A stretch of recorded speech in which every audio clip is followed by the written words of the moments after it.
Hello. All right. First of all, thank you, Mystic Mania, for following. And said, I'm not sure I can be here long, unfortunately, but I really hope that this is enjoyable for you. Thank you very much for stopping by and following. I really appreciate it. Um, yeah, I just felt like playing some backlogged small visual novels for today while I have most of the home to myself for a bit. Um, yeah, I'll likely save the VOD for this anyways. Um, if people want to listen to my voice as background music for whatever reason, background noise. All right. Let me go to the game. Yeah, so right now I'm playing Your Dry Delight. It's a free game on Steam and it's like a BL game for boys love. I'm just playing it just to see support. I muted the audio for the game for now. That it's really loud menu music. All right, let me see. All right, there it is. Let us start.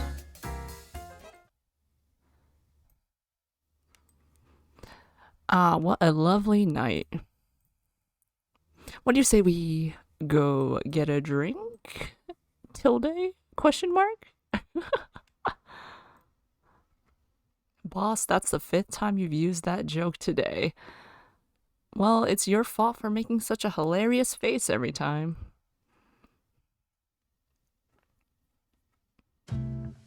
Richter.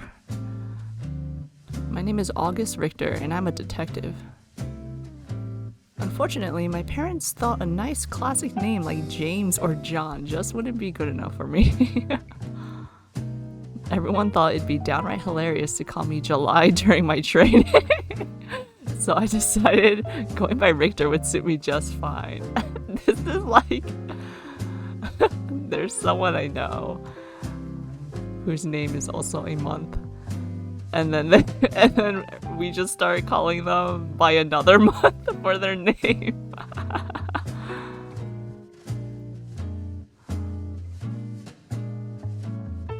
Leslie.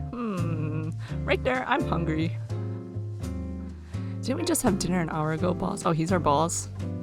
He's very pale. But my appetite for good food is never sated, just like my appetite for justice. What do you say? Should we get some cannoli? A fellow in Little Italy makes really fantastic. So this game has like a glossary feature, which is really interesting. Little Italy. So we're gonna be learning while we play this visual novel. Little Italies are similar to Chinatowns. They hold large immigrant populations who preserve their culture, forming a little pocket in a city that resembles another country. The Little Italy in Cleveland was established in the late 1800s. Today, it is a popular historical district and home to a number of fine Italian restaurants and shops. So we're in Cleveland.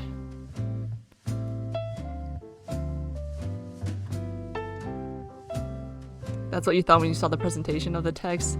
That's how you know it's good. Good design. Boss, this is no time for cannoli. We've got a job to do. Oh, Richter, always such a stick in the mud. This fellow right here is my senior partner, Leslie Clark. He wears his hair long and has what you might call a girlish face, so he's seen more of his fair share of teasing too.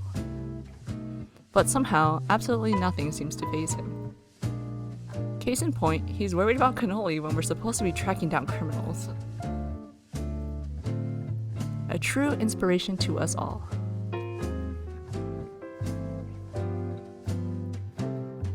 Alright, let's get down to business.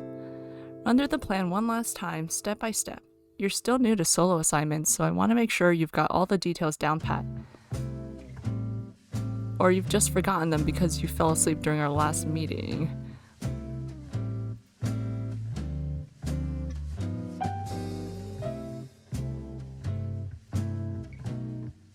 How How's that? Why is this underlined? How's that? This phrase is the older equivalent of come again, or what do you mean? That's it. Huh. Interesting. How's that? I was like, why is this glossaried? Ahem, don't worry about it. I clear my throat, straighten my posture, and mentally pull up tonight's agenda. Oh, you didn't know that? Interesting to learn. We're learning here. This is an educational stream. You and I are splitting up to gather information on Cleveland's illegal liquor business and enforce Volstead. Okay, I don't know what Volstead is. Cleveland, Ohio. Speakeasy. Oh, wait. By 1920, Cleveland, Ohio was the 5th largest city in America. During Prohibition, speakeasies sprang up nearly everywhere in Cleveland, and the Volstead Act was very poorly enforced.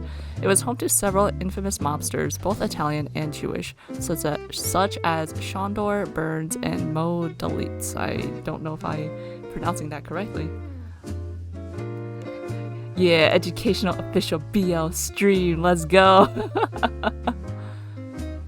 The famous agent Elliot Ness, renowned for bringing down Al Capone with his team of agents, the Untouchables, worked in Cleveland for a time and is buried there in Lakeview Cemetery. Volstead Act. Prohibition was the cause of a major rise in organized crime in America. As time went on, more and more people began to ignore the act, law enforcement included. Finally, on December 5th, 1933, the 18th Amendment was repealed, and America was free to drink once more. That's so funny. That's like a you ban drinking, and no one can handle that. Everyone acts up.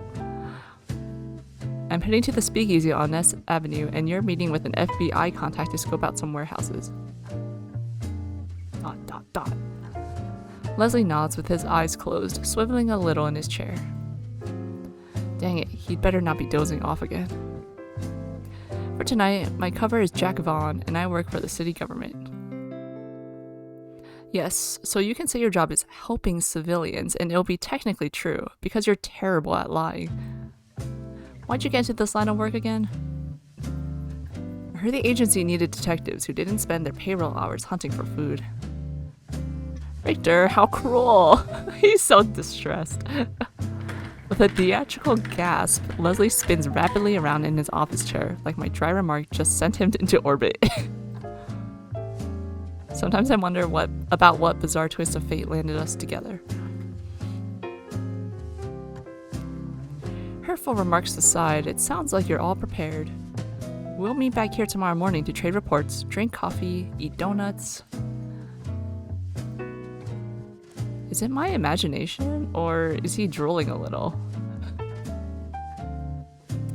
And decide our next plan of action, of course. Understood? Loud and clear, boss. Oh, I forgot he's our boss. I give him a lazy salute before turning towards the door, smoothing out my vest. Richter.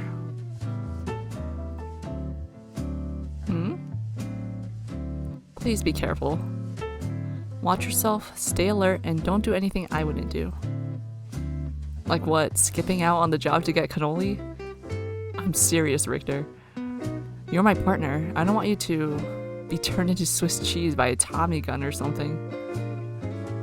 A Tommy gun, or Thompson machine gun, was a popular weapon used by both law enforcement agents and criminals during the Prohibition era.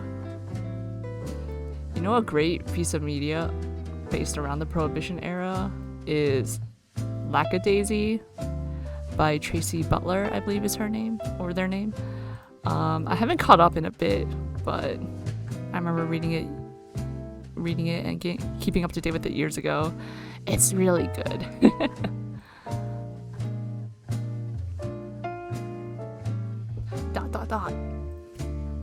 He would use a food metaphor. You've heard of it? Yeah, they like kickstarted the animated pilot or whatever, and they're working on it. Exciting to see its progress. So, promise me you'll be careful, alright? I worry about you whenever you're off solo. Oh, don't worry, I've got this. Dot dot dot.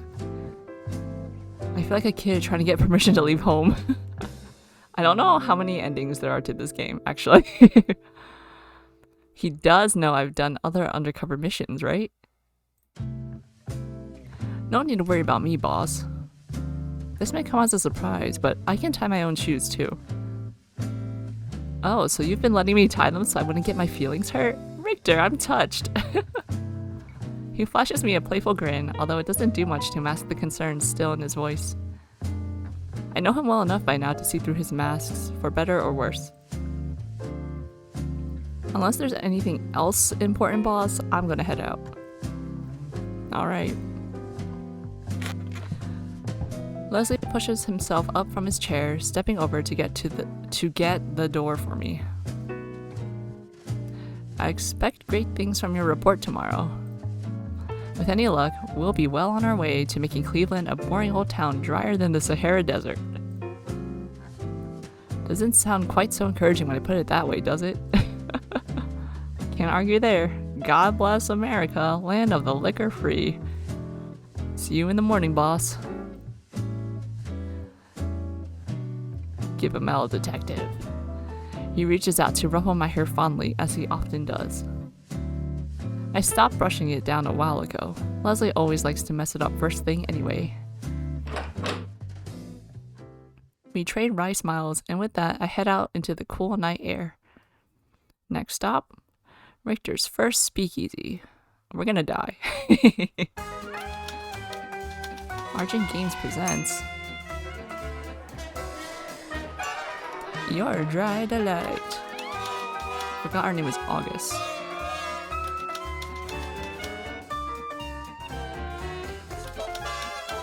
Meyer East. Definitely not a gangster.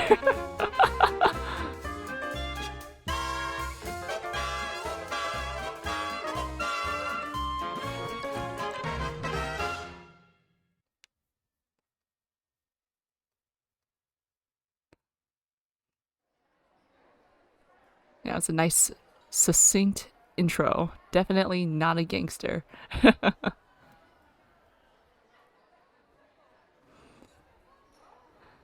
Historically good friends, and also definitely not a gangster. Password? A gruff voice whispers to me through a slot in the door. The basement of this dingy restaurant echoes with the muffled sounds of swing music like it's haunted by some ghostly jazz band. The password is password, yes. Hello, Antimatter 83. Swordfish. There's a long pause. My informant definitely said the password was swordfish. Try password. This isn't a setup, is it? If it is, heads will roll by the end of tonight, assuming mine still. The door swings open before I can finish that thought. Welcome, sir. Please, enjoy your night. Thanks, I'm sure I will. I slip past the tall, dour doorman and into the loudest place I've ever seen or heard. Smoke everywhere, deafening music, giant gaggle of dancers, loitering hopheads. Oh my god. That's not supposed to happen. Can I check the glossary through here? What's a hophead? A term used to refer to a drug addict, usually opium. The hop in the word originated from slang for opium. Flappers posing in their wrist skirts, drunk saps trying to impress them. Flappers are a famous symbol of the Roaring Twenties. In a time when women were traditionally expected to wear long dresses and be morally conservative, the flapper, a woman with bobbed hair, a short skirt, and a bold attitude, was a backlash against this formal society. What's a sap? A sap is an idiot or foolish person. It is a shortened version of sapskull, an insult that takes its name from sapwood, softwood. I didn't know it was short for sapskull. Sapskull, that sounds kind of neat. All this laughter and cheer makes you wonder what's so criminal about it all. Guess it's not my job to ask those kinds of questions. After I wander around a little, weaving through the hooch-holding crowd, I end up loitering by the bar. A commonly used word for alcohol, specifically referring to bootleg liquor. Hooch-holding crowd, okay. That's not a pleasant word. Dot dot dot.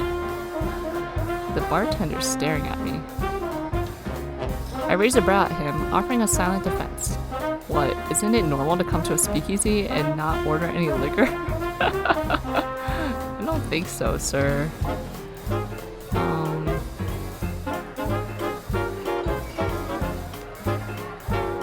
You notice there's a few things that screw up if you run them in the Renpy launcher instead of the EXE. Yeah, I'm just running this game through Steam. I don't know how. I guess they do it through the Renpy launcher. I'm not 100% sure, but that's the first glitch message error thing that came up. Thankfully, it did not crash my game or anything. Knock on wood.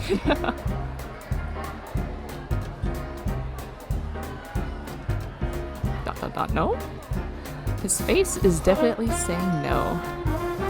Alright, I like to order one of the special. We're so good at our job. We're so good at blending in.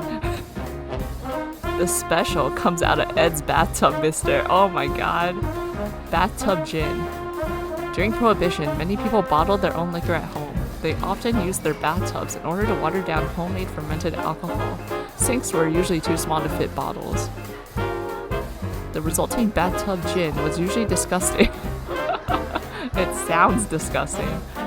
Bartenders and speakeasies often masked the taste by making cocktails, which became particularly trendy in the 20s as a result. Ugh. It's gonna come out of Ed's bathtub, no. We're like, we don't know what that means.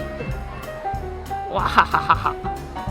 The bartender bellows out a laugh and I freeze in horror. Oh boy, don't worry, adds to the taste. I sure bet it does.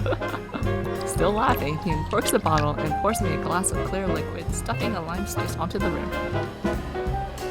It's like putting a fancy bow on a pile of horse crap, but I guess I should appreciate the effort. I lift the glass, taking a cautious sip. Okay, well we can't spit it out, because that'd be us extremely failing at our job. So let's swallow it. Nerd. Jesus, that's bad.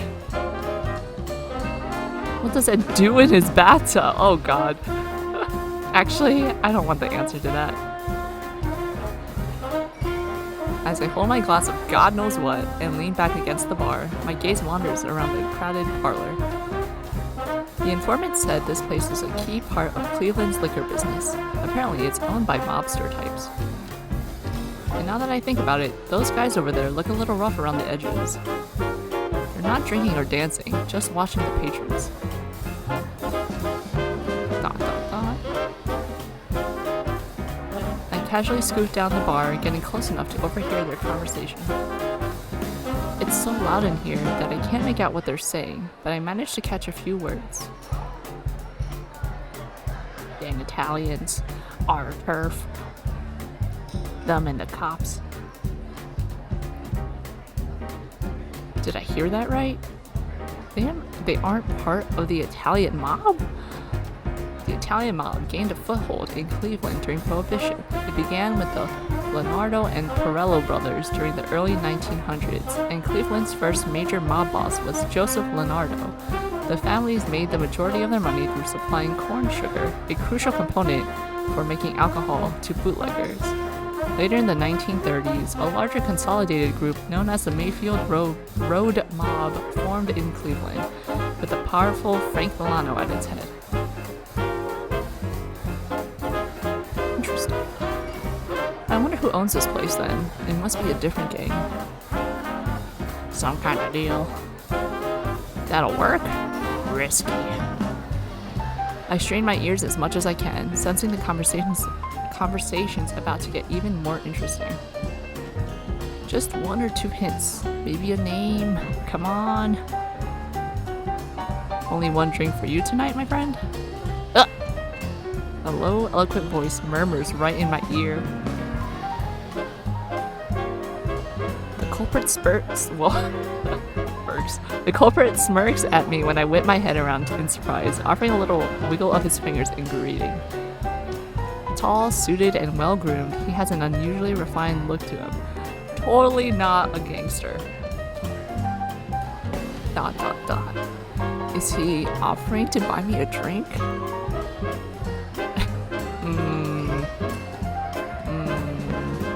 One's enough for me. Well, to be honest, one of Ed's special is about all of the Ed I can take. Is that so?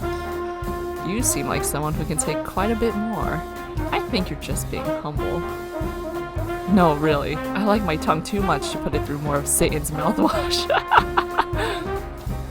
My dry comment makes the stranger chuckle, and he flashes me a wink. Oh, so that's the problem. Well, never fear. I'll take good care of that tongue of yours. Oh no, sir? What's that supposed to mean? Bartender, a fresh drink for the delicate-tongued gentleman.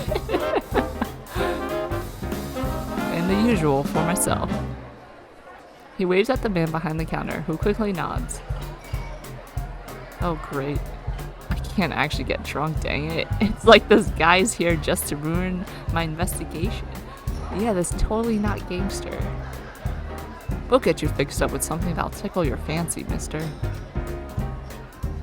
Trailing off, the stranger raises one eyebrow at me expectantly. Ahem. Jack. Jack Vaughn. Jack, Not the name I'd have picked for you, but I still like it. Really? What name would you have picked? Ask me again after you've had a few more drinks. As if on cue, the bartender passes a glass towards me and gently slides a steaming cup toward my companion. Why is it steaming? Is that coffee? Thank you, Arthur. We could have just ordered coffee this whole time. Anytime. He throws the man beside me a wily grin. I can't shake the feeling that I'm the butt of some inside joke, but maybe that's my detective's paranoia talking. You don't drink, huh? I wouldn't call myself a teetotaler, but I do like to stay sharp. A teetotaler is someone who completely abstains from alcohol. The etymology of this word is fuzzy and anecdotal, but may stem from a reduplication of the T for total abstinence. Teetotaler. Huh. Interesting. We're learning here. Right. Well, drinking partner, since you've twisted me into this, who exactly am I toasting with again? My name's Meyer, and I'll endeavor to make sure you won't forget it. ... How the heck am I supposed to read this guy? If I didn't know better, I'd almost think he was trying to... What is this?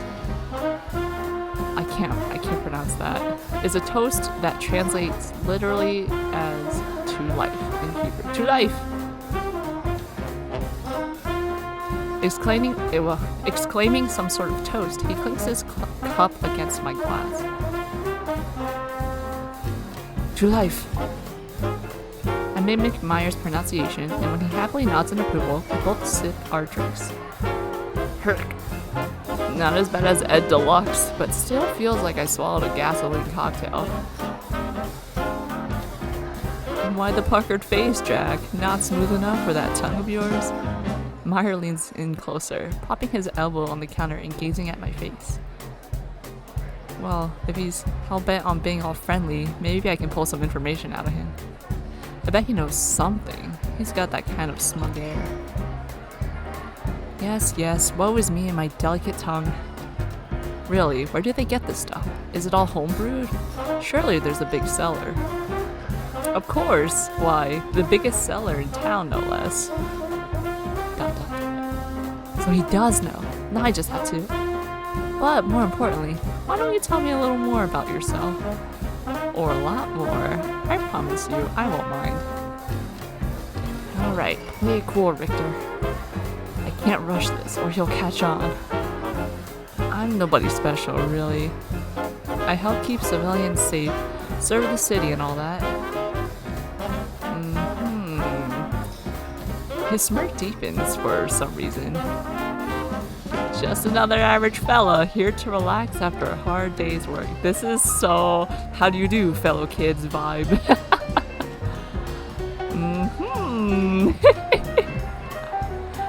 Hoping to take the edge off. He said,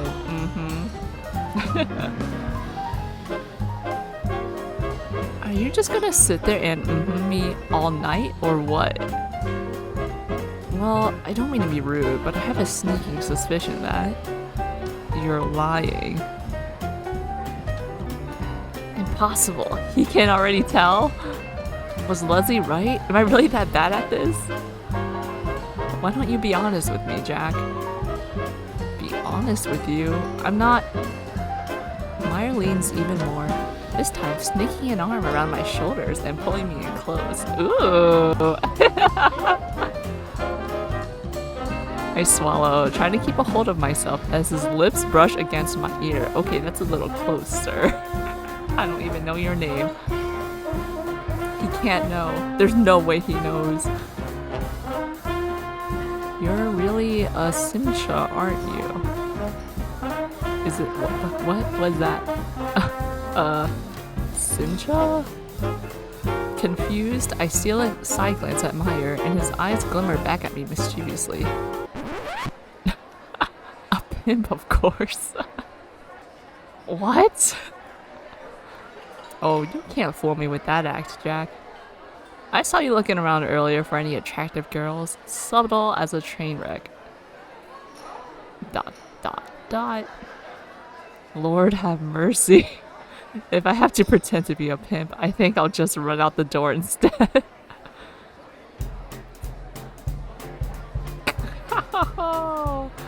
A little laugh spills out of Meyer before he can bite it back. Care to tell me what's so funny? Just teasing. Forgive me, I didn't mean any offense. Nor did I think you'd nearly faint on the spot, but I was quite ready to catch you.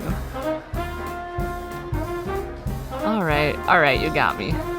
I was just, you know, horrified that my good name might be ruined. Shook me up. Secretly, of course, I'm mostly only relieved that he didn't actually see through the lie. That was too close for comfort. Oh, naturally. An upstanding civil servant like you is obliged to maintain his stately reputation, right? Bartender, another round for the gentleman, if you please. We, just sipped the drinks. And that was how I got pulled into a night of drinking with my new companion. It soon grows clear that Meyer isn't going to let anything important slip. He manages to dodge all of my questions like a pro boxer ducking punches. But I'm too invested to turn back. I know he knows something.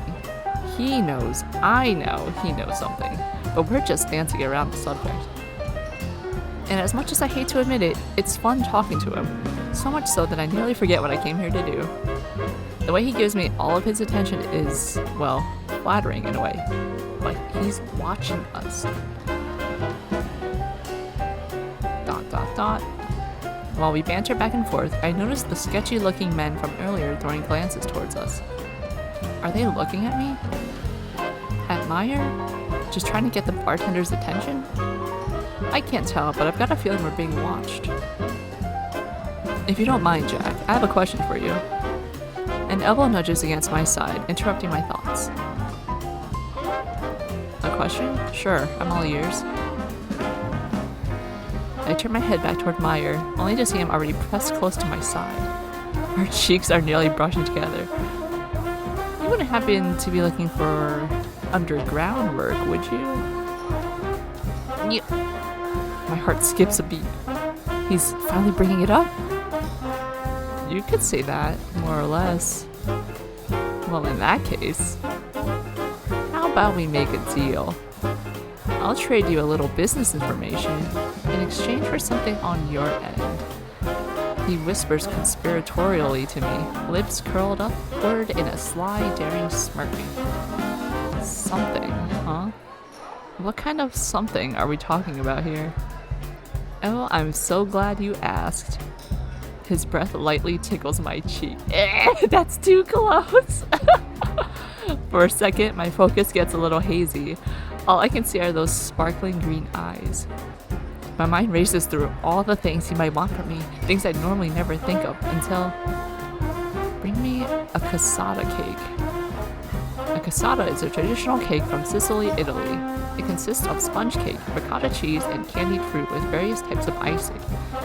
However, a different type of cassata gained popularity in Cleveland, Ohio in the early 1920s. The La Puma Spumoni and Bakery began making a version filled with strawberries and custard and covered with whipped cream, at the behest of the owner's children who didn't like the original cassata. This variation became known as the Cleveland cassata cake, which is still made in Cleveland today. That sounds really sweet. Very good friends, of course. Yes, of course, of course. New bestie.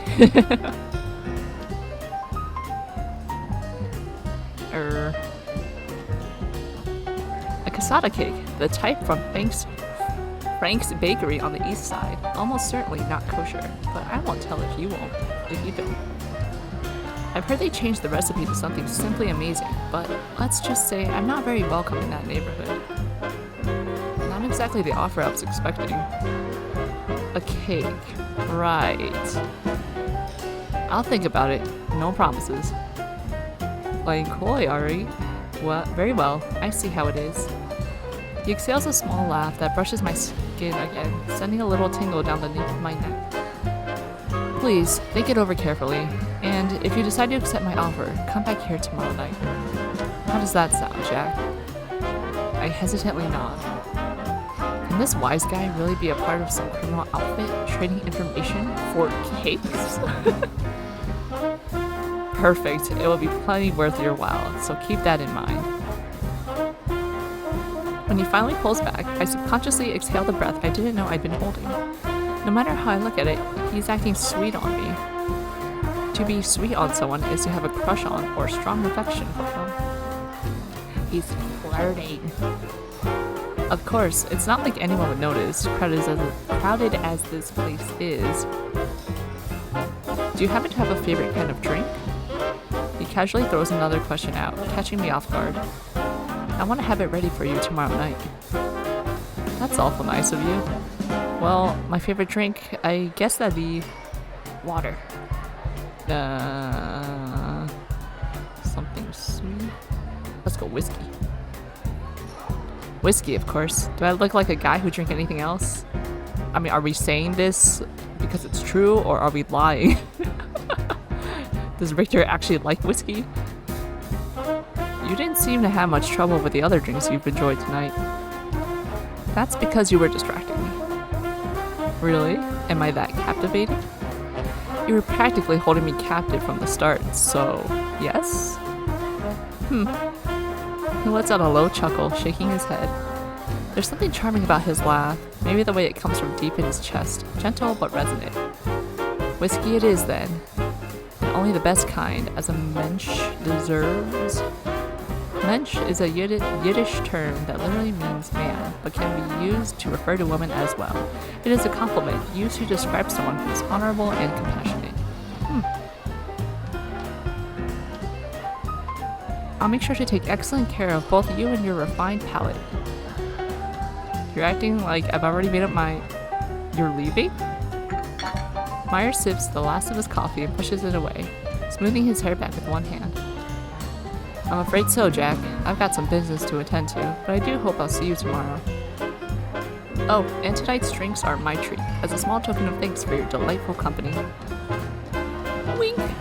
With a last knowing wink, Meyer steps away from the counter and slips into the crowd, mingling with the drunken sea. ...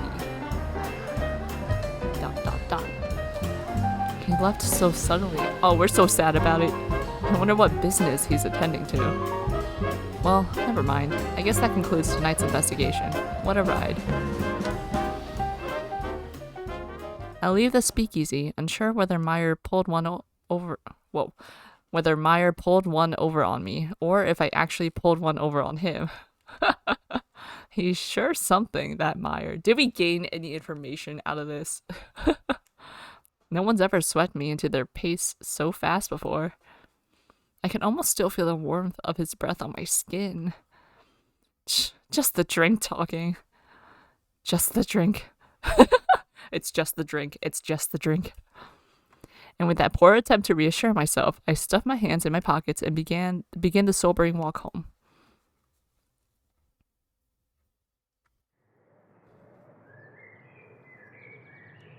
The gentle chirping of birds outside the window. The laughter of children on their way to school. The blinding sun.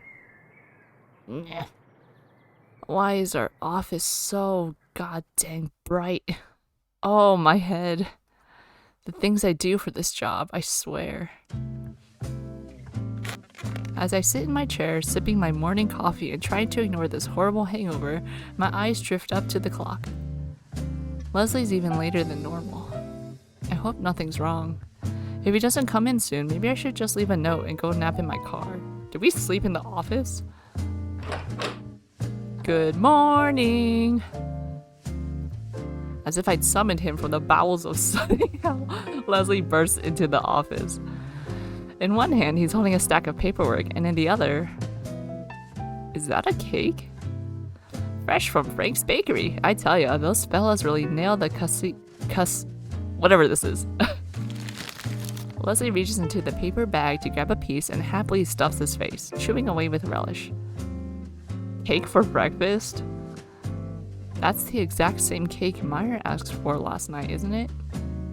Is this some kind of conspiracy? Is every man in Cleveland eating these cakes except me? Oh? Pausing, Leslie leans in to peer at my face, frowning gently. You look a little under the weather, Richter. Your hair's all messy too, and I haven't even got my hands on it yet. Wait, don't tell me. No, you're not hungover, are you? Richter, you naughty boy. Listen, boss, can we just get to our reports? Changing the subject, I see. Absolutely shameless. Eyes emoji indeed. Leslie, who seems to think my hangover is the funniest thing in the world, chuckles all the way over to his office chair. Yeah, laugh it out of your system while I sit here, hoping for a spontaneous eclipse. I'll let you start off then, my little partying partner. What did you find out last night? In between shots, that is. Ahem. Well, from what I heard, it sounds like the Italians aren't running the speakeasy, or even most of the liquor business. If I had to guess, it's either a big street gang or the Jewish mafia. The Jewish mafia? It's true, they've been growing in size around here lately, or so I've heard. What makes you think it's them, though? I heard a couple fellows talking about the Italian mafia as competition, so it can't be them. After that, the man I drank with, he was Jewish, and I have a pretty strong feeling he's some kind of mobster. Nah, what would make you think that? Totally not a gangster, Meyer. Oh, tell me more. Perking up curiously, Leslie props his chin on his hands and leans forward to gaze at me from across his desk. He's got a bit of whipped cream on one corner of his mouth, but I pretend not to notice. Guy said his name was Meyer, for starters. He was well-dressed, a little too confident, and... Should I tell Leslie about the flirting? I mean, he doesn't really need to know, and I'd sort of like to enjoy the memory without being scolded, but... And...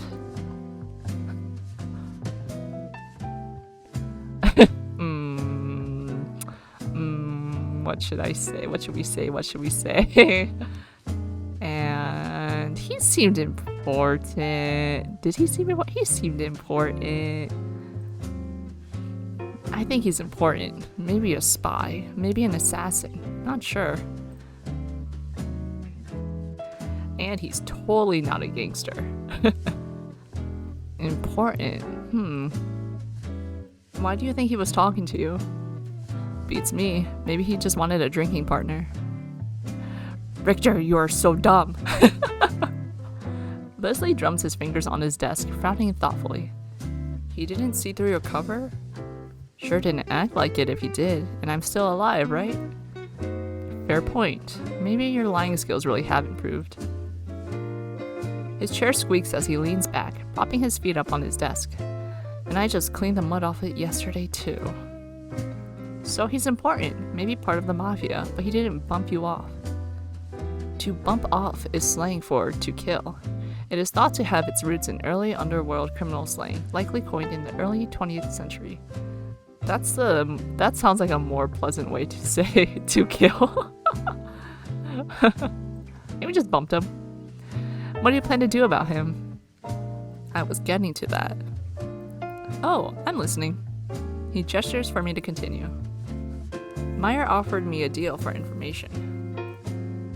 A deal? You're serious? I nod, barely resisting the urge to rub my forehead. Details on the mob, in exchange for... This is so ridiculous, I can barely say it out loud. Can you tell me why he'd single you out in particular? Beats me. Thank you. Thank you, team. Yeah, I don't know. I don't know, shrugs. I'm a detective, but I don't know. In exchange for a cake. He looks so unamused. Oh, come off it, Richter. Tell me what he actually wanted. I know you're trying to get revenge for me teasing you, but... I'm being serious, boss. He wanted a cake. Pointing at the paper bag that holds Leslie's half-eaten breakfast, I put on the straightest face I can manage. It's from the neighborhood around Little Italy, right? Obviously, that place is owned by the Italian gang, so he can't get too close. But as for why he wants one, I've got no clue, boss. Maybe a kid at home who likes them? Sweet tooth? Forbidden fruit? It reeks of a setup, Richter. Isn't that obvious? Leslie wrinkles his nose, about the reaction I'd expected, and really, not an unfair one. I thought about that, believe me. But if it was a setup, why would he invite me back? Wouldn't it have been easier to get rid of me right there? And he could have made his offer sound more serious, too. Anyone with half a brain would be suspicious. That's true, I suppose. I still don't like it though, not one bit. He lets out a heavy sigh, sticking a hand into the bag with his cake and tearing off a piece to idly munch on. Well, while you were having the time of your life last night, I was chatting with Mr. FBI. Apparently, one of the city's politicians is hosting a big party at a hotel tonight. Thanks to our contact, I've got us passes inside. Because you know what's going to be at that party, my dear Richter? A lot of liquor. A hell of a lot of liquor. Probably provided by the main source in Cleveland. Leslie and I exchange knowing looks. I can already see what he's getting at. So you want to scope it out for information? It's a good bet, and a safe one. Once folks get drunk, there's no telling what kind of juicy information we'll get out of them. If we're lucky, some of it might even be related to our case. I wouldn't count on it. We snicker in our line of work. Both of us have seen our fair share of these ritzy orgies. To be ritzy is to be glamorous and stylish, sometimes in the negative sense of being gaudy. The term stems from the Ritz, later Ritz-Carlton, hotels, which were famously opulent. The famous song Puttin' on Ritz, written in 1930 by Irving Berlin, takes its name from this phrase.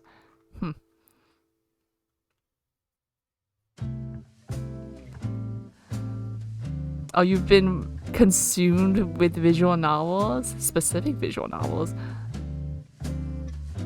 Yeah, what visual novels have you been playing or watching or consuming, if you don't mind sharing?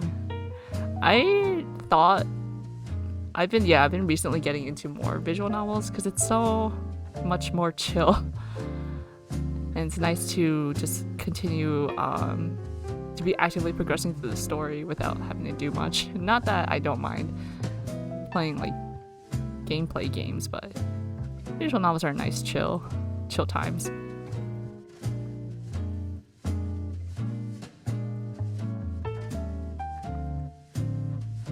I think you should come to the party with me tonight. With your smarts and my good looks, we're bound to find something out. And if you want my honest opinion, Leslie goes thoughtfully silent for a moment. Then, and a more serious look darkens his brow. I think this rendezvous at the Speak is too risky. A Speak refers to a speakeasy, and is just a shortened form of the word. You know what, maybe I should save, in case something happens. Even if Meyer doesn't mean you any harm, any other mob types around there might not feel the same way. Wait, why didn't I save when we had those choices? But I don't think we were able to get to those menus. I just completely forgot to do that. Dang it. But I also don't think you're green enough to walk into a death trap. Gee, thanks, boss. When I roll my eyes, Leslie offers me a soft, affectionate smile, the kind he only puts on once in a blue moon. I'm heading to the party either way, but I trust your judgment, Richter. You can decide for yourself where to go tonight. Oh, we gotta make a choice. What'll it be? Oh, man. As much as I hate to disappoint Leslie, my instincts are telling me the speakeasy's worth a gamble. Okay, so we're not choosing. He chose for us. It's a risk, no doubt about it, but one I feel I have to take. Shifting out of my chair, I approach Leslie's desk and lean over it, giving him a firm look to show my conviction. Sorry, boss. I'm gonna try my luck with Meyer. There's a lead there. I just know it. We're gonna turn up dead the next day. Like I expected, Leslie doesn't look too thrilled by my choice. But true to his word, he soon lets out a good-natured sigh. Heartlessly leaving your partner in the dust. So this is what it's come to, eh? Fine. I'll just enjoy the free party food by myself. Not even going to bring me back a sandwich? Ask your new friend for one. Leslie huffs, and I snicker at his playful sulkiness, although I have to wonder if a little bit of it isn't genuine. Alright. But if you go, promise me you'll station a few officers near the speakeasy, just in case something goes wrong. You never know when trouble might pop up. Yeah, that's fair. I'll make the calls this morning. Good boy. Then I won't I'll worry less about you. He reaches out to ruffle my hair. Luckily, it was already messy, so he can't inflict much more damage. Now, let's cannonball into that stack of paperwork. Been looking forward to it all morning. We spend the rest of the day going through reports, most of them related to Italian gang activity on the east side. It doesn't exactly put me at ease for when I leave the office, heading toward Little Italy to pick up Meyer's cake. I keep picturing his face, and my mind wanders to how he might react when I hand this to him. Will it really make him happy? Aside from those distracting thoughts, though, my bakery trip is an uneventful one. Prized cargo in hand, I end up at the speakeasy just as night's settling in. Welcome, sir. Please, enjoy your night. Yo, give me more of Ed's bathwater. Drink Ed's bathwater. The doorman gives his customary greeting, and I casually nod while stepping past. Here I am, a detective on a risky job, shuffling into a speakeasy with a cake in a paper bag like some kid holding onto his school lunch. Not my finest moment. The place is packed full, just like last night, which means I can't really pick Meyer out easily. I guess if I hang around the bar long enough, maybe he'll show up. Oh, it's Mr. Jack. Ugh. A coarse voice, different from Meyer's, growls out behind me. Oh. I turn to see one of the rough-looking men I'd noticed last night, staring at me suspiciously. I'm gonna pat you down. Make sure you aren't healed, understand? Healed refers to being armed, usually with a gun, like packing heat would refer to later on. The earliest usage was around 1866. Language is amazing. He's coming out with slang terms and he catches on. What? No one did this to me last night. What's the big idea? Would you shut up? I'm not here to answer questions. before I have a chance to protest further, he grabs me and starts patting my pockets, roughly feeling around. Sorry, buddy. I'm gonna be taking this for tonight. The man pulls out the piece I'd been carrying as insurance, just in case things went south. Piece is slang for a firearm of some sort. Well, now I feel even more like a defenseless kid. Great. Just don't pull any dumb moves and you'll be fine. We like to keep things real cordial around here. Got it? Yeah, I got it. Good. Then we'll be heading to the back room. Whatever you... Wait, the back room? Wait, where are you taking me? Wait! The man suddenly grabs my wrist, pulling me along the speak's perimeter. My heart starts to pound in my chest. What am I getting dragged into? I told the officers not to get close to the place unless I was gone for a while, but who knows what'll happen in the meantime. My semi-captor takes me to the back of the parlor and down a long, dark corridor.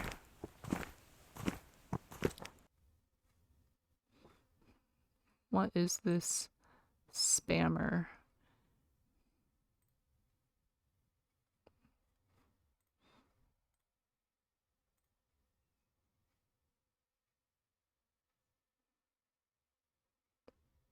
How do I... Wait.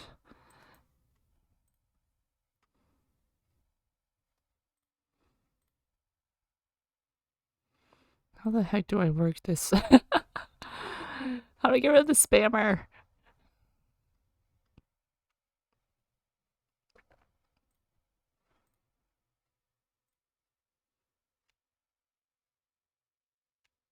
Oh, there we go.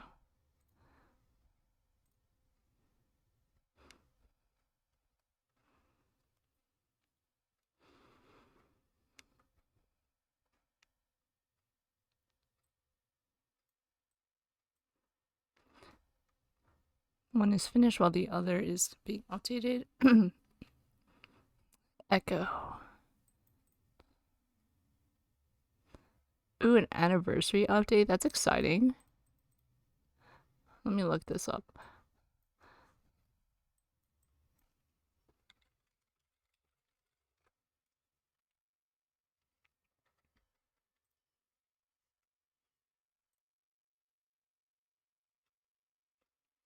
Oh, the art's really nice for this one. For Echo, I'm referring to. It's a horror visual novel? Oh my god. Are there any jump scares or anything like that? Horror. I'm not a big fan of horror games. But I really like this art.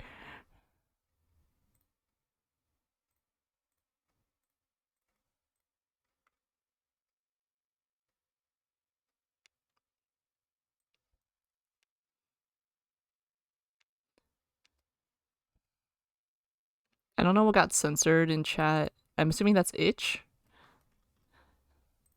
Itch.io? It's the smoke room. Let me look up the smoke room.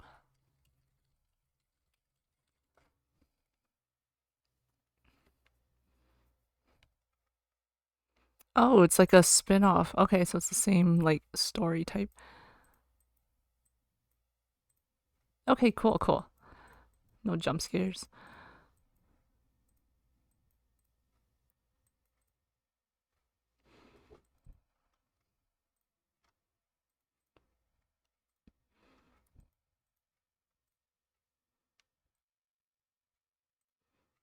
I like the art. Let me... Wait, are these games free? Dang. If there's no like jump scares or... Well, actually jump scares, I have to be in the mood. Be prepared for jump scares. But if there's like... As long as there's no like heavy gore or anything like that, then I should be fine.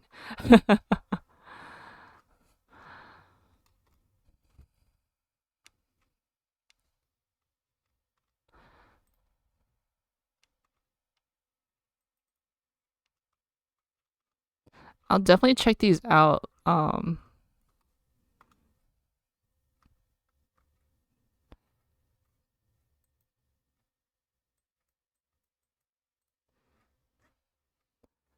You said, but the smoke room does contain explicit content more often. So they both have like 18 up content that wouldn't be like streamable. Is that what you're, is that, or is it just like 18 up content as in like more mature themes? Because I'm definitely interested, down to play these either on my own or on stream.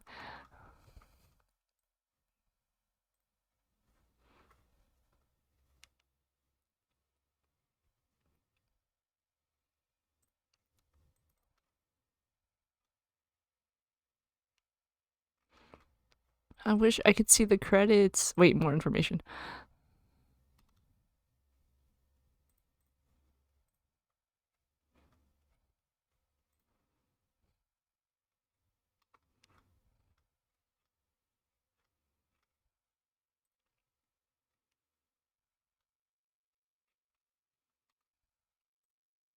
All right, cool. I'm bookmarking these for future reference. Thank you for sharing. There isn't gore, but you can come across blood. Okay, that's fine. I can handle blood. If you have any questions whatsoever about the content contained either, I'm happy to answer. Neither have NSFW audio, but the smoke room does have. Okay, good to know. As long as if Echo is streamable on Twitch, then maybe I'll play that in the future as well.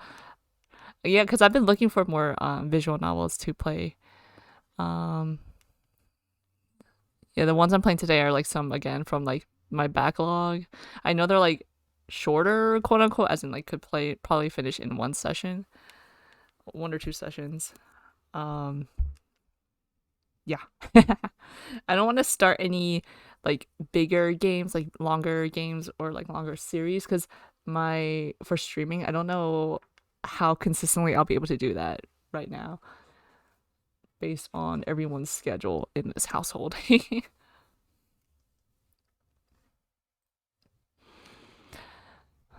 My semi-captor takes me to the back of the parlor and down a long, dark corridor. People played it on YouTube. Okay, yeah, if it's stuff if they're able to like play it on YouTube, then they should definitely be able to play it on Twitch. Just because I know Twitch does not allow not safe for work stuff, so don't want to be in for a surprise while playing the game and streaming. The music and laughter. I also do my research as well afterwards. I don't want to spend too much time of me Googling. The music and laughter fade slowly into the distance, replaced by only the sound of our footsteps. Oh my god. Finally, we reach a large black door, and the man knocks firmly on it several times. Both are rather long, but with multiple roots. Okay. That's good to know, yeah. Then I can plan it for, I don't know how far in the future, but far in the future. And multiple roots. Ah!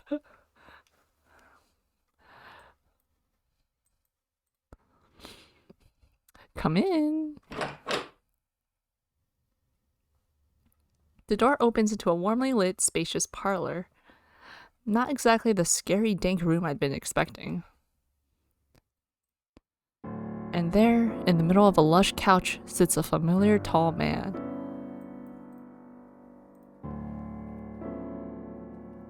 Mr. Eastman, your friend's here. Yes, I can see that. Thank you for bringing him in. Make sure no one intrudes on us if you'd be so kind. This dude is, dare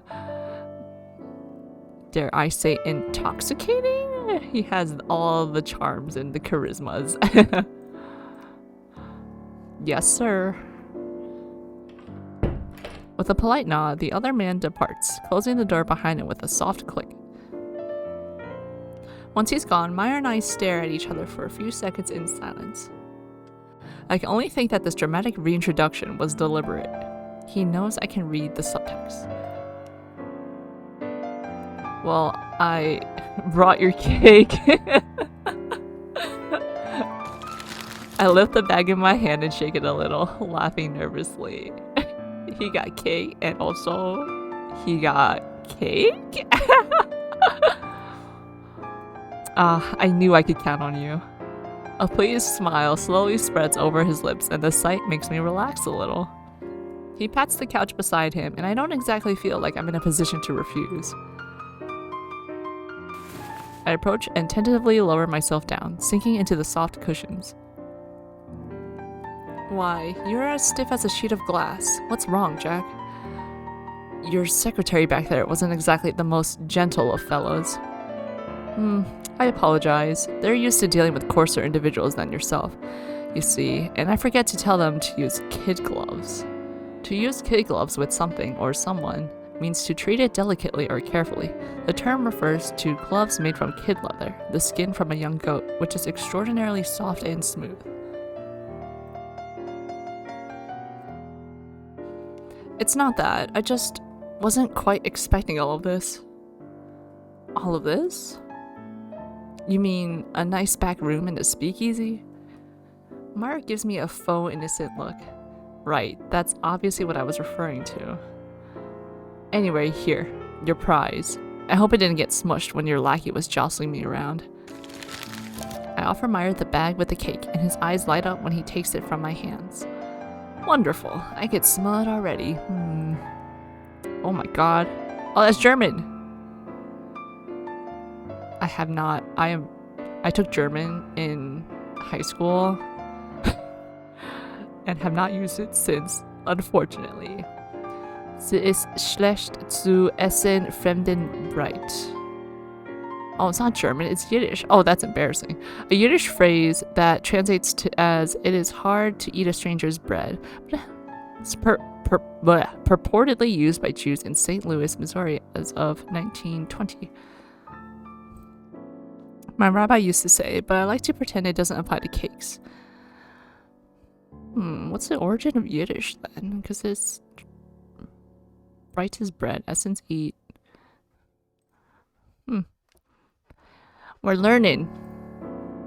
He gazes longingly at the bag for a moment, then sets it to one side.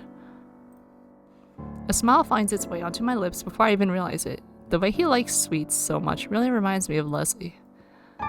Oh, before I forget, I have something for you, Jack. Meyer leans around the edge of the sofa, grunting softly, before straightening back up with a bottle in hand. Old Forester Kentucky Whiskey, the label reads. Wow, he got us whiskey! You remembered? I have an excellent memory, especially when it comes to people who catch my interest. I mean, we spoke yesterday, so... It's not exactly a long time.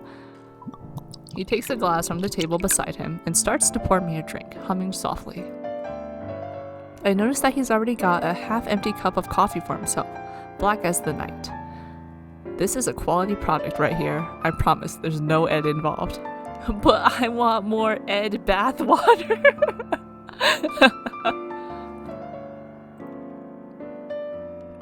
Meyer hands me the glass, letting his fingers brush against mine for a moment longer than necessary. Oh, okay. Ah, thanks. You're quite the host. You expected anything less? He turns a bit on the sofa, propping one elbow against the back so he can gaze at me head on. Feeling slightly embarrassed under his stare, I take a curious sip of the drink. Dang, it goes down so easy. Good enough that I can see why you're not serving it out there. A man has to make a living, unfortunately. Buying and transporting high-quality goods is expensive, not to mention risky. I'd much prefer to serve good liquor over the common swill, but it's not quite feasible yet. He pauses for a thoughtful moment, though his eyes flick back to my face soon after. Well, about that information I owe you, assuming you're still interested in work. Okay, what kind of work are we talking about here, dude? As I nurse my drink, Meyer begins to describe the main mafia figures in the city, along with the various rackets they keep in great detail. Combined with everything else I've seen tonight, I think it confirms my suspicions. He's near the top of the underworld food chain in Cleveland. He's not even trying to hide it. In fact, I think he's just playing a game with me, seeing how far we can take this before one of us has to say the obvious. That he knows we're a freaking detective.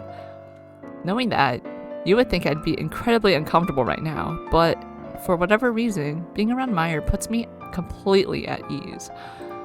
Maybe it's his disarming, casual mannerisms or the soft and smooth way he speaks. There's nothing aggressive or thug-like about him. He's perfectly composed. Occasionally, he shifts on the sofa beside me, brushing my leg with his own in a way that can't possibly be an accident. Oh! I can't tell what's going on behind his twinkling green eyes, but there's something playfully devious about the glances he keeps giving me. Dude. And I think that would make our trade just about even, no? He finishes his thorough description with an impish wink, taking a sip of his coffee. You sure are familiar with all the gang activity here, aren't you? If I didn't know better, I'd almost think you controlled some of it yourself. Me? Why, I'm not so sure what would lead you to such an outrageous conclusion. Instead of looking offended though, Meyer presses in a little closer, his smirk suddenly growing mischievous. Oh man. After all, it's rather rash to assume things about people you don't know particularly well. Don't you agree, Richter? Oh, there it is. How do you... No, now you just admitted it. He smugly lifts the cake bag, rustling it before my face. Your name is on the label. Oh my god. Sloppy detective work. Shaking my head. A mistake I wouldn't expect from you, if you'll pardon my rudeness. Were you distracted at the time you purchased it? I'm not about to mention how I was daydreaming about him when I bought the cake. I think I'd rather just let my professional pride take the fall. Of course, I know you're a detective too, and I can guess why you're here. But please, don't take it as a blow to your acting skills. I'm just well acquainted with a number of professional liars, you see. He called us professional? If you already know so much about me, why are you pouring me drinks rather than having me shot and dumped in the alley? Meyer clicks his tongue, lightly wagging a finger at me. Violence is not how I prefer to do business, Richter. It's only ever a temporary solution. Violence begets violence, which is why you have warring Italian crime families rather than one consolidated, powerful body. No, in most circumstances, I would much rather make friends than enemies. Friends like you, which is why you're not being dumped in an alley. He's gonna get us wrapped around his finger. Although I would never harm a Shayna Punim like you, no matter what my moral code was.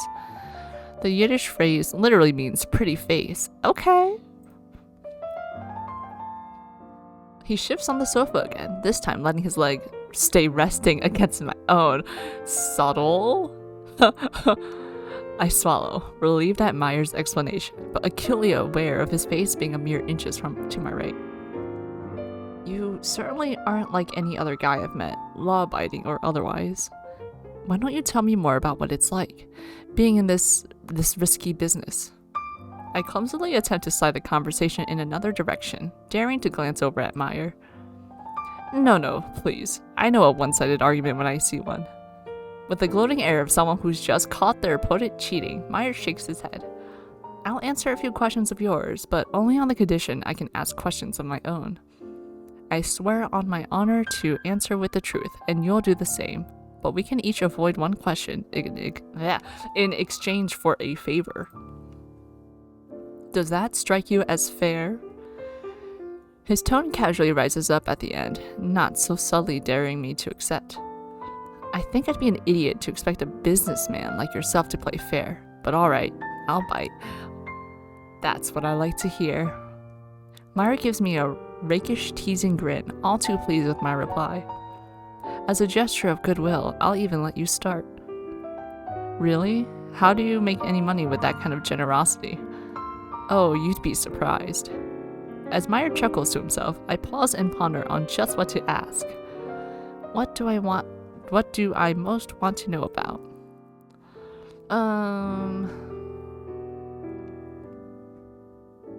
The sun is now sunning. Oh, yeah, definitely go get your rest, get your shut-eye. Thank you so much for stopping by and chatting. I'm glad you had a good time. And yes, I am enjoying this game so far. So we will see. Have a good night? Day, night? Have a good sleep. See ya. Let me save here.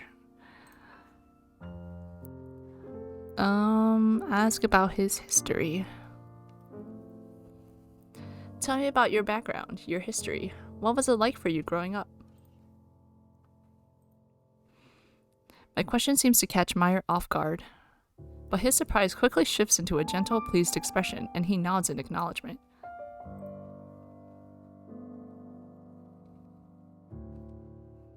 I was raised in a cozy little Jewish community in Missouri. I forgot we were in America for some reason. Where I lived until a few years ago. Or I should say the United States. Pardon.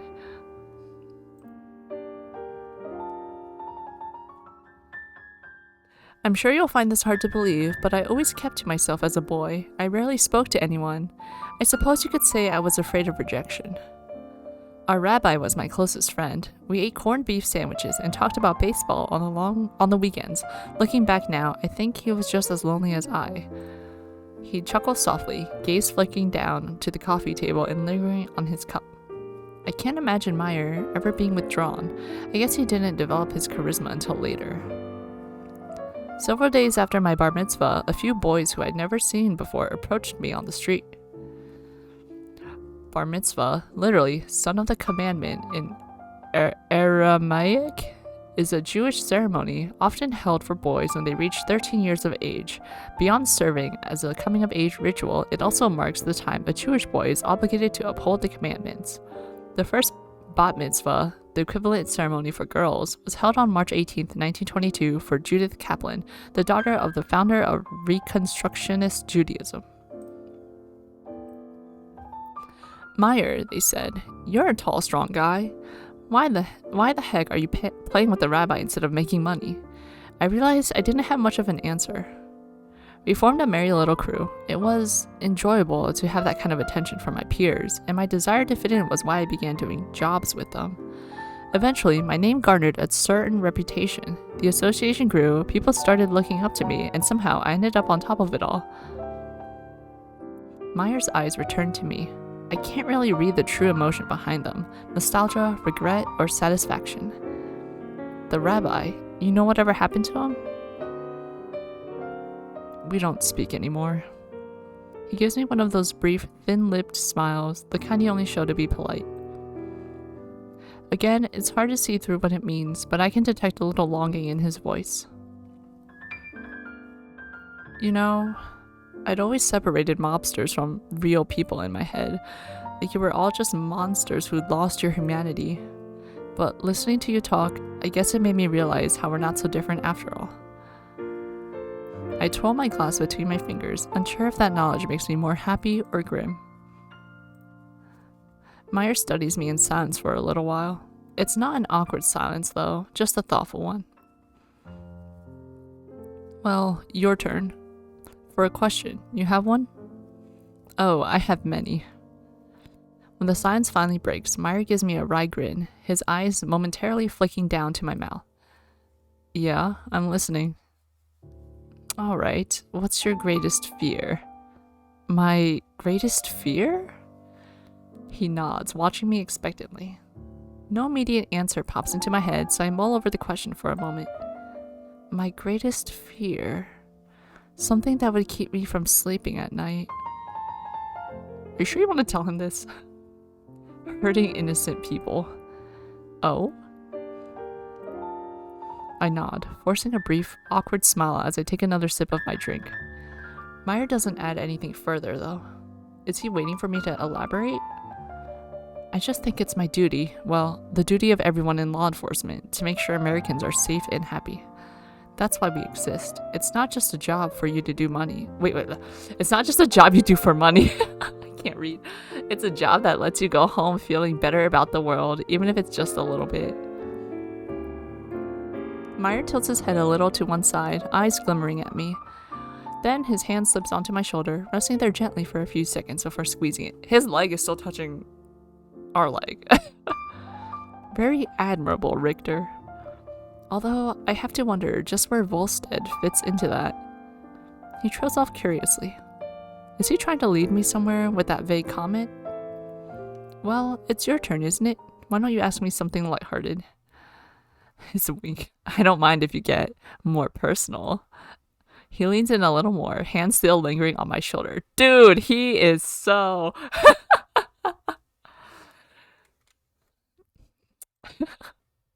Yeah, he wants us. I can smell his light cologne and the subtle, earthy scent of coffee. I've been trying desperately to keep my nerves under control, but it's getting harder and harder the more Meyer teases into my personal space. Let's save again. How many save spots are there? Okay, that's a lot. What's your favorite activity? Well, what's your favorite thing to do? Favorite hobby? Favorite activity? I'm sure you don't just sit around here and drink coffee all day, right? And if I did, would there be something wrong with that? Well, no, I just meant... I know. In fact, I think I know what you mean better than you do. He shamelessly meets my indignant stare, and I don't doubt he's enjoying every moment of it. It depends. What does? My favorite activity. It depends on whom I happen to be with.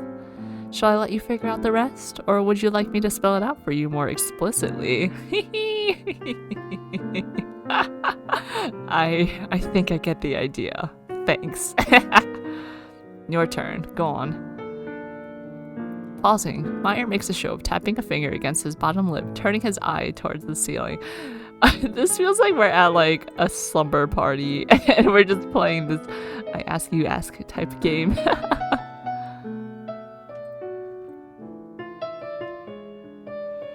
It's such an obvious display that I know for a fact he's already got his question picked out and he's just toying with me. I drain the last of my glass in an attempt to act casual, turning my head away slightly. Ah, I've got one. What memory do you have of your first kiss? Please describe it in great detail. So funny. He's bold. Yeah, he bold. ... I nearly choke on my drink. So this is what he was planning all along? I'm listening very attentively. Hold on, dang it, I know this is what he wants me to say, but it'll be a cold day in hell before I tell this guy I've never properly kissed anyone before. Can I just trade the favor? Oh my god, no, dude, no. You're walking right into his trap. Oh? Don't feign surprise. In that case, I suppose I'll take you up on that favor right now. I reflexively squeeze my eyes shut, sucking in a breath. It feels like my chest is going to explode. Richter? What are you doing? Awkward. I reopen one eye to see Meyer staring at me quizzically. I thought No, of course he wouldn't. He's too much of a gentleman. Just, a little dizzy from the drink. So, what do you want from me for the favor? Well, you'll probably think me a fool for saying this, but... Reaching for the bag at his right, Meyer lifts it up and sighs happily, slipping his hand inside to unwrap the cake. I'd like you to share it with me. Share? The cake? He nods, pulling back the paper wrapping to reveal the delicious-looking, spongy white dessert. I'd feel guilty enjoying it by myself, especially considering you bought it for me. So, I would prefer we savor it together. Does that sound agreeable? Huh, I haven't had a thing since lunch, so you're asking the right guy. Should we just cut it in half or what? Oh no. No. You're going to feed it to me. Ah! There it is. Oh. Okay. Okay. I blink at Meyer, unsure if I heard him correctly. He gazes back at me calmly. I definitely didn't mishear that, did I? If you want, then should I get a fork? Oh no. That won't be necessary. Come, take a bite. Head in hands, my head's in my hands. And Meyer offers the cake to me, along with a daring raise of his brow. I feel like I just walked right into a trap. Yeah. But I knew that from the beginning, didn't I? And I came here all the same, because I wanted it to happen. Oh, sir. I take a small bite of the cake, letting the fluffy sweetness rest on my tongue. Then, Meyer gently curls a finger under my chin, gradually closing the distance between us. His chest presses against mine, pinning me back on the sofa. Oh my god.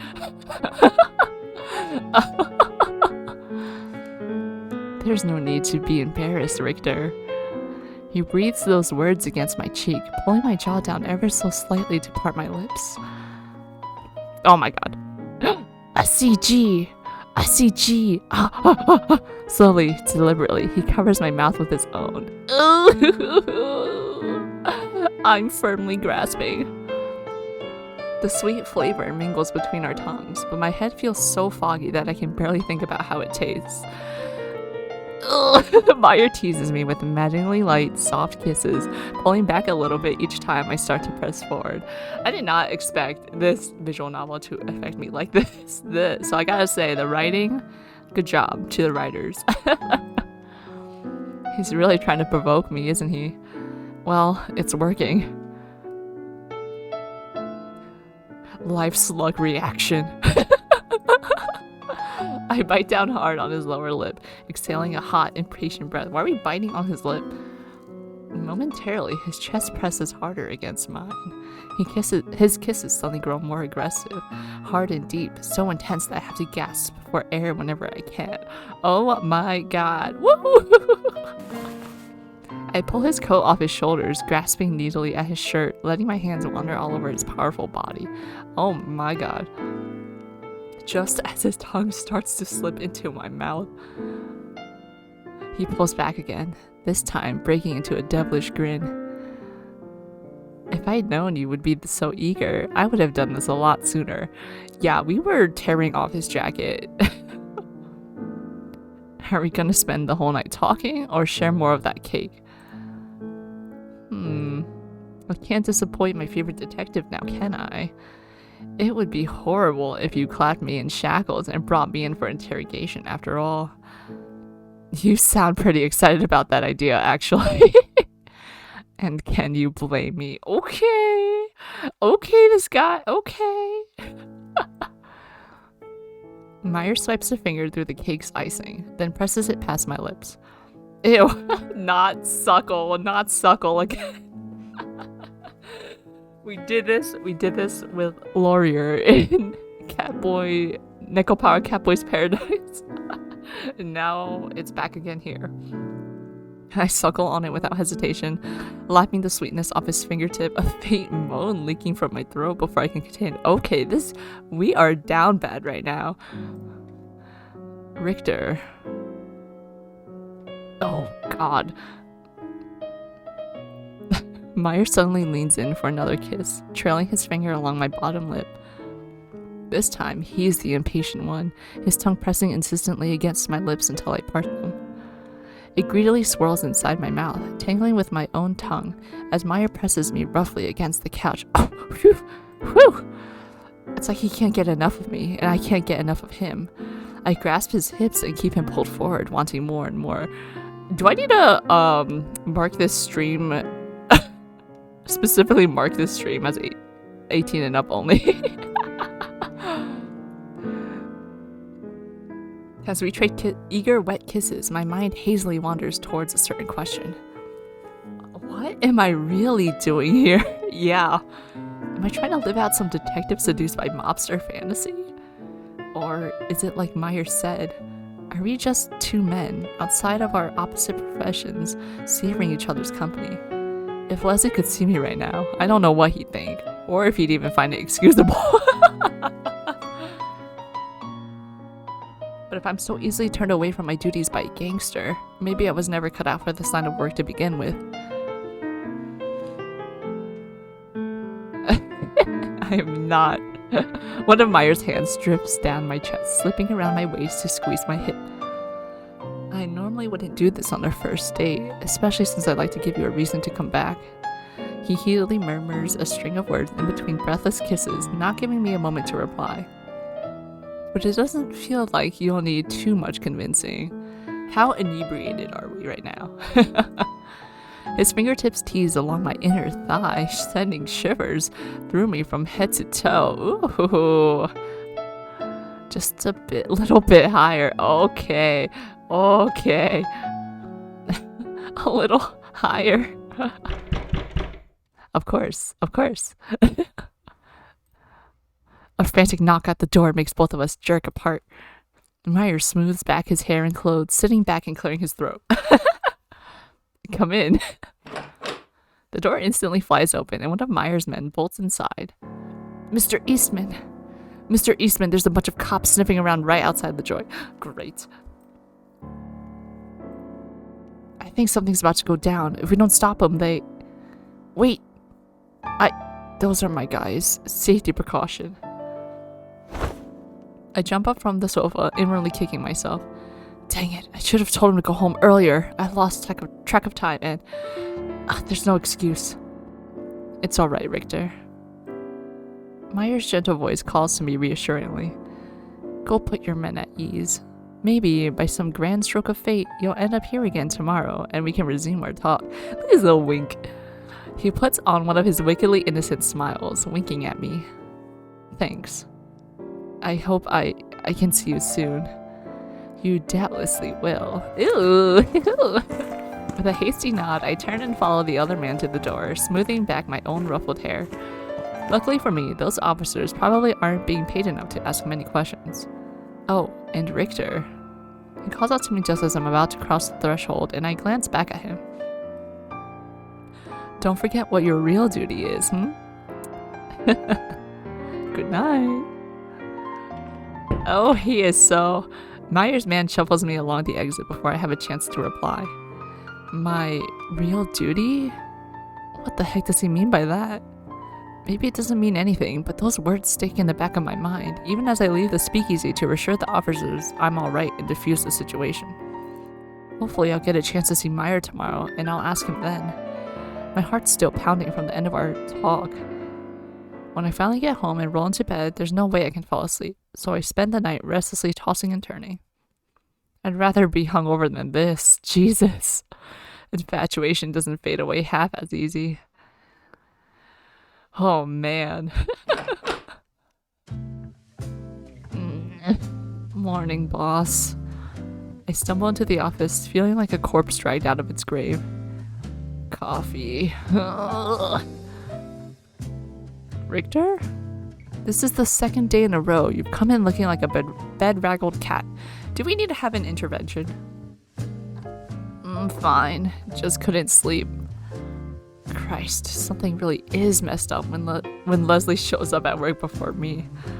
He lets out a long, playful sigh, shaking his head before taking a sip of his coffee. Well, don't keep me in suspense. Your escapades last night, of course. What happened? What did you find out? Oh, yeah, right. With my own coffee mug in hand, I sink down into my chair, clearing my throat. Going to have to leave out some of the details here, I think. My new friend, Mr. Meyer Eastman, well, he gave me some information about the powerful mob players in the city. Seems like he really is in the loop. The already pale Leslie seems to suddenly grow a shade paler. He slowly sets down his coffee and leans forward over his desk, brow furrowing as he stares at me. Did you say Eastman? Sure did, boss. Why? Why? Yes? Are you losing your hearing already, boss? I'm not that old. Because Eastman is a man running all of Cleveland. That's why. Leslie raises his voice in excitement and frustration, slamming his fist down on his desk. All of Cleveland? Yes, all of Cleveland. I found out about him last night at that party I went to. He's well liked and hugely powerful, and most of Cleveland's Italian mafia is terrified of him. I don't know how on earth he managed to get in his good books, but Eastman is the key to taking down this city's liquor business. In fact, I think that speakeasy itself might be his main base. After we get a bit more information, we should set up a raid. Oh man. I figured Meyer was powerful, but had no idea he was running all of Cleveland. Leslie's right, obviously. Our department is supposed to be working with the FBI to enforce prohibition here, which means shutting down criminal outfits. This should be a huge step forward. If that's the case, then why do I feel so reluctant? It's not like Meyer trusts me. In fact, I'm sure he doesn't, but I can't imagine putting him behind bars. Last night was probably just a game, his attempt to manipulate me onto his side, and yet it didn't feel like that at all. Oi, Richter. Are you spacing out? Do you need more coffee? I snapped back to the moment, greeted by a curious Leslie staring at me quizzically. No, I was just thinking, boss. We're going about this the wrong way. The wrong way? You have a different idea? When I nod, Leslie tilts his head to the side, motioning for me to continue. If there's anything I can give him credit for, it's that he's usually willing to listen to what I say, even if I'm the junior partner. Let me keep talking to Eastman.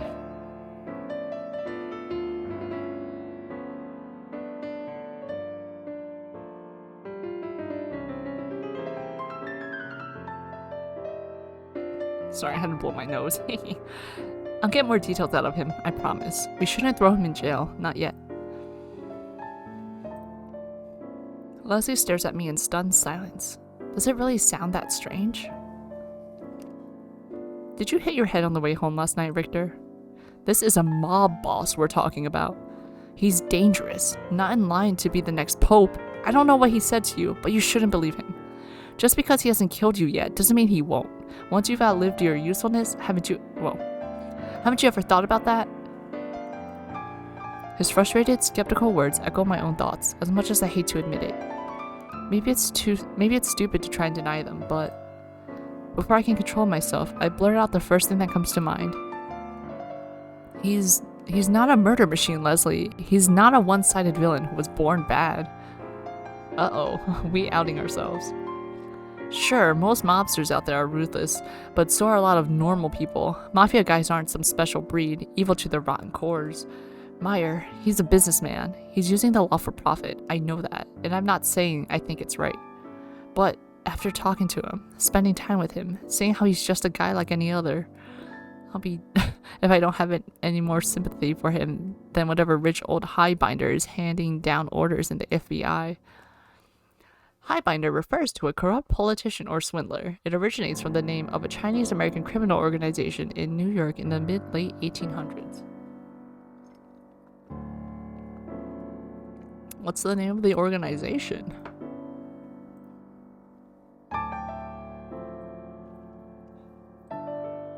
Leslie stays quiet, biting his bottom lip, a nervous habit of his, and avoiding my gaze for a time. I never raised my voice at him, nor anyone else for that matter. I instantly feel a little sheepish about it, but I didn't know how else to express my change of heart. Finally, Leslie rubs at his eyes with one hand and gently sighs, a small smile twitching at the corners of his lips. He stands up from his desk and walks over, giving me one of those affectionate, "What am I going to do with you?" looks. I guess I'm not all that surprised. You've always been compassionate and honest, probably why you were a terrible liar. He pauses, reaching out to gently ruffle my hair. There's still a worried crease in his brow, but I think he's trying his hardest to believe in me.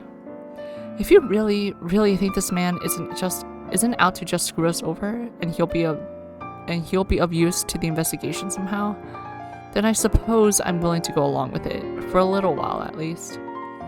Boss! A little while, I said. Hey, what?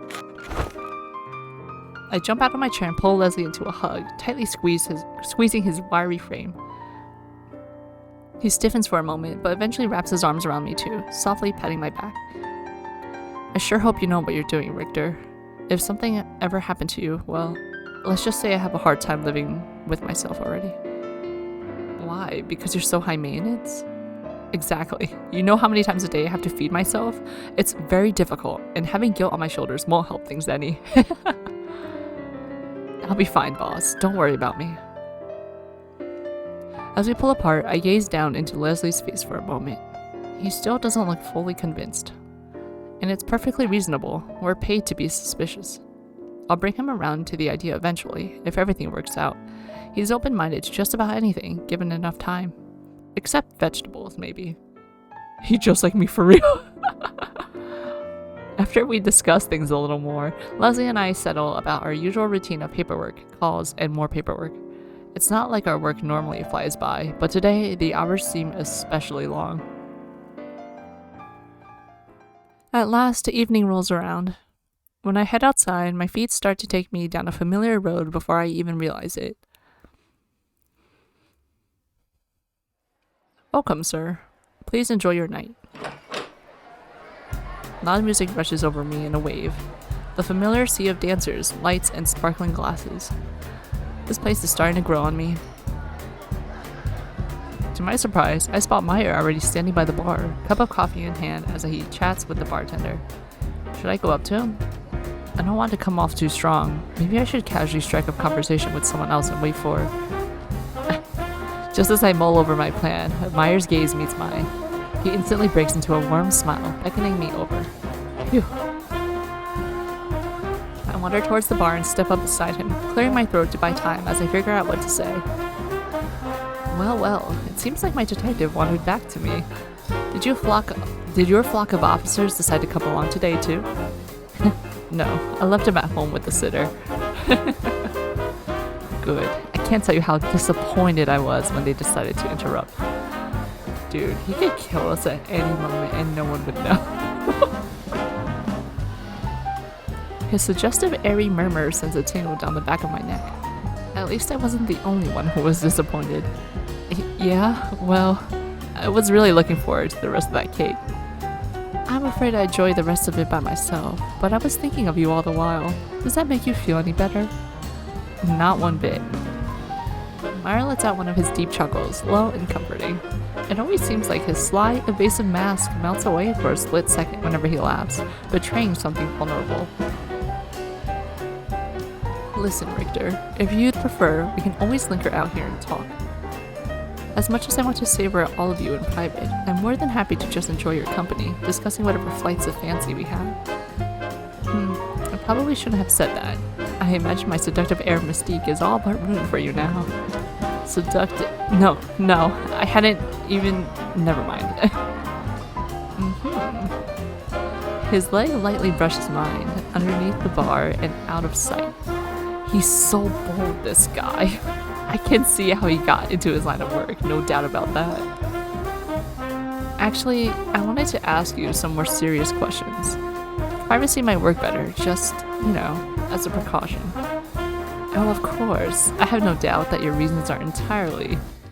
Ah! It's the cops!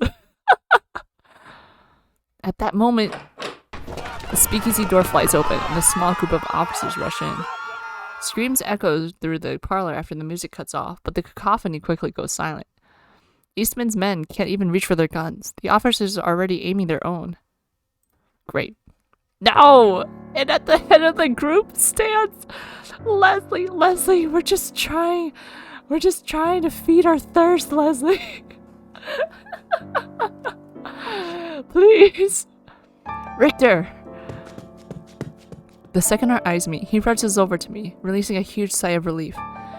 Richter, thank God you're not hurt. I thought for sure that... We had an agreement, Leslie, didn't we? How can you just storm in here after me? Don't you trust me? When I manage a choked accusation, Leslie just shakes his head, eyes narrowed. It's not about trust, Richter. It's not even about the job. To heck with information gathering.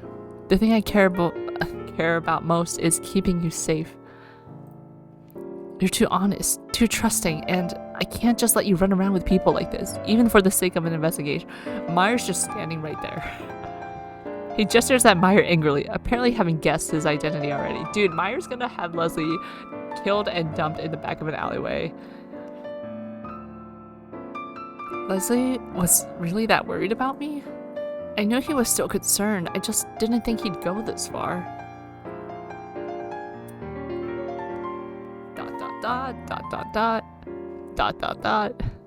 Meyer, who's been entirely silent this whole time, watches us with a carefully measured expression.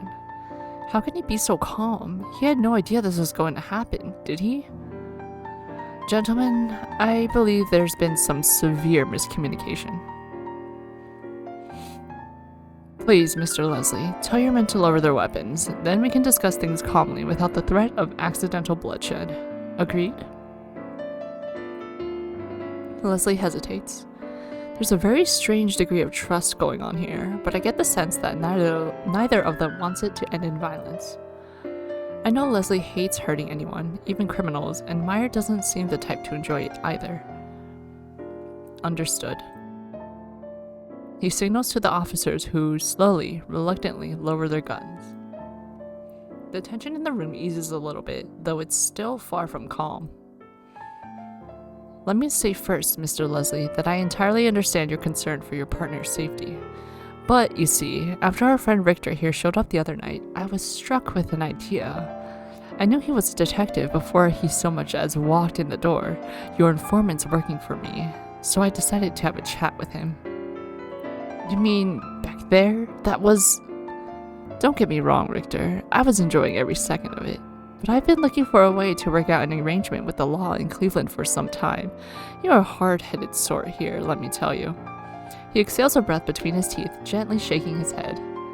Richter, however, I could tell he was made of something different.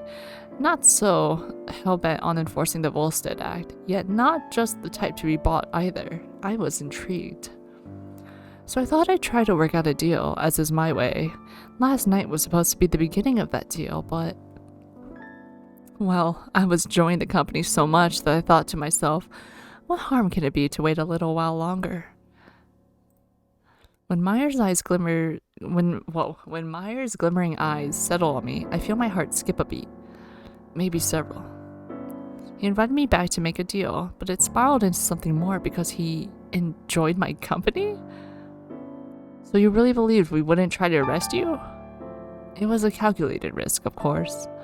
Meyer casually waves one hand. The way he keeps this kind of sang-froid, even while surrounded by the law, no wonder he's the leader. Sang-froid, literally cold blood, in French refers to someone who acts cool and composed even in tough situations. I am probably pronouncing that so wrong. Nothing ventured, nothing gained. I like to make big gambles, and usually they pay off.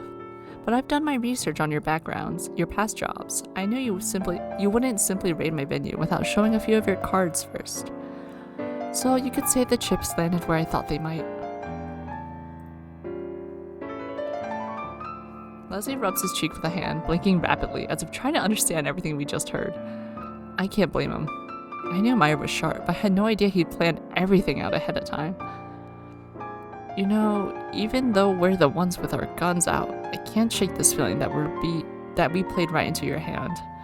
You really do live up to your reputation, don't you? I was expecting Leslie to be furious, but instead, he sounds more impressed than anything. Is it possible he actually took some of my words to heart back in the office? You mentioned a deal earlier. Can you explain what kind of deal we're talking about? I was hoping you'd ask that. A particularly satisfied smirk curls on Meyer's lips, the type a man wears when he's just won at cards. Why don't we discuss matters privately, on a neutral ground? I'll even let you pick the spot, all of us disarmed with a few of our men waiting outside. A moment, if you don't mind. Leslie grabs my sleeves and pulls me aside, leaning up to whisper in my ear. You really trust him enough for this? Normally, I'd say it's suicide, but this Meyer, he's not like any other man I've ever met. It's like talking to the chief of a big corporation, not a mafia leader. He scratches his head, clearly baffled. It's not like I can blame him. I felt the same way when I first met Meyer the other night. I don't know. I know he doesn't mean harm. Well, I know he doesn't mean us any harm, boss. He's still a gangster. I can't deny that, but... I pause, swallowing.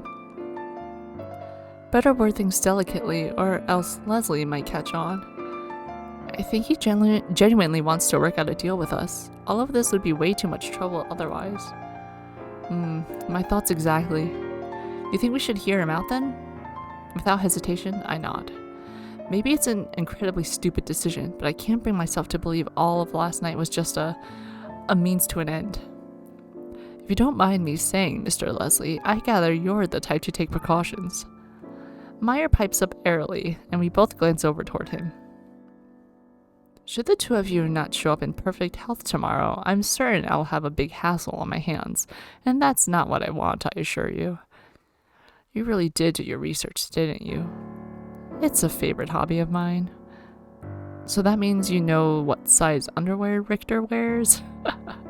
Boss, I'm afraid you'll have to barter for that information. Oh, you drive a hard bargain, do you? I like that. Oh my god. Great. Just great. After a little more discussion, the three of us settle on a hotel room for our meeting spot. The unfortunate patrons who had to witness all that, well, they're sent home and promised free drinks when they come back. Yes! More free Ed's bathwater! Let's go! In this day and age, that's probably enough to risk being shot. Once that mess is sorted out, the three of us head to the hotel with our respective men. I can't even begin to imagine how tonight will end, but I have hope for the best. Oh! Oh, snap! To continue the story, pick different choices and play through Leslie's route. Both routes lead to one ending, but you'll need to understand both sides of the story. Oh, interesting. Unless both sides win, no agreement can be permanent. Jimmy Carter. Interesting. Okay. Play through Leslie's route. Okay, so we just got... Well, I'm glad there's one ending. Back to first choice.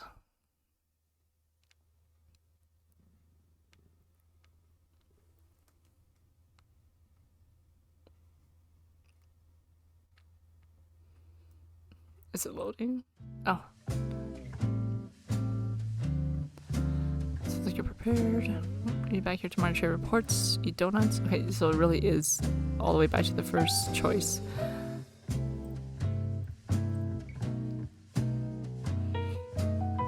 We are... What's the first choice?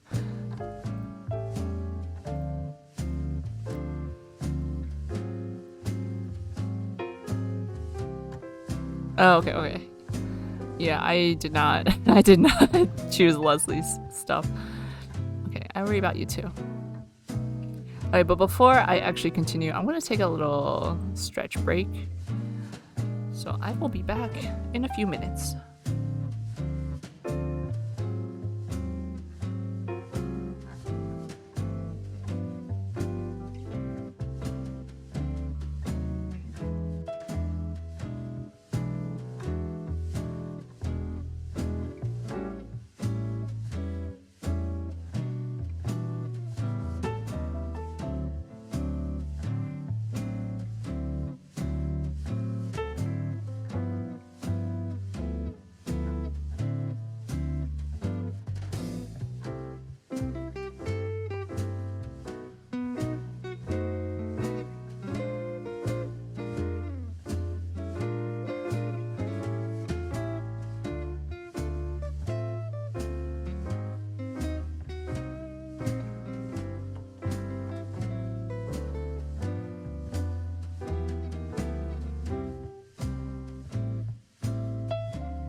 Hey, I'm back. It's very nice outside today, where I'm at, and very sunny. So I ate a banana, got some water, I am refreshed. Alright, let's continue. This guy. So he realized it goes both ways. With a small sigh, I rubbed the back of my neck with a hand, unsure how to phrase what I want to say. I worry about you too, Leslie. Not like I can help it, since you send yourself on sketchy jobs all the time. It's like you're just going to be iced. To be iced or put on ice is to be killed. The term refers, quite morbidly, to the chilling of a corpse. Leslie blinks at me, as if he'd never even considered my concern to be a possibility. Really? That's very sweet of you to say, Richter. He sniffles, clutching a hand to his collar. Dang it, maybe I should have kept my mouth shut. I mean, you don't need to get all... But if you're so worried about me, why don't you pick up tomorrow's breakfast?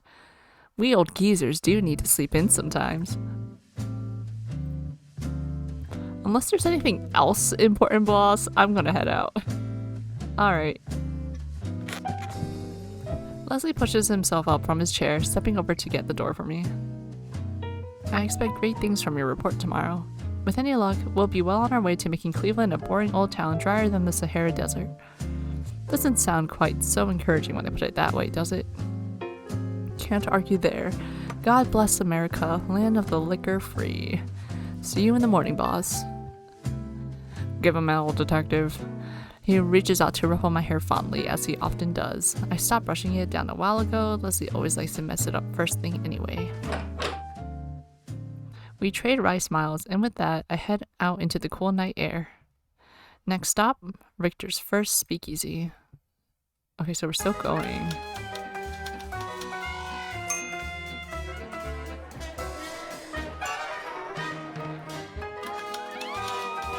August Richter.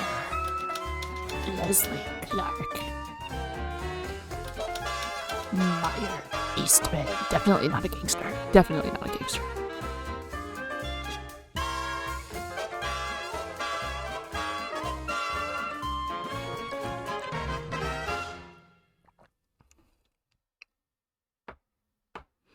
Back at it again. Password. A gruff voice whispers through me to me through slotted in the door. I wonder if there's an option that highlights skipping scene text, all text. I'll just quickly. I like in some visual novels where they have the scene text in a different color. That way you know. Things I will. I step in the hall. Yes, yes, yes. Yes, yes, yes, yes, yes. Maybe I will skip scene text. Yeah, let's get Ed's bathwater. I'm gonna skip scene text. Watch your eyes. I think there's a lot of flashing. Okay. You spit it out this time. I spray my drink all over the man next to me. Oh, man. Unfortunate male. Hey, what's the big idea, you yutz? Yutz is a Yiddish word that refers to an idiotic jerk or annoying person. Sorry. Jesus, that's bad. What does it do in his bathtub? Right, skip. Skip. Oh god. Is there any better stuff? Is that what I said? Is that what I asked? I can manage another drink, but not another one of whatever this is. I trick my chin toward the mild rat poison in my glass. You don't like it, really? I've been told it's one of the best drinks here. One or two more and I promise we'll start growing on you. No, really. I like my tongue too much to put it through more Satan's mouthwash. Okay. Skip. Man. I don't know, something sweet. Something sweet to mask how bad it tastes? Meyer stares at me in stunned silence. What? What's with that look? A small choked sound leaks from his throat. The kind you make when you're stifling a laugh. He's razzing me again, isn't he? To razz someone is to heckle or tease them. It comes from a shortened form of raspberry, in the sense of a contemptuous sound. Yes, of course, something sweet. I understand. I'll make sure to take excellent care of both you and your refined palate. Okay, we're leaving. Yeah, I don't want to hit the skip button anymore. I think the flashing is too much. What business is he referring to?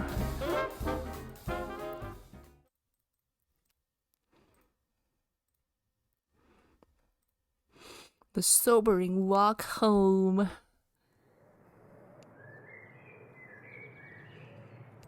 The gentle humming of chirping of birds outside the window. The laughter of children, the blinding sun. Okay.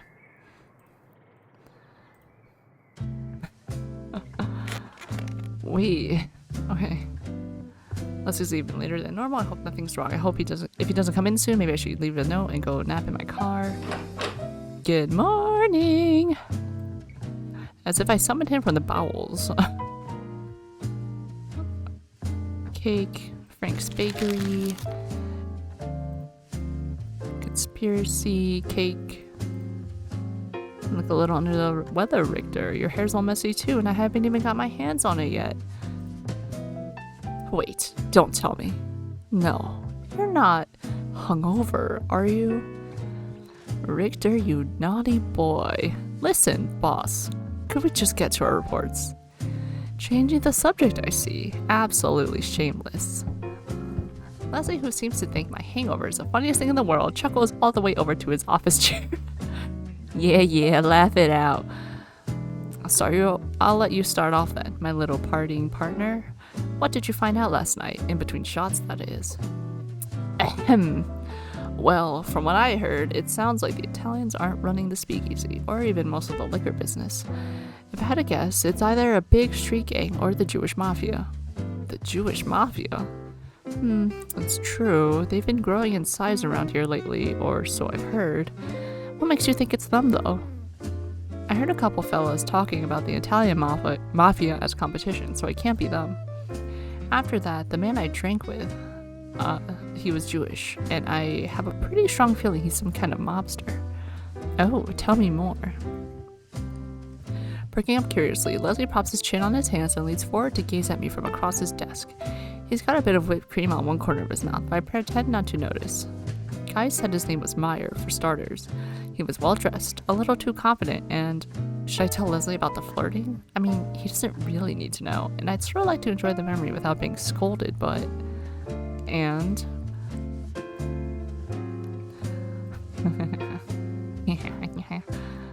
And he flirted with me.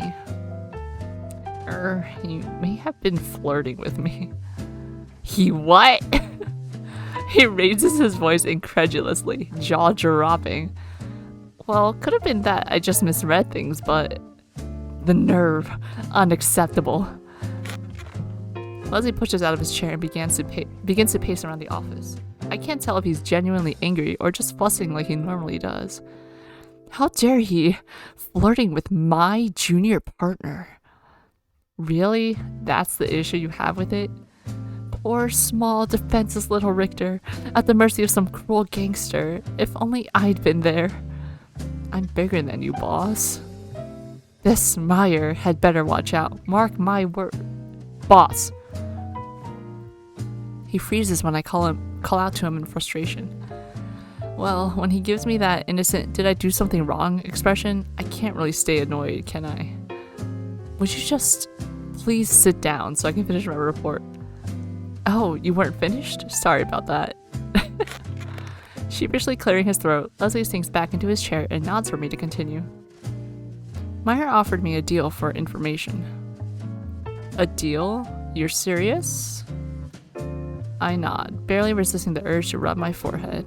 Details on the mob in exchange for... cake. Okay. tell me what he wanted. He's teasing you. No, he wanted cake. For real. He wanted that cake. He wanted that cake specifically that you're holding. It's a setup.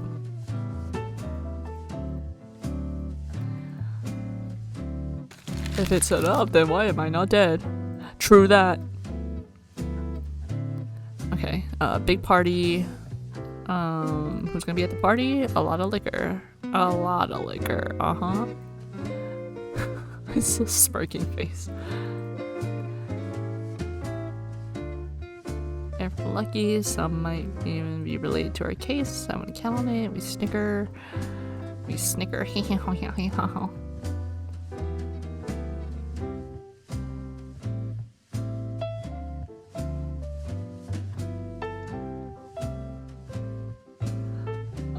But I think he's right about the hotel party. If the gossip flows as freely as the liquor, and I believe it or not, I'd like to spend more time on the job with him. Watching Leslie work is quality entertainment in and of itself.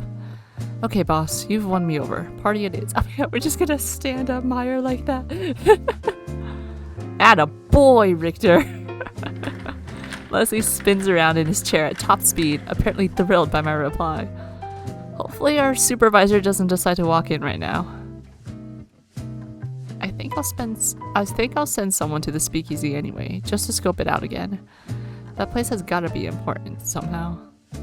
Ignoring the spinning Leslie, I rub my cheek thoughtfully and gaze at the ceiling, pondering the situation.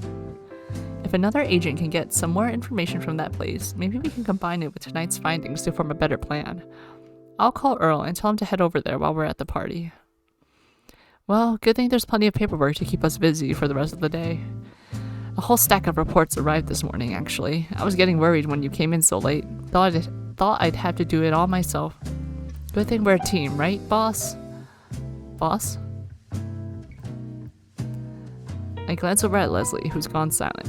He's still slowly spinning in his chair, head slumped back. Is he? He's snoring. If I had a dime for every time this happened, I'd be a rich man. But no, all I have is this massive pile of paperwork. As Leslie enjoys his morning nap, I bury myself in the reports, poring over them one by one. He's lucky I have such a soft spot for him. Otherwise, I'd tip him out of that dang chair and throw these papers at his face. He always looks so peaceful when he's sleeping, though. Not a care in the world, innocent as a kitten. That's my dashing senior partner, all right. As evening finally rolls around, I manage to finish up the paperwork. Leslie woke up in time to help me with the last third, and we head out to the party. He really just slept on the job. I wish. Our taxi takes us to a lavish hotel, an appropriate place for a fancy gala like tonight's.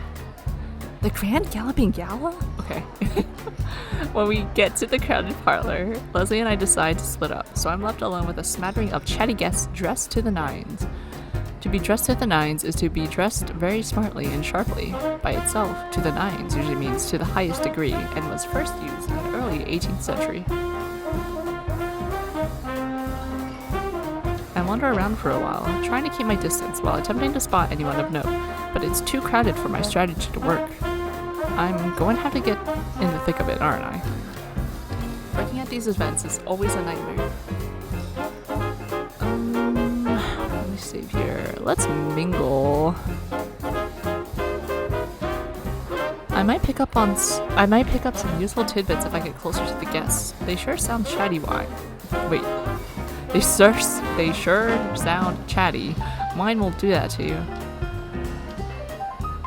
Stuffing my hands in my pockets, I casually stroll by a couple standing near the fireplace, tuning into their conversation. Well, well, well, if you aren't just the prettiest little doll in a dress. Hee hee hee, you trying to sweet talk me? No, I'm just telling the truth. You remind me of the vamp, just a little wider, that's all. One of the earliest movie sex symbols was a silent movie actress named Theta Bara. She earned her nickname, the Vamp, from playing a score of sexually predatory femme fatale roles. That sounds intriguing. Silent movie actress? Ooh, that sounds fun. What? How dare you? Get lost. I'm through with you, you cad. What a charmer. Reminds me of my own lack of a love life. It's tough to find the time, let alone a dame who seems worth chase. The word dame, I can't. Love's just too hard to worry about, isn't it? Especially since I've already got my hands full with Leslie. God only knows how I could look after someone else too. I do get a little lonely now and then, but I guess that's just part of the job. Wait, what am I standing around rooting for? Dang it, I didn't come here to feel sorry for myself. I can do that at home. Sighing to myself, I turn around and start scoping out a more promising group to join. I wonder if this audio is too loud. Okay. I lowered it a little bit. Richter! A sing-song voice suddenly calls out my name, floating over the loud chatter of all the guests. A very familiar sing-song voice. Boss? Boss, you... Ah, there you are. Whoa. Leslie comes half stumbling towards me, crashing right into my arms. Oh my god, is he drunk? I managed to catch him, considering he's lighter than a paperweight, but I can't get him to stay upright. He keeps slumping back onto me, not even attempting to stand straight. Boss, just what the heck are you doing? Shh, not so loud. We're blending in, Richter. Blending in. He's completely smoked, isn't he? Smoked, another term to describe drunkenness. I can already guess what happened. Leslie can barely handle a single drink, and the champagne's flowing like the Nile here. Quick, take me to a broom closet. Boss, what are you... Shh. He presses a finger to my lips, glaring at me indignantly. I found some things out. Important things. But we need privacy, and somewhere I can put my feet up. I don't know if I should be impressed or concerned that he got drunk so quickly. Well, it's not like I can really drag him home in this state, can I? What am I gonna do with you? Muttering to myself in disbelief, I help Leslie down the hall, away from the rest of the party. Luckily, it seems like the hotel staff planned ahead. A number of the doors are unlocked and open. For situations just like this one, no doubt. We end up in a dark room, and I kick the door closed after dragging Leslie inside. A broom closet. You're off your rocker, boss. Deciding to deposit my senior partner on the bed, I move us toward it and gently nudge him onto the covers. Maybe he'll just decide to fall asleep. Oi, oi. I said I had important things to tell you. Before I can step away, Leslie grabs my wrist and tugs me down onto the bed. Sit! What, is this some kind of impromptu meeting? Leslie leans back against the pillows and gives me a hazy smirk, nodding. His legs are stretched out across my lap and he's still got his shoes on. He'll get dirt on the bedspread at this rate. Oh, taking off my boots? You're too good for me. I don't deserve a partner like you, Richter. I really don't. Someone's got to take care of you. True, true. I don't envy that someone. Our relationship is a running joke between us, but I've never been unhappy with how things are. Leslie takes care of me too, in his own little ways. Buying me food, teaching me French on the weekends, making me stay home and bringing soup every time I'm sick. And whenever I need him, he's always there. Hello, Richter. Anybody home? Leslie snaps his fingers in front of my face, giggling to himself. He's been staring at me for, about 30 seconds. That's because I was thinking about what a big fat hypocrite you are. Hypocrite? Me? Razzing me this morning for being hungover, but here you are, fried off your mind. Fried was one of the many slang terms for drunk, used in the 1920s and beyond. Well, nobody's perfect, not even me. He pouts, fluffing up the pillows behind his back and attempting to knit his brow into a serious expression. It doesn't work very well. I found out who's behind the booze at tonight's party. In fact, it sounds like he's pulling the strings in all of Cleveland. You're serious? Who is it? A fellow called Eastman, biggest name in the whole city's underworld. Meyer Eastman.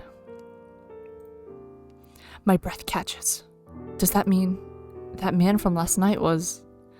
Nah, it's probably not the same one. Leslie shakes his head as if reading my thoughts. He's tall, really short hair, likes to wear a long coat, low, distinctive laugh. It's him. We stare at each other for several seconds, unsure what to make of this revelation. I can't believe I was actually drinking with a mall boss last night, let alone one who propositioned me for a cake. But what surprises me most is... he wasn't a bad guy. How's that? Leslie blinks when I unconsciously mutter my thoughts out loud. Meyer. He wasn't rude or intimidating, and he sure as heck didn't try to throw his weight around like you'd think. I guess I'm just thrown off by how normal he seemed, like a regular Joe, not someone in the mafia. Rather than poking fun at me, Leslie gently nods, exhaling a quiet sigh. Apparently, he's pretty well liked around here. Doesn't usually resort to violence either. They say he's got a golden tongue, and he always manages to work out a deal to make everyone happy. I don't know how much of it is true, but if it is, then the recent fights around Little Italy would make more sense. You mean the crazy reports we've gotten recently? The very same. The Italian gangs are probably trying to regain the turf they've lost. He's right.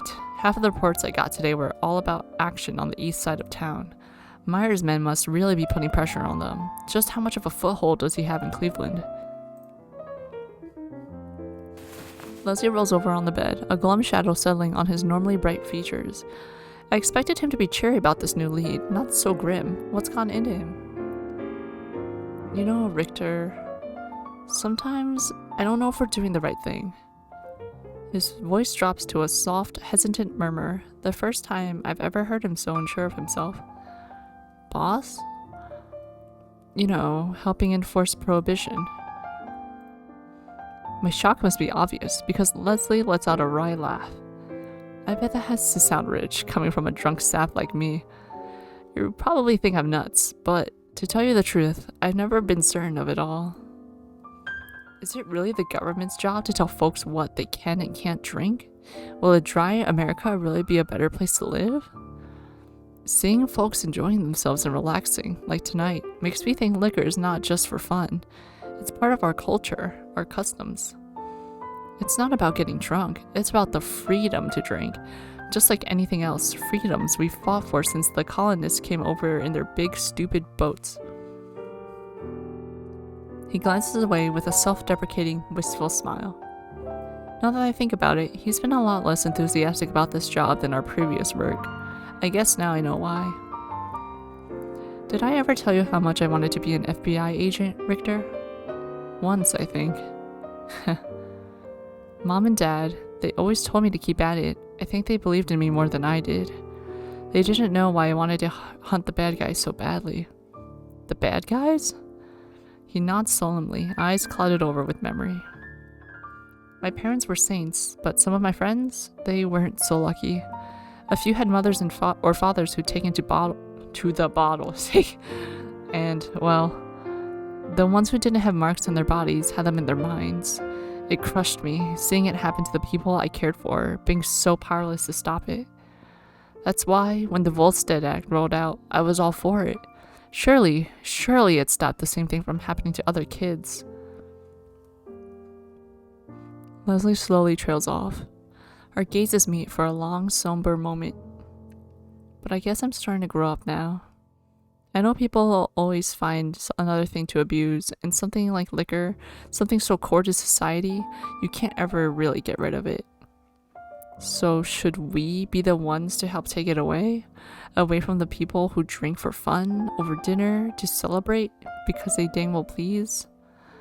The soldiers who lost arms and legs fighting in the war, but come home to hear they can't even enjoy a shot of bourbon. I just don't know. He lets out another sigh, this one deep and troubled. His eyes shut tight, almost like he's trying to fall asleep again. You're not crazy, boss. Leslie stares at me like I just sprouted wings. Well, maybe a little crazy, but for different reasons. About what you said, though, the more I think about it, it's hard for me to argue. I hesitate for a moment.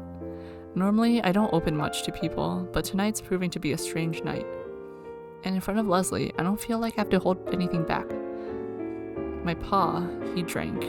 I guess it's all he had since my ma died having me. Probably why he took off when I was a kid, left me with my grandparents. Richter. Leslie's fingers reach out to brush my sleeve, lightly squeezing the fabric. Hey, don't feel sorry for me. They were good folks, traditional views aside. Grandpa, he was always muttering about how the laws make what makes man better than beast. Every single time he read the police reports, he'd say that, without fail. The law is the highest order to uphold on earth, Grandpa thought. Aside from the Bible, that is. So little Richter got that drilled into his head, did he? I nod, smirking faintly. No crime headlines to read in heaven, Grandpa. You must be pretty bored up there. He wanted me to be a policeman, but luckily detective work was close enough to count. When it comes to prohibition, though, I've always had my own doubts. Maybe the law makes us better than beasts, but the government's not the gospel. I don't know. It doesn't feel right to follow orders just because they're from the top. I joined the agency to help people, not make their lives harder. Anything that goes against that, I just can't put my heart in it, feds or no. By the time the last words leave my mouth, I feel like a complete idiot. Just because Leslie shared his story didn't mean I had to go and babble on. It's like I'm an old church lady or something. You know, Richter, I really admire you. Leslie smiles warmly at me when I glance at him in shock. Where'd that come from, I wonder? Unlike most folks, you don't always take things at face value. You stop and think, you feel, instead of only judging. Maybe you should be the senior partner, then I'd feel better about relying on you so much. I think you've got it wrong, boss. I'm just a regular old... No, there's nothing regular about you. Not to me, anyway. No, you're a special breed of fantastic. He doesn't normally give me these genuine compliments. How the heck am I supposed to respond to that? I admire you too, boss. What I mean is, Oh? Please, do tell me more. Well, now I've gone and done it. I can tell he's not going to let me get away with this one, so I'd better come up with something quick. I guess I really admire... Oh my gosh. I want to say both. We'll come back. I'll say how dedicated you are. How dedicated you are to your job, to your friends, everything. Even if you don't act like it sometimes. Leslie's face scrunches up in a show of half exasperation, half amusement. Were you listening to a thing I just said? After all that, you can still call me dedicated? Oh, come on now. All of that talk was proof of how much dedication you really have. A dedicated man asks questions to try and do what's right. He doesn't blindly follow orders. That's why I respect you, boss. A soft, affectionate smile warms Leslie's face. It's nice to see him happy again. The smile suits him a lot better than that glum frown. Oi, Richter. Leslie's tone suddenly turned serious again. Almost too serious. Now that we've poured our hearts out to each other, I need to tell you something important. What's that? Well, I'm not just gonna bellow it out. It's a secret. Lean down. He impatiently beckons me closer. Curious, I scoot towards the head of the bed, leaning in to listen. I'm not sure what could possibly be so... A hand grabs the back of my hair and pulls me down. The next thing I know... That's a nice secret. Leslie's soft lips are pressed against mine. He went straight for the lips. The boss is... This can't be happening. Did I fall asleep? Leslie holds the kiss for a little longer, fingers tightly curled in my hair. But after a few seconds, he lets go. I quickly pull back, touching a hand to my lips. A mortified look of horror instantly crosses Leslie's face. I don't think he realized what he was doing either. Richter, I'm so sorry. I didn't mean to. The booze, He covers his face with his hands, peeking at me through his fingers. It's like he thinks I'm going to start shouting at him. What am I? What, am I that scary? One kiss doesn't hurt anybody, does it?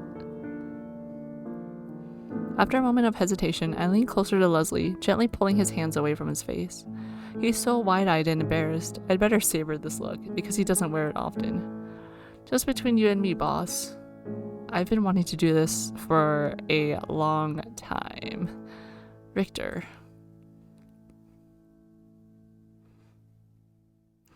This time, I'm the one who kisses Leslie, pressing him into the bed. His hand flits back to my hair, fingers grabbing and pulling, a lot rougher than his normal ruffles, that's for sure. He lets out a soft whimper when I nip and not suckle again, when I suckle his bottom lip, playfully tugging at it with my teeth. We share a string of light kisses, but I can't keep myself from teasing my tongue into his mouth, savoring his little meals of delight. I'm in a daze myself. We've always had a close relationship, me and Leslie, but neither of us ever dared to push beyond that unspoken line. But as I cover Leslie's lips with kisses, finally embracing him the ways I've always dreamed of doing, I can't deny how satisfying it feels. I care so much for him, more than anything or anyone else. Boss, partner, friend, does it really matter? He's here with me, he wants me, and that's all I can bring myself to care about. Thus, our lips pressed together harder, forcing me to steal breaths in between Leslie's needy kisses. He's really getting into it. Is that his thigh rubbing between my legs? I swear, he's so unfairly adorable that I can't help myself. If I didn't know he was drunk, I don't think I'd be able to keep my hands off him.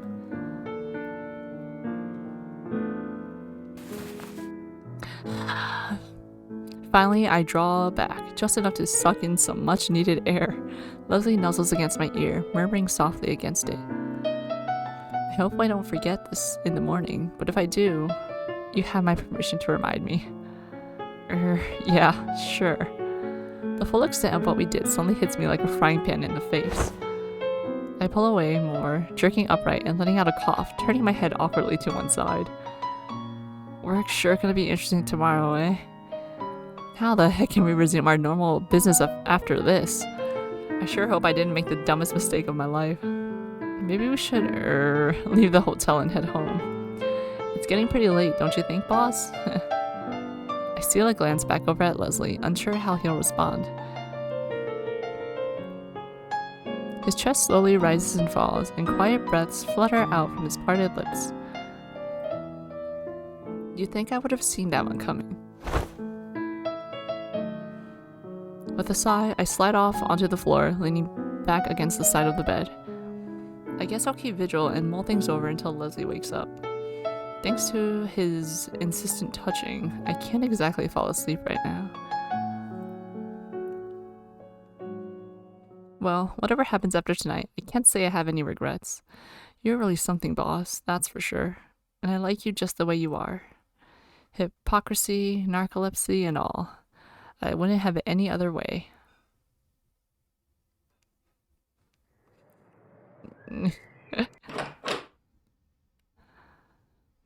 I stumble into the office bright and early, letting out a long yawn.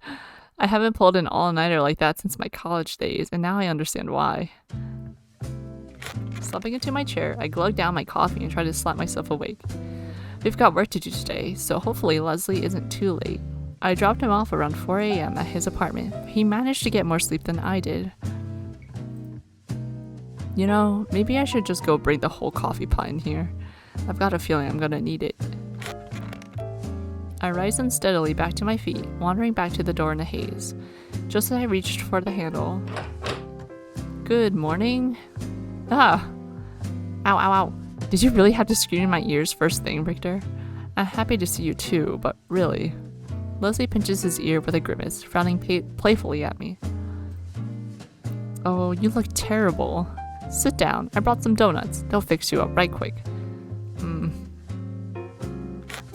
I let Leslie steer me back to my chair, and he stuffs a donut into my mouth. It's good, but I trade all the donuts in the world for a few hours of sleep. We sit in unusual silence for a while, munching on our breakfast and sipping coffee. Normally we'd be chattering about various things right now, but I can't bring myself to look Leslie in the eye, not after last night. I've never felt so awkward in my life. Are we just going to pretend it didn't happen, or... Richter? What's the matter? Leslie calls out to me with a mouthful of donut, gazing at me curiously as he chews. He definitely doesn't seem fazed, that's for sure. You look like a kid who just got caught peeping up a girl's skirt. Really, what's eating you? I don't like this silence. It gives me the heebie-jeebies. Nothing. It's nothing, boss. Listen, why don't we get started on work? We need to go over the new findings. Uh-huh. He seems pretty suspicious, but eventually nods. I can't tell if he's playing dumb, or he really can't remember. You know, it's probably the latter. About Eastman. I think we need more information on everything, including him, before we go to the FBI. If we blow our cover too early, we'll risk losing out on more leads, more potential sources. We should play this smart. Agreed. There's still a lot we don't know. Leslie gazes up thoughtfully at the ceiling, twirling a pen between his sugar-dusted fingers. Is that speakeasy his base of operations? How many warehouses does he have? Are there other key players in his business? I'd say we need to send out some agents to figure out the key details. I don't want to rush into anything. Send out agents? That reminds me. What happened to Earl, the guy you sent to scope out the speakeasy yesterday? I didn't see him come into work today, and he didn't call me like he was supposed to. Oh my god, he's dead. Boss, I need to make a call. I sent Earl out last night, but he hasn't come in yet. Oh?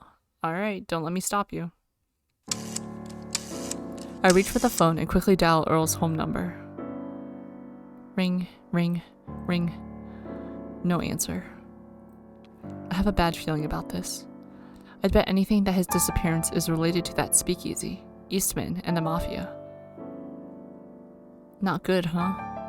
Leslie seems to figure it out pretty quickly because he raises a worried eyebrow at me. I grimly nod. Dang it, I should have gone there myself last night. If something's happened to Earl, then... We'll get some officers and head over there this evening. Boss? Just a quiet investigation at first. See if we can find out anything about Earl. If there's incriminating evidence, then we'll turn it into a full-blown raid, but hopefully he's just at some cat house this morning, hungover. A cat house is slang for a brothel. Used commonly in the early 20th century, the term cat has been used to describe prostitutes, which is possibly where cat house as a euphemism for brothel comes from.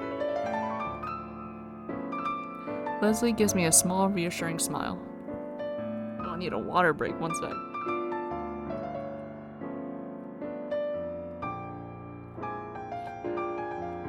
Alright. It makes me feel a little better, even though a nervous pitch still shifts in my stomach. Tonight it is, then. Attaboy. Ready to go over some more reports? Ready as I'll ever be. The rest of the day sinks into a blur of paperwork and coffee. Leslie and I busy ourselves with our mountain of reports, so there's not much time for the awkward atmosphere to come back. Considering how he's acting, maybe nothing really ever happened at all. Maybe I just dozed off in the hotel room and had a bittersweet dream. Hello? Richter, hello? Two hands roughly shake my shoulders. When my eyes struggle open a few seconds later, I notice how dark the sky outside is. Huh? Wait, was I? There's only one of us who can sleep for half the day, Richter. Don't try to steal my thunder. Why didn't you wake me up sooner? You were clearly exhausted. Those dark circles under your eyes make you look like a raccoon. It's cute. But listen, try to get more sleep at night, okay? I can't rely on a hazy partner to have my back after all. And whose fault is it that I didn't get any sleep exactly, Mr. Bright-Eyed and Bushy-Tailed over here? After we get our things together, Leslie and I prepare to head out to the speakeasy. It's already late and there's been no call from Earl, so something's obviously going on. Richter, wait. As I reach for the door, Leslie suddenly grabs my sleeve, tugging me back a little. About last night. I do remember it all, just so you know. This guy. So all of today was just an act? I know. I couldn't pass up the opportunity. Please don't hate me too much. But I just wanted to tell you that, well, I'm sorry. He bites his lip, averting his gaze guiltily. It's the same look he had last night, right after he kissed me. If you want, we can agree to pretend it never happened.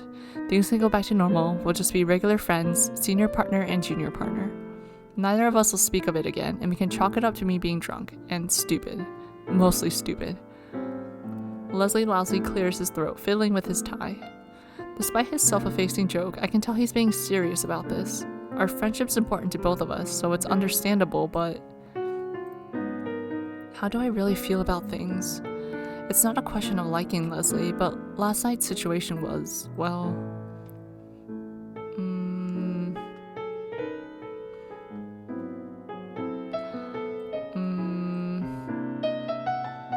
what should we go for?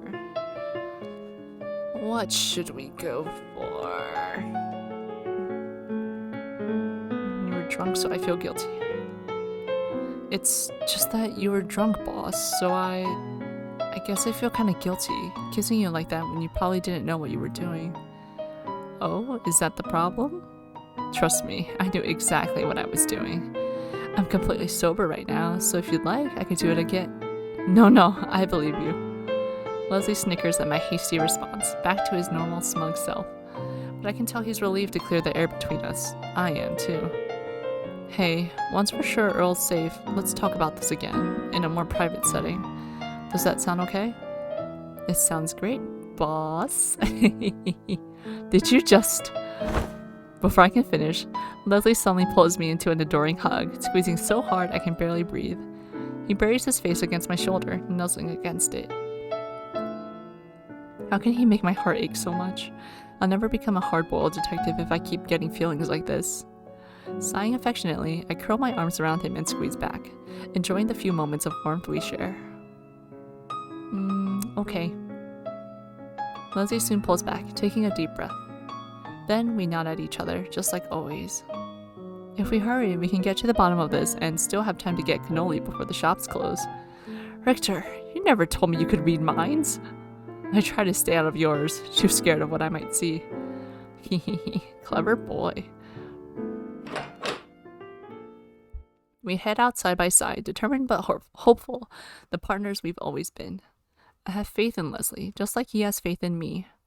We'll get the job done together.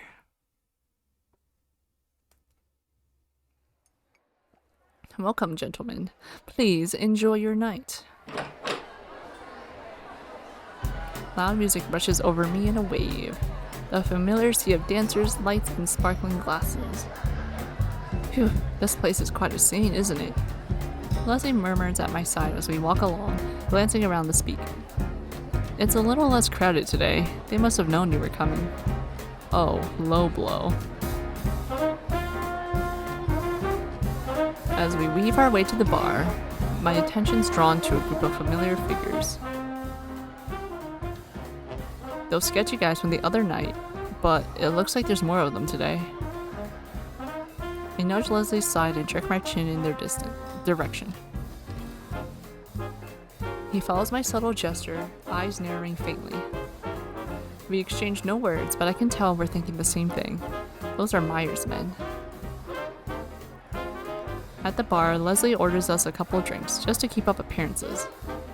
We've got to find some way to ask about Earl, but we can't risk being too obvious about it. Jack, you finally decided to show up,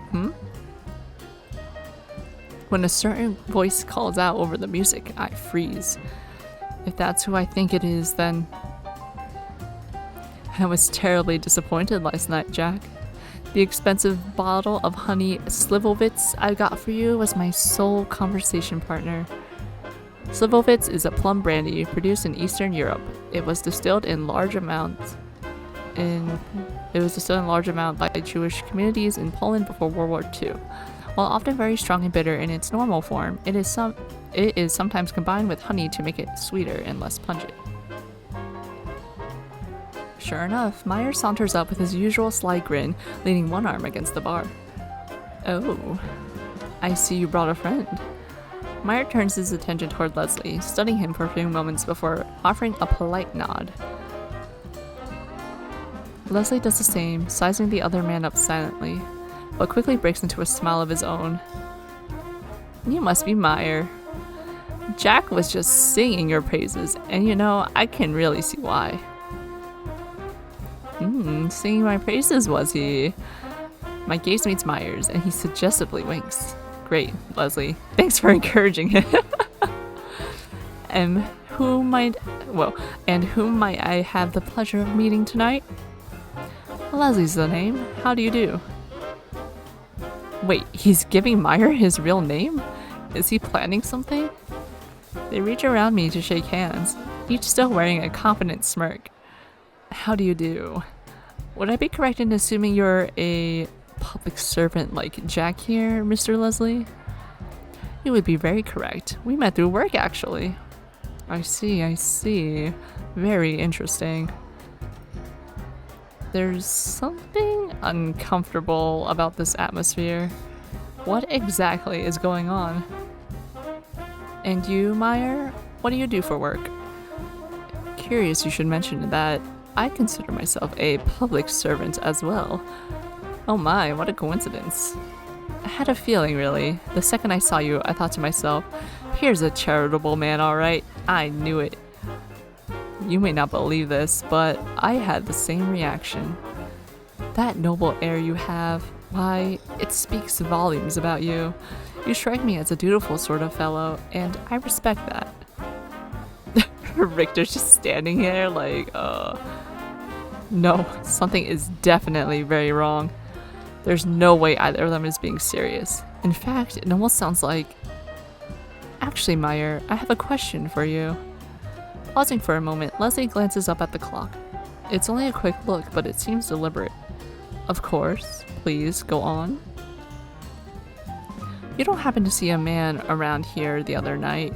Dark, shaggy hair, pointy nose, brown eyes, walks with a slight limp? Meyer brushes a hand through his hair, eyes slyly drifting to one side. It's very possible. That description sounds quite familiar. But you know, Mr. Leslie, information often comes with a price.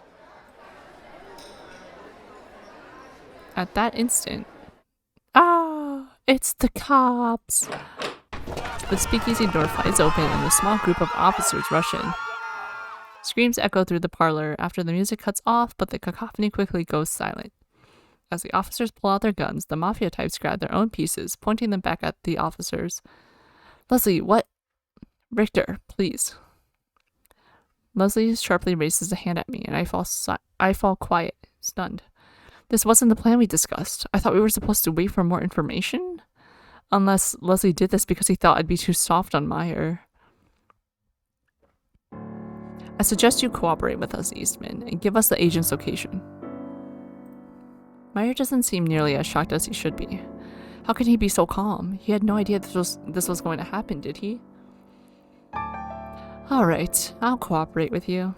But please, tell your men to lower their weapons. I'll do the same for mine, and then we can discuss things calmly, without threat of accidental bloodshed. Agreed? Leslie hesitates. There's a very strange degree of trust going on here, but I get the sense that neither of them wants it to end in violence. I know Leslie hates hurting anyone, even criminals, and Meyer doesn't seem the type to enjoy it either. Understood. Both of them exchange looks and simultaneously nod at their men, who slowly, reluctantly, lower their guns. The tension in the room eases a little bit, though it's still far from calm. Let me preface by saying your man is safe. He's being held in the back room, properly fed and watered. In fact, he's already gotten to know most of the men, a very likable fellow. That does sound like Earl. The guy can get along with just about anyone. Why did you capture him then? To use him as bait, naturally. Bait? Meyer nods, giving me a slightly apologetic smile, although he looks too pleased with himself about it all. You see, after our friend Jack here showed up the other night, I was struck with an idea. I knew he was a detective before he so much as walked in the door. Your informant's working for me, so I decided to have a chat with him. You mean back there, that was... Don't get me wrong, Richter. I was enjoying every second of it. But I've been looking for a way to work out an arrangement with the law in Cleveland for some time. You're a hard-headed sort here, let me tell you. He exhales a breath between his teeth, gently shaking his head.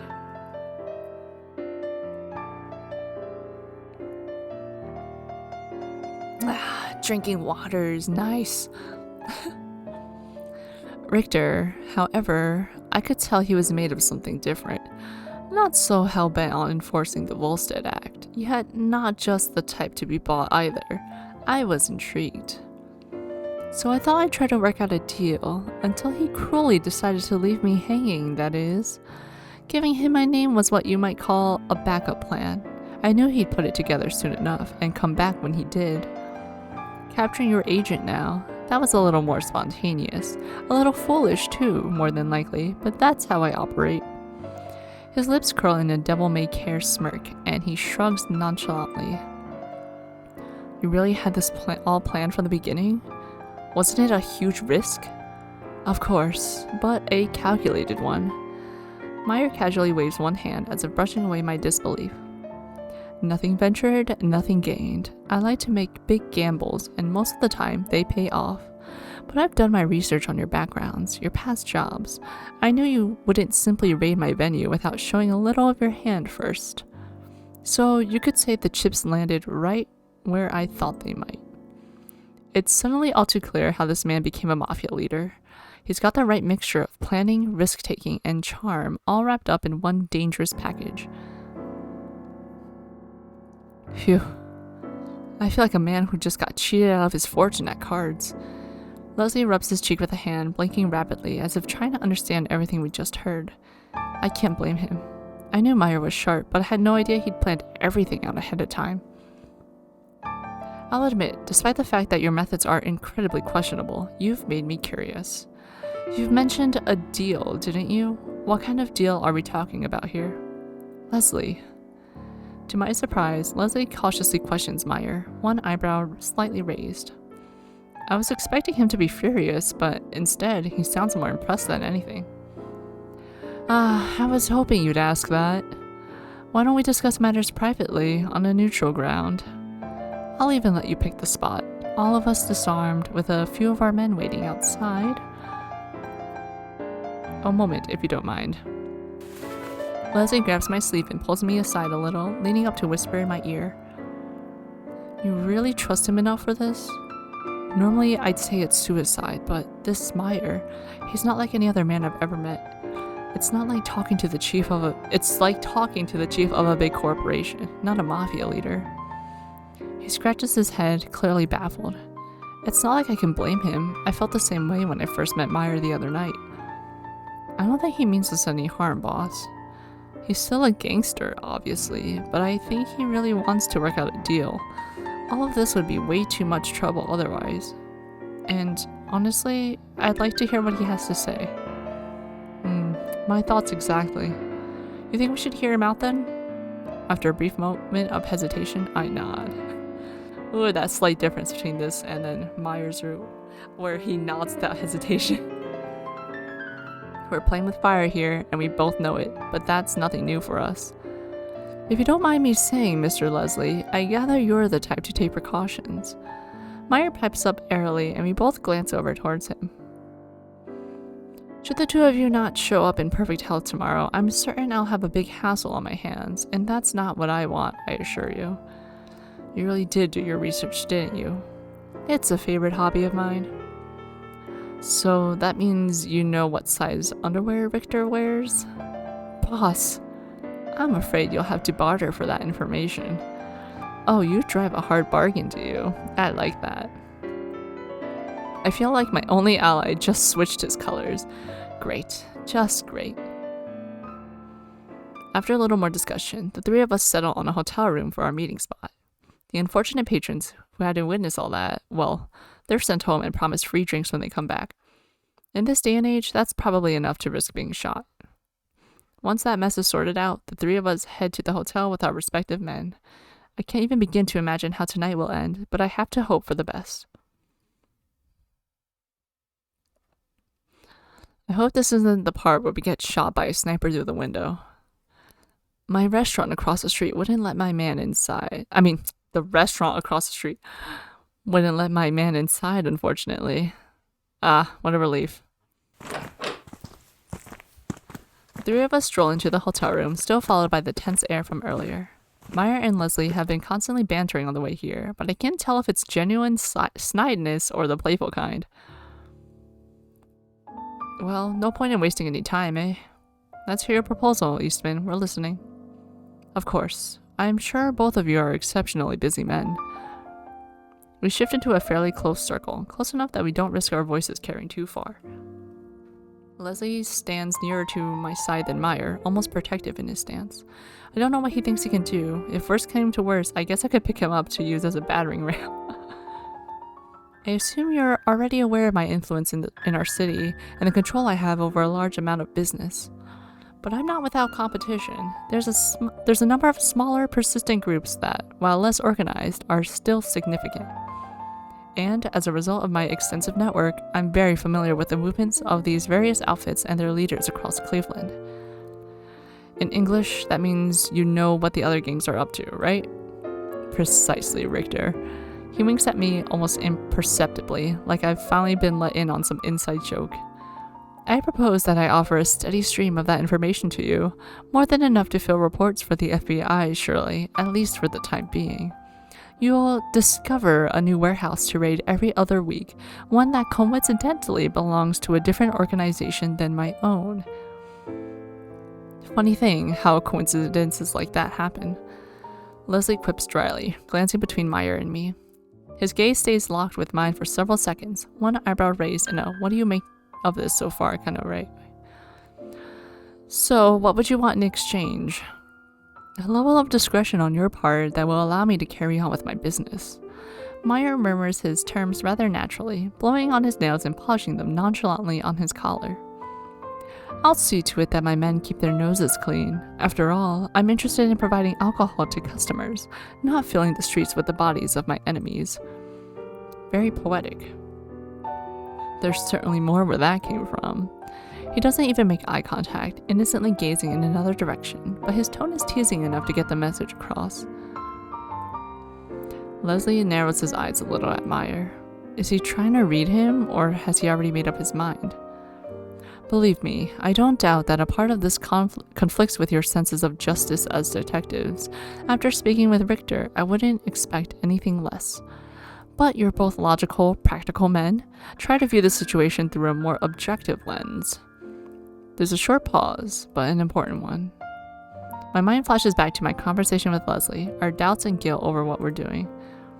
If you took me to jail right now and by some miracle managed to convict me, someone else will only step up to take my place. This war on liquor will never really end. It should never have existed to begin with. All it succeeded in doing was creating a different sort of industry, a more dangerous one. With all that in mind, his dark green eyes flick from me to Leslie, and back to me. Why not compromise and make your employers happy in exchange for making the American people happy? Once he finishes speaking, a longer silence falls over the room. Leslie rubs at his shoulders with one hand, staring at the floor with a deep, brooding expression, and I fall into my own complicated thoughts. I've always wanted to control crime, uphold the law, and fall asleep with a clean conscience every night. But when it comes to prohibition, that same question keeps resurfacing in my head. Is enforcing this law really the right thing to do? Should we follow federal orders like mindless slaves, or should we make our own judgments in cases like this? I steal a glance up at Meyer. He returns my gaze with a gentle, calm smile, eyes glimmering curiously. Richter? Leslie turns to face me, his features carefully composed in an unusually neutral mask. Any thoughts? ... Deciding to let my apparently crippling honesty speak for me, I take a deep breath. I don't think prohibition is meant to last. I take pride in my job, but I get nothing out of enforcing Volstead's middle finger to America. Snatching away hooch just to suit the Fed's fancy, that doesn't sit right with me. And as for Meyer, I think he's right, boss. With him or without him, the liquor businesses here will keep going, and I'd rather someone like Meyer run it than some crew out for blood as much as profit. Leslie chews on his lip. He's wavering on the brink of deciding something, but I can't tell which way he's leaning. Whatever decision you make, boss, I'll stand by it. You can count on that. I know, Richter. That's why you're my partner. After a lengthy pause, Leslie finally breaks into a faint smile, turning his gaze from me to Meyer. Listen, I can't promise a deal will hold forever, Meyer. There's always a risk that someone will find out, or we'll get moved onto a different case. I'm well aware. So few good things last forever. But that's more of a reason to enjoy them while they last, isn't it? I'll drink to that, all right.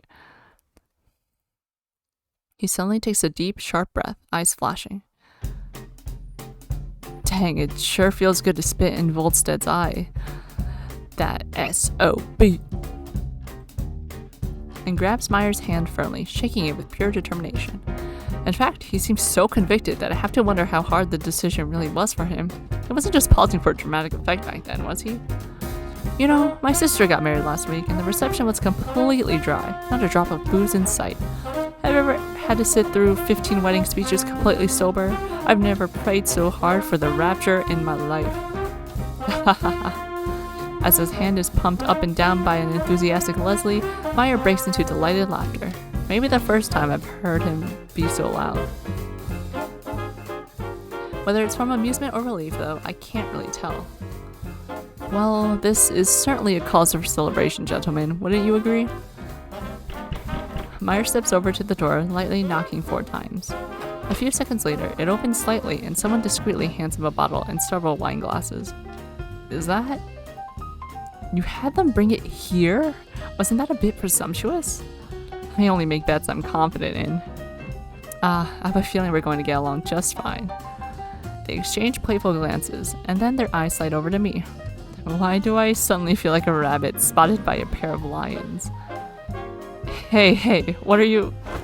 Before I know it, the other 2 have taken my arms, pulling me over to the foot of the bed. Like they're operating on some new unspoken pact, they sandwich me between them before I can even finish my protest. Shall we toast to the success of our new partnership?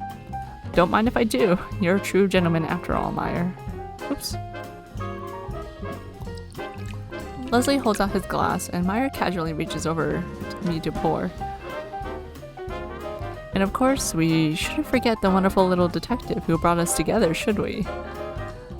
Well, it's really nothing. I humbly nominate him as our ambassador, a key component to making sure our arrangement runs smoothly. That's actually not a bad idea. He can't tell a lie to save his life, so it's better for him than undercover work, that's for sure. What the... I didn't agree to this, did I? Hello? Agree? Richter, please. You're merely continuing the role you already have. You heard the man, Richter. Ambassador is a great sounding title, too. I'm jealous. Very funny. You fellas, you're a real riot. As I grumble to myself, watching the deep ruby liquid flow into Leslie's glass, my mind begins to picture how many other deals like this will take place while Prohibition goes on. It's already changed our country forever, changed us as Americans forever, though I doubt we'll understand the full scale of it for many, many years. But when I think about all the detectives and officers who will one day reach the same conclusion as us, I have to wonder, just how much longer will this dry America last? I think it's perfectly fair to keep him 4 days a week with me. 4 days? You're greedy, trying to monopolize him, eh? I tune back into a good-natured argument, one that seems to be about, what if we shared him for 1 day? Surely a reasonable man like yourself would agree to that, Leslie. Sharing him for a day, eh? You know, I think that can be arranged. What the heck kind of conversation are you? Never mind. Boy toy. Richter the boy toy.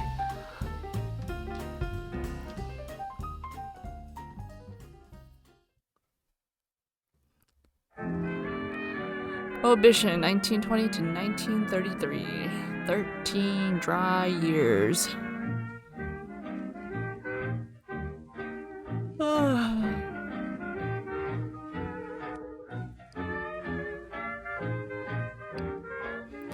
I really enjoyed Meyer's room, I gotta say. I enjoyed that more than I thought I would.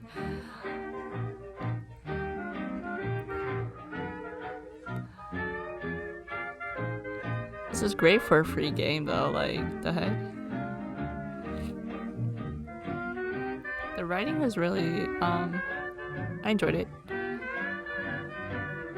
Thank you for playing. No man is an island entire of itself. Every man is a piece of the continent, a part of the main. John Donne.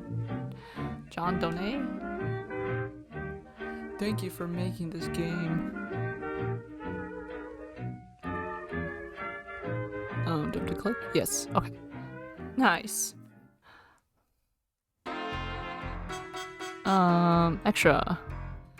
The gallery, the 3 gallery, play OP, play credits. Okay, wait, I want to do the other options. At least for Meyer. Ask about his gang. Why don't you tell me more about your organization here? The organization, I see you're already using proper terminology. He pursed at me with amusement in his voice, more teasing than patronizing. After a moment, Meyer clears his throat, gesturing around the room as if to evoke the image of a large group. We've had involvement in a variety of industries you might find to be unsavory. I won't attempt to deny that, and I'd be insulting your intelligence to proclaim otherwise. But here in Cleveland and some other parts of our nation, we see our trade as a proper business, something to be discussed with cigars instead of shotguns. Vice, after all, is there to be commercialized, just like anything else that people want. Meyer's low, calm way of speaking makes what he says sound entirely natural, like he's a banker or lawyer or any other type of respectable professional. Maybe he really does see himself like that. I'm not sure how much Jewish history you're familiar with, but over the years we've dealt with a great deal of hostile sentiments from Gentiles. The term Gentile is used by Jews to refer to non-Jewish people. It comes from the Latin word gentilis, or gens, which means tribe or people. And now my men and I face denunciation from our own people, many of whom see us as villains. Maybe that's why our organization is closer than family. But I'm not unhappy. I enjoy what I do for a living, and more importantly, I like to think I'm rather good at it. It takes all types, don't you think, Richter? That's a funny question to be asking a detective. Are you truly a detective right now, though? Aren't you just a man enjoying a conversation with his fellow man? He quirks one eyebrow at me provocatively, taking another sip of his coffee, maybe to hide his smile. He may be right, in a way. After all, if I were really here to do my job, I wouldn't be drinking with a mob boss, would I? You know, I'd always separated mobsters from real people in my head, like you were all just monsters who'd lost your humanity. But listening to you talk, I guess it makes me realize how we're not so different after all. I twirl my glass between my fingers, unsure if that knowledge makes me more happy or grim. Meyer studies me in silence for a while. It's not an awkward silence, though, just a thoughtful one. Well, your turn. For a question. You have one? Oh, I have many. When the silence finally breaks, Meyer gives me a wry grin, his eyes momentarily flicking down to my mouth. Yeah, I'm listening. Alright, what's your greatest fear? Yeah, we watched this. Greatest fear is hurting innocent people. Yeah.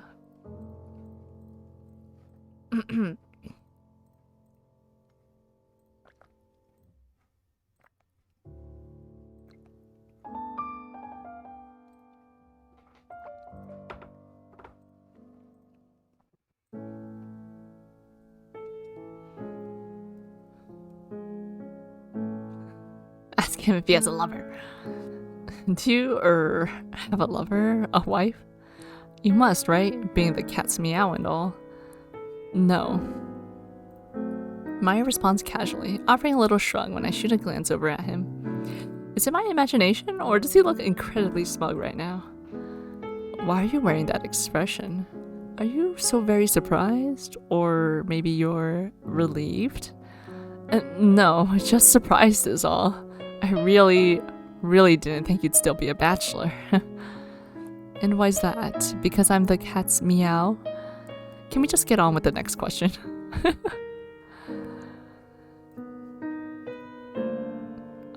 Is there... I don't think there's any more choices.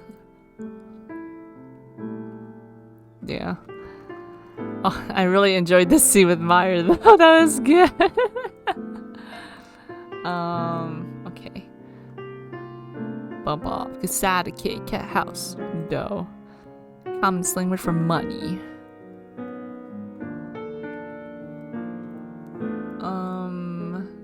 Let me see. We did both those options. Okay, let's go with this side. Oh, no. We're not saving. We are trying to load.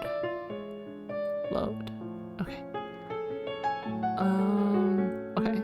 Yes. We are going to eavesdrop on the politicians. Finally, I noticed a couple of familiar faces in one corner of the room. Faces who were plastered all over town when they were running for election. Trying not to attract too much attention, I shuffle towards the pair, trying to overhear their discussion. Drunk politician. You know how much dough I got from that guy, Gordon? 5 grand? No, higher. I don't know, Al. 10? 15 grand, Goldie old boy. And all I gotta do is pretend they don't exist. The term is used the same way we might say buddy or man in a friendly greeting or conversational sense. Where do I sign up? That's a good vacation right there. If there's anything Volstead showed me, it's how two-faced politicians are. Even the people who say they believe in prohibition don't follow it, and saps like these two even abuse it to make money. It's one big lie that we all pretend is real, just like Santa Claus or the Easter Bunny, only for adults. Okay, and then let me load the last option. Oh, no. The second to last option. How adorable you are. How adorable you can be sometimes. Sleeping, spitting in your chair, stuffing your face with cake. Christ, did those words actually just come out of my mouth?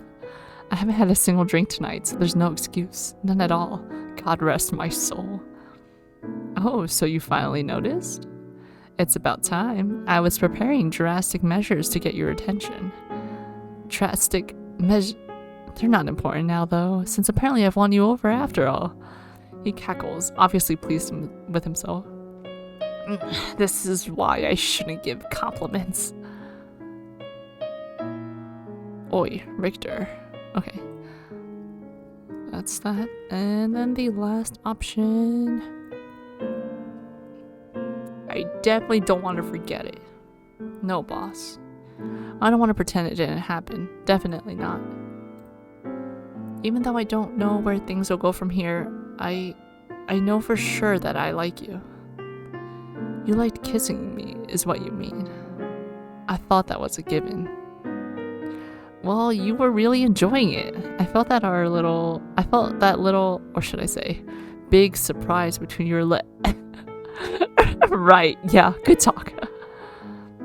Leslie snickers at my hasty response, back to his normal smug self. But I can tell he's relieved to clear the air between us. I am too. Hey, once we're sure Earl's safe, let's talk about this again in a more private setting. Does that sound okay? It sounds great, boss. Did you just... Alright, so that's that. I think that's everything. Wait, isn't today April 13th? Isn't that Homestuck Day? Oh yeah.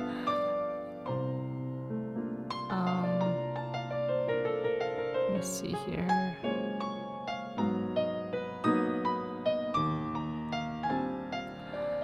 Okay, where am I at?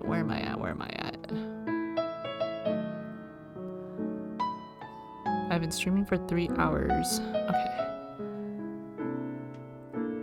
I didn't expect this game to be this long. I guess I had like 2 other games planned to play today. But I think I'm severely underestimating the time it takes or my energy. Let me see here.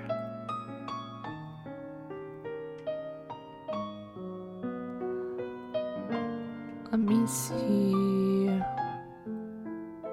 Oh my god, hold on.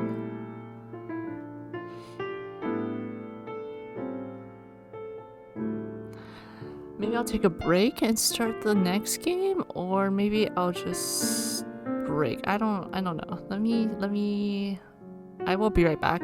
I will do a stretch break real quick, get some more water, and I will see. We shall see.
So, I'm back. I decided I would try to start one of the other visual novels that I planned on playing today. I don't know how far I'll get.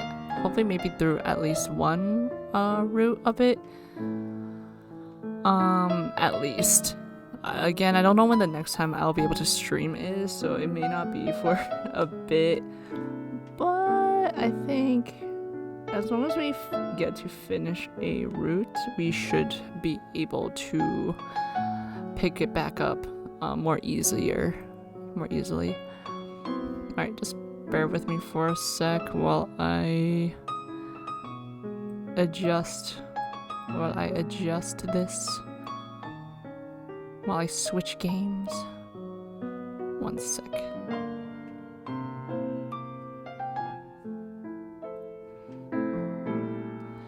Return to menu. Yes. Quit.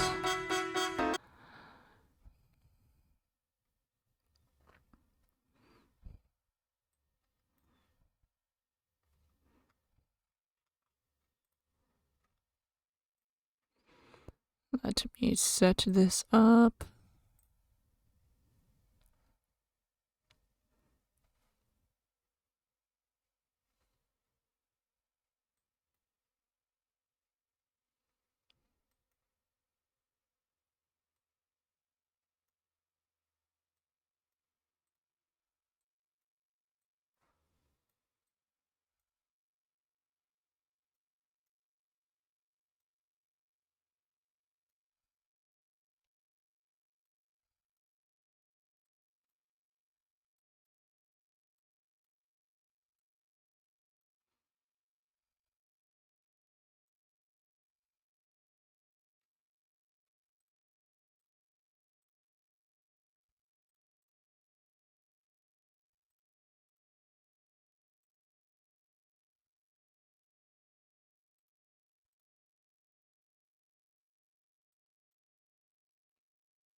Alright, yep. We're gonna play Lovers of Aether, which is based off Rivals of Aether, a fighting game. I know like nothing about this game except that this game, the Lovers of Aether, it was free on Steam, so we playing all the free games today. Let me also change this in my overlay here.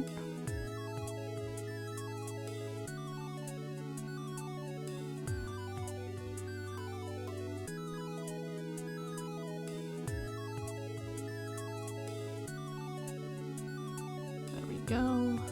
And then change this. Stream info.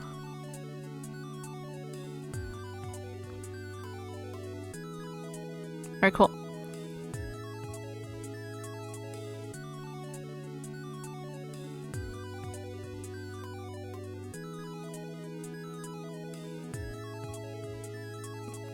Move my windows around 1 second.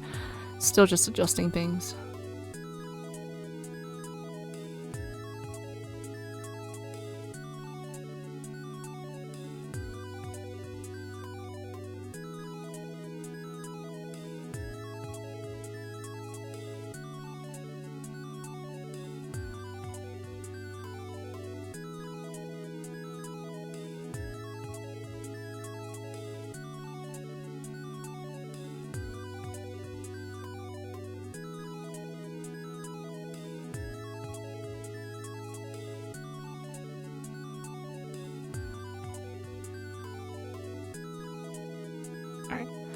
Okay, I think that is good. Let's start. Start new game. Yes. Oh, those sound effects are loud. What is your name?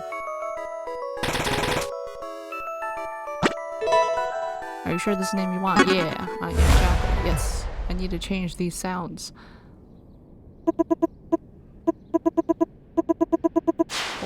Hold your horses, Zetterburn, hold on. Okay. There she is, Aether High, home of the Heartbreakers. Oh no. Just look at her, Jackal. Have you ever seen something so beautiful? Solid as a rock she is, all done up in her purple and gold. She's a beauty, ain't she? Yup, a real beaut. And guess what? School's a prison. Yeah, a real beaut. Can't argue with that. Now let's get a move on. We're almost late. We'll never hear the end of it from Principal Loxodont. This art is crisp. Phew, we made it. Right before the bell, too. I was sweating bullets there for a hot minute. Not that I can't handle a little heat. Hold on. Okay, so there's a lot. So you can only load, so you can't save? Interesting. Cancel. Okay. So I'll just do whatever the last checkpoint we do is. Okay. Zetterburn gives me a friendly nudge and plods over to his seat. Homeroom is as lively as ever. Rano is practicing his spin kicks in the corner. Forsburn is scribbling furiously in his notebook, but there's something special in the air too. Something like a love. Oh, I love this design, this music, these colors.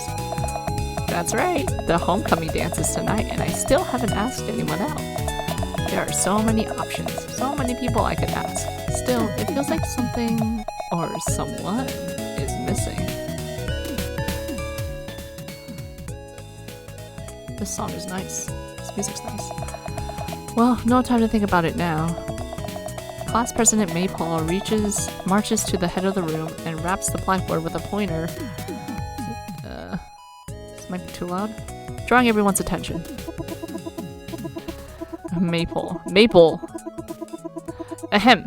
Good morning, class. I hope everyone's excited for the homecoming dance tonight. Ooh. Sylvanos. Woohoo! Homecoming, baby. Sylvanos whoops enthusiastically, drawing a handful of laughs. Maple puts her hands on her hips and sighs. Thank you for your input, Sylvanos. As I was saying, it has come to my attention that some of my more ardent supporters believe that I should be class president for life. I appreciate your faith in me. I therefore declare that we are holding a vote. All in favor of me, Maple, becoming class president for life, say yeah. Crowd gives a weak yeah, though I wonder if he even understood the question. I might need to actually lower this music. Yeah, that's a little better. And all those opposed say, I hereby relinquish my right to attend the homecoming dance. The classroom buzzes with murmurs and whispers, but nobody opposes her. As I suspected, the yeahs have won. I am, from here on, the fairly and democratically elected class president for life, Maple. I thank you all for your love and support. Carry on. Maple marches back to her seat and, after a moment of confused silence, homeroom returns to the lively chaos from just moments before. First period doesn't start for a little while. Maybe now's a good chance to talk to some people. Oh, snap. Okay, Zetterburn, Forsburn, Sylvanos, Orkane, Rano, Craig, Absa, Maple, Rastor, Eliana, Italis. That's a lot of people.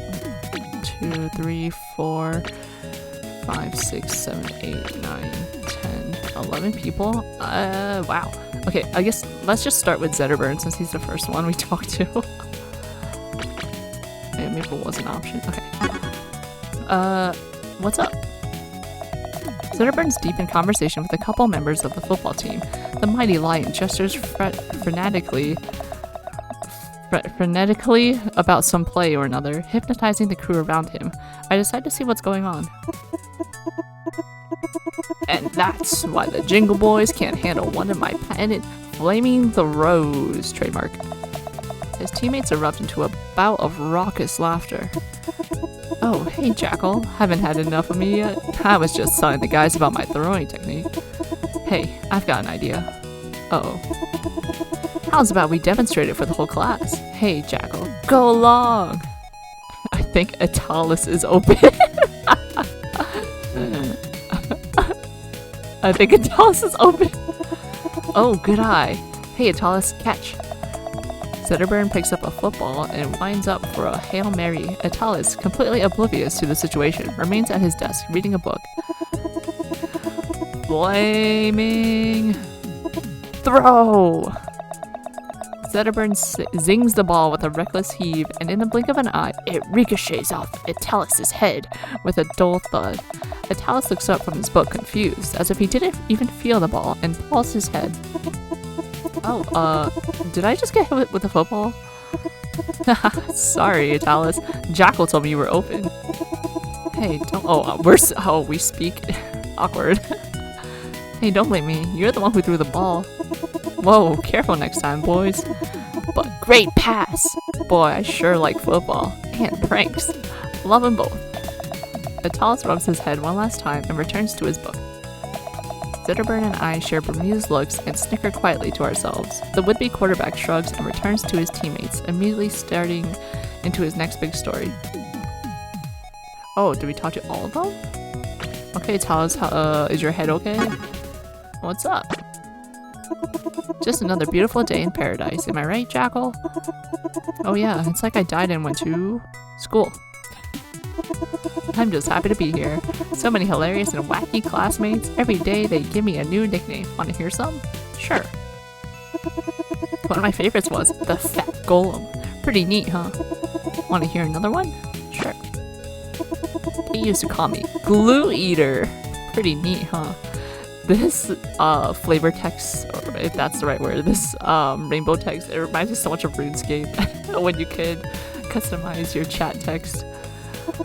Want to hear another one? Yeah. One of my favorites was Artie Squeakins. Cool, huh? Want to hear another one? Yeah. One was Icicle Joe. Pretty great, right? Want to hear another one? Someone called me 2 nickels short of a gumball. I love it. Want to hear another one? Yes, keep it coming. I think they called me Strong Terry. Pretty great, right? Want to hear another one? Yeah. My nickname used to be Big Heavy Dumb Idiot. Pretty neat, huh? Want to hear another one? I think one was Bipolar Bear. Pretty neat, huh? Want to hear another one? Sure. One of my favorites was Pound Cake. Pretty neat, huh? Keep going. One of my favorites was Big Time Ground and Pound. Haha, I love it. Want to hear another one? Yes. Someone called me the worst of all time. He didn't have anything to say about that one.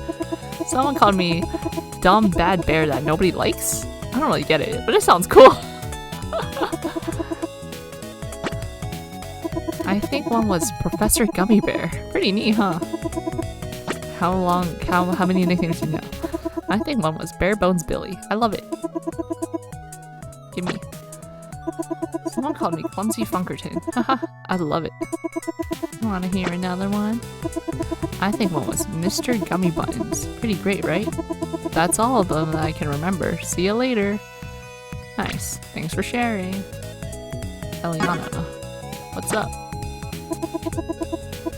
Can you believe that maple, Jackal? What a shameless power grab. She's as crooked as a $2 tuning fork. I think she just really has a thing for school spirit.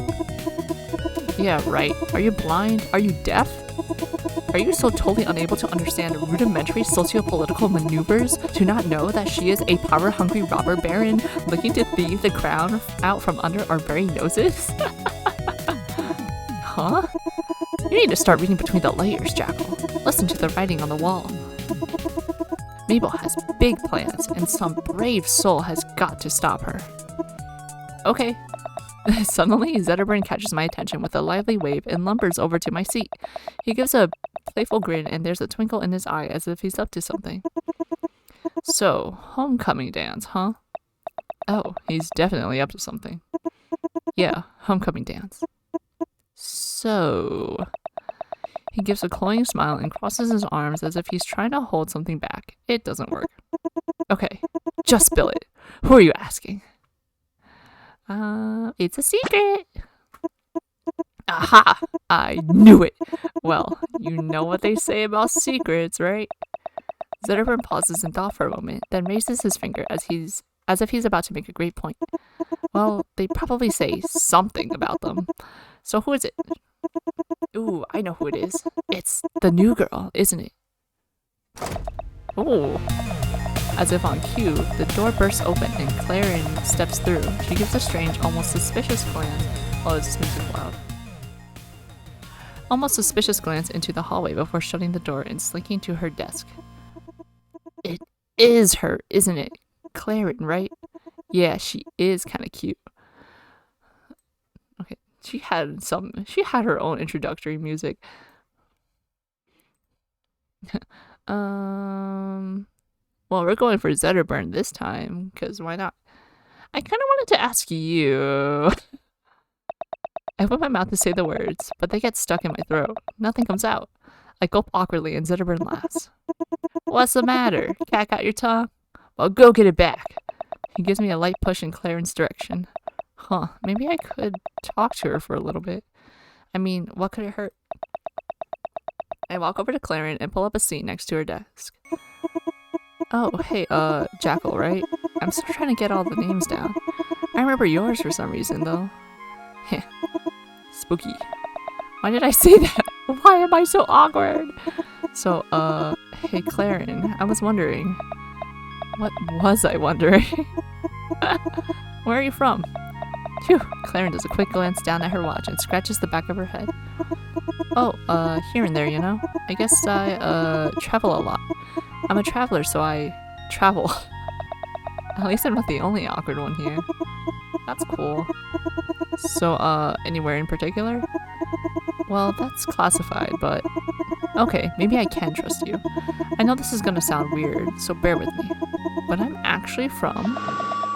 Suddenly, the PA system cuts in, a roaring, tinny screech that sounds like it should be coming from an elephant. A cyborg elephant. Oh god. This is your esteemed and benevolent Principal Loxodon speaking. First period is beginning in 5 minutes. Please report to your first period classroom in an orderly and pacified manner. And no discussion of the homecoming dance in the hallways. Dawdlers will be punished to the full extent of pachyderm law. That is all. Oh darn, class is starting. I'll talk to you later, Jackal. See ya. Claren grabs her bag and rushes off. Well, at least I'm not the most awkward kid in school anymore. Zetterburn bounds up behind me and gives me a lighthearted jostle. So, how'd it go, champ? You get her number? Let's just go to class. Ouch. Well, at least you've got all day. Good luck. Sounds like you'll need it. Yeah. Can you make the text speed faster? I can't. Never mind.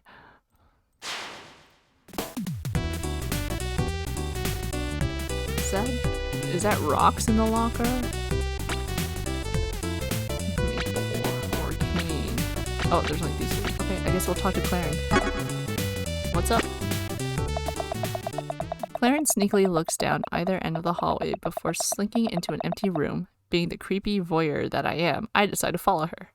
Rocks rock! Yeah, they do. Italis is cool. Oh my god, his locker's a fridge! That's adorable. Forsburn claws his name on his locker. She kneels down and pulls some kind of electrical device out of her backpack, which she plants on the wall. It makes a conspicuous zap sound, and Claren gets up, bolting out of the room and bumping into me. Oof. Ouch! Oops. Hey, Jackal. Didn't mean to bump into you. She bashfully rubs the back of her neck. It's no prob. Hey, what was that weird device you were using back there? Claren does a startled jump, but quickly composes herself. Oh, that? Yeah, that was, a cell phone charger. Yeah, just a cell phone charger. That's all. That's not very convincing.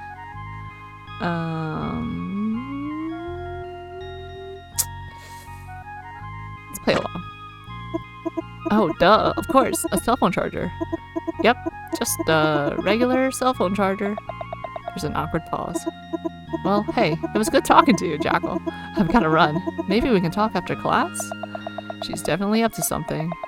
But what? The PA system suddenly cuts in, ushering us to our next destination.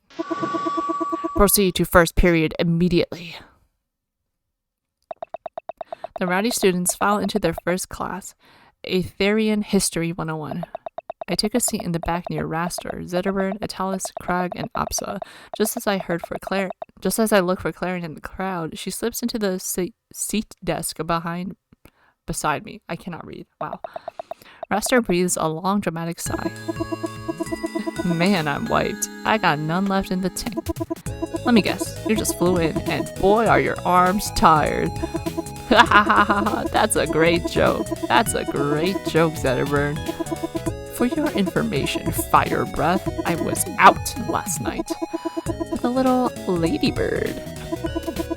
Are you sure it wasn't a ladybug? Ha ha ha ha! Wow, a slam dunk. Priceless. You should have seen me, Papa. I was doing some diggity dance moves that would make you cry. I don't doubt that.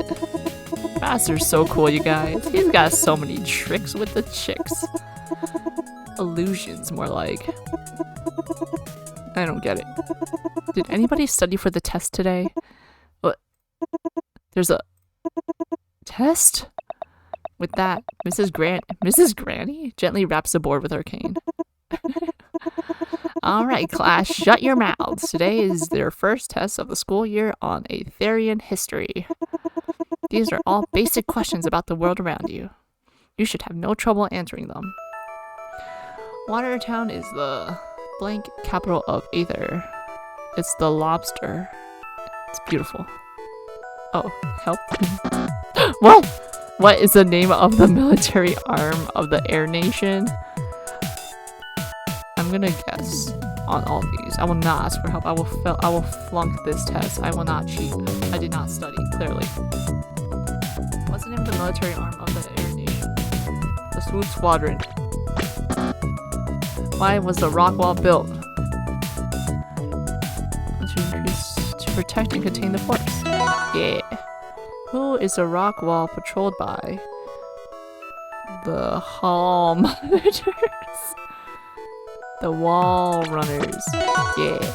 Who controlled the skies before the air armada? The elders of the air, the feathers of the flying fortress. I like the alliteration there. Where did the elders of the air alliance, reside? In Watertown. What is the northernmost continent of Aether called? Another Aether. The chill zone.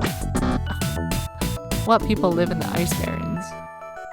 The ice climbers, the Baron boys, the Baron bears, the Hyperboreans.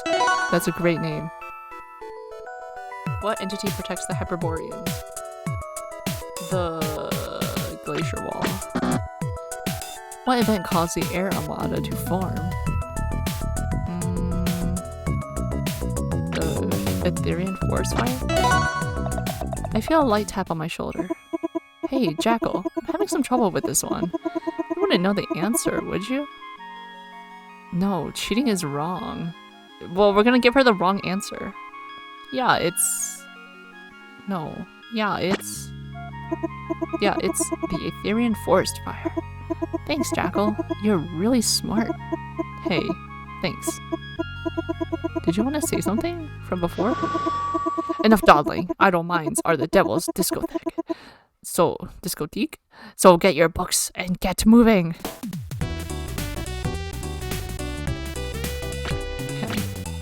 Alright, Zetterburn, what's up? Man, I can't believe Forsburn is my brother. He's so embarrassing. Oh, you guys are related? I thought you just had the same haircut. Also the same suffix name. That's actually a really offensive thing to say to someone from the Fire Nation, Jackal. Oh, I'm sorry. It's okay. I know you didn't mean it like that, but I wanted you to feel bad anyway. The PA system suddenly cuts in, ushering us to our next destination. Who is the owner of the rock locker, leaving it open like this? Proceed to second period immediately. Oh boy, English class. Talk about a snoozer. Nothing puts me to sleep faster than Mr. Kai's droning lectures. I don't think I've made it through one class without dozing off. Huh. That's strange. Looks like he's not here yet. Hi, Sylvanos. Hey, Eliana, catch. What? With a clumsy punt, Sylvanos careens his hemp hacky sack halfway across the classroom in a chaotic arc. Much to Sylvanos' dismay, the ball lands in Arcane's blowhole. Idiot. Halfway impressed with this hole-in-one, Sylvanos gives a goofy grin and shrugs as Arcane blows the hacky sack back. Or at least tries to. The ball lands on Forsburn's desk, who is scribbling furiously over a notebook. My poem! Hey, which one of you did that? Arcane. It was definitely Arcane. You again, huh? I'm gonna pound the living daylights out of... Raster, cool as a cucumber, steps between the two and raises his feathered arms in a gesture of peace. What's your bag, Daddy-o? No need to get unglued. Let's save the theatrics for after the dance. Wouldn't want to show up with a fresh pair of shiners, huh? Disaster averted. Forsburn sighs, slumps back into his chair, and gives Arcane the stink eye before getting back to his writing. Arcane gives Raster the closest thing to a thumbs up his paws can manage. It looks like we've got a little time before Mr. Kai shows up. Maybe I can chat with some people to pass the time? Let's see. I'll talk to Zetterburn. What's up? The usually upbeat Zetterburn seems somewhat crestfallen. Looking out the window wistfully, I walk over to see what's going on. Hey, Zed, what's going on? You're looking kinda down. I guess so. Truth be told, it's about the homecoming dance. Really? What's the matter?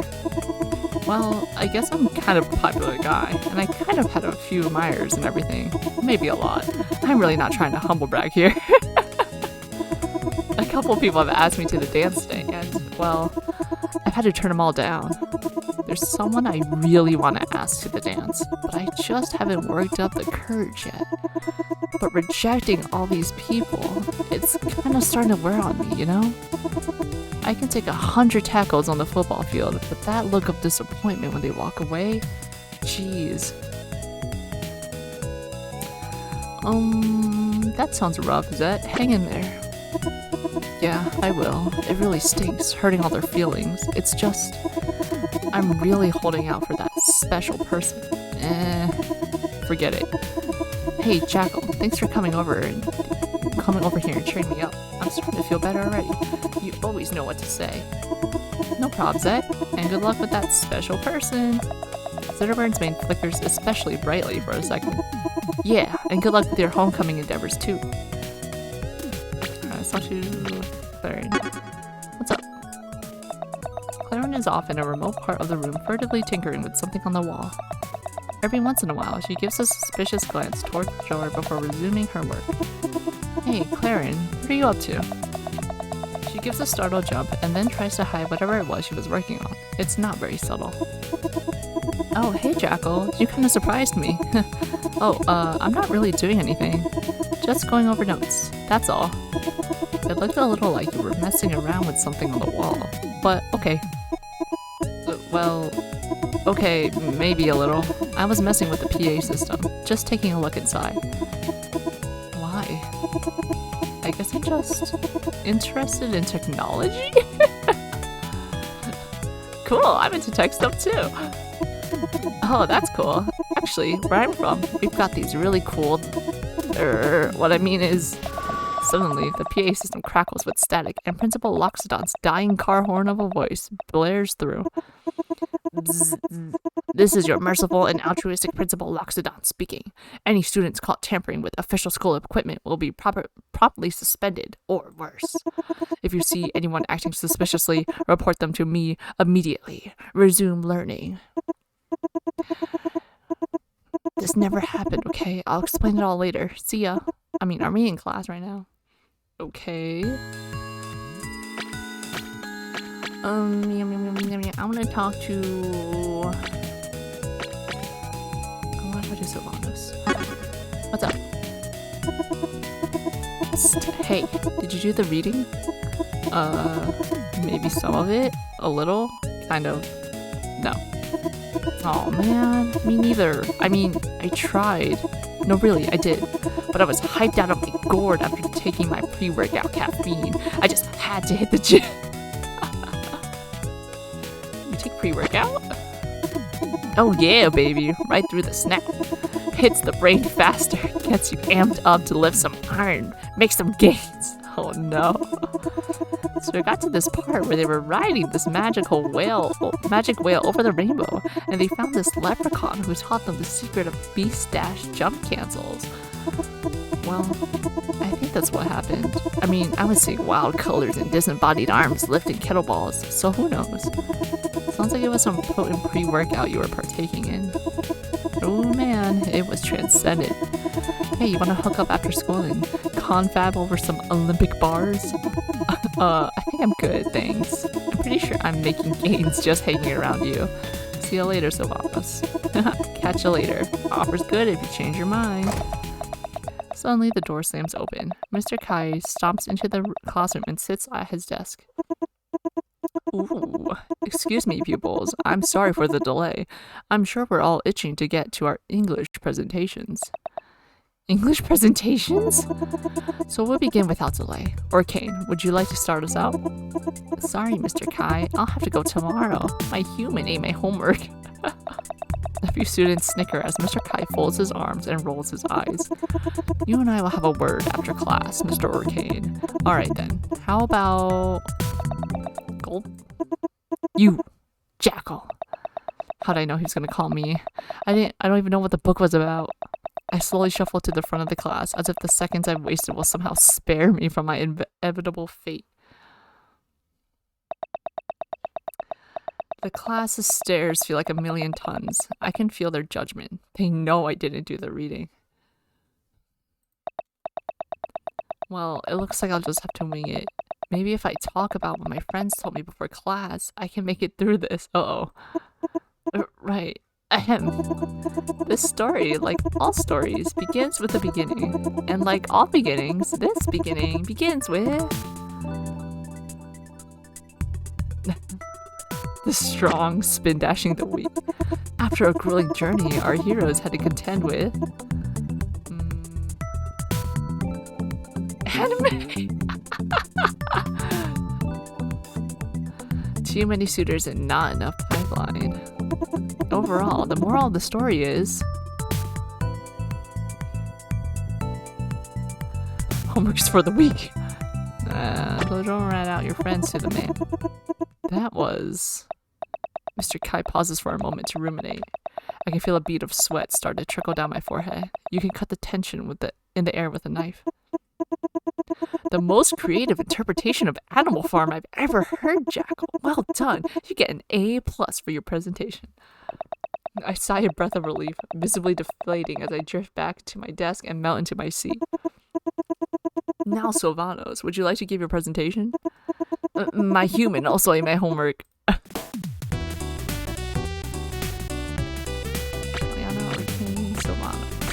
Sylvanos. What's up? Thought you're looking at my pecs, Jackal. Hey, Sylvanos. No, I wasn't. Oh, how about my trikes? Look at those. They look good. Yeah, they do. But not as good as my long toys. I've spent the last 6 months doing super squats in the Somalian sweat house, all for my long toys. What do you think? I think I gotta go. They look muscular. Take a picture, Jackal. It'll last longer. Seriously though, you should take a picture. Show your friends. Generate some buzz around these beauties. I need to lower this music.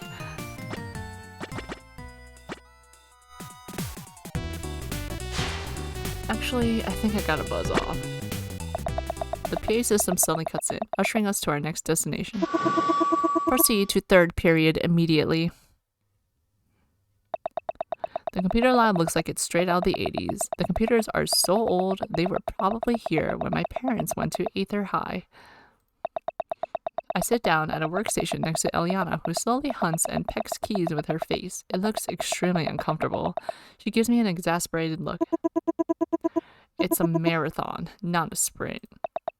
The computer lab buzzes with energy as the day draws close to its end. Everyone is excited about homecoming, and rumors are starting to spread. You're never gonna believe who asked Zetterburn to the dance. Oh. I mean, Ayala. Really? Like, did she really think she had a shot with? And let's be totally honest here. This guy, the guy who's probably going to be picked for Homecoming King, I don't know.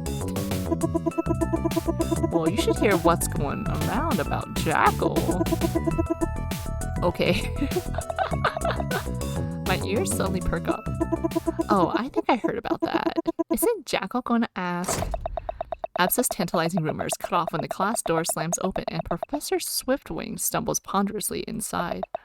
He insists we call him a professor even though he only has an associate's degree from Air Armada Community College. I just flew in from the fire capital and boy are my... whatever. The classroom takes on a bewildered din as Professor Swiftwing storms angrily to his desk. When he stumbles over Absa's bag, he looks like he's about to explode in rage, but somehow wills himself to hold back. Today isn't the day. Don't speak to me. Don't look at me. Just play the darn computer game. And form your own darn groups. I don't care who you partner with. Not today. Teams, huh? Maybe this is my shot to chat up my crush. Oh. Well. There's so many characters and they're not all here. Let's talk to... I just want to, like, focus. Okay, since we've been talking to Sylvanas. Want to partner up?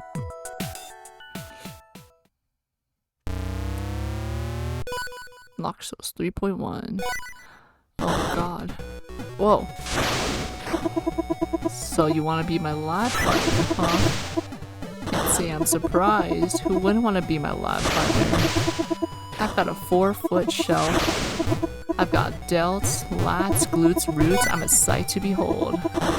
A bit of a modern marvel, if you will. Because if you won't, well, it doesn't matter because who wouldn't? I can help that I'm a heartthrob. I can help that when I walk into the room, everyone's eyes becomes glued to me and to what? Well, I suppose I could help it. I suppose I could stop going to the gym. I suppose I could just sit around and eat chips and watch TV and let my muscles turn to jelly and let my life turn to dust. That's just not in my nature. Is that in your nature, Jackal? You know, you're not so ugly. You're not... I am 100% wreck. I've seen disasters.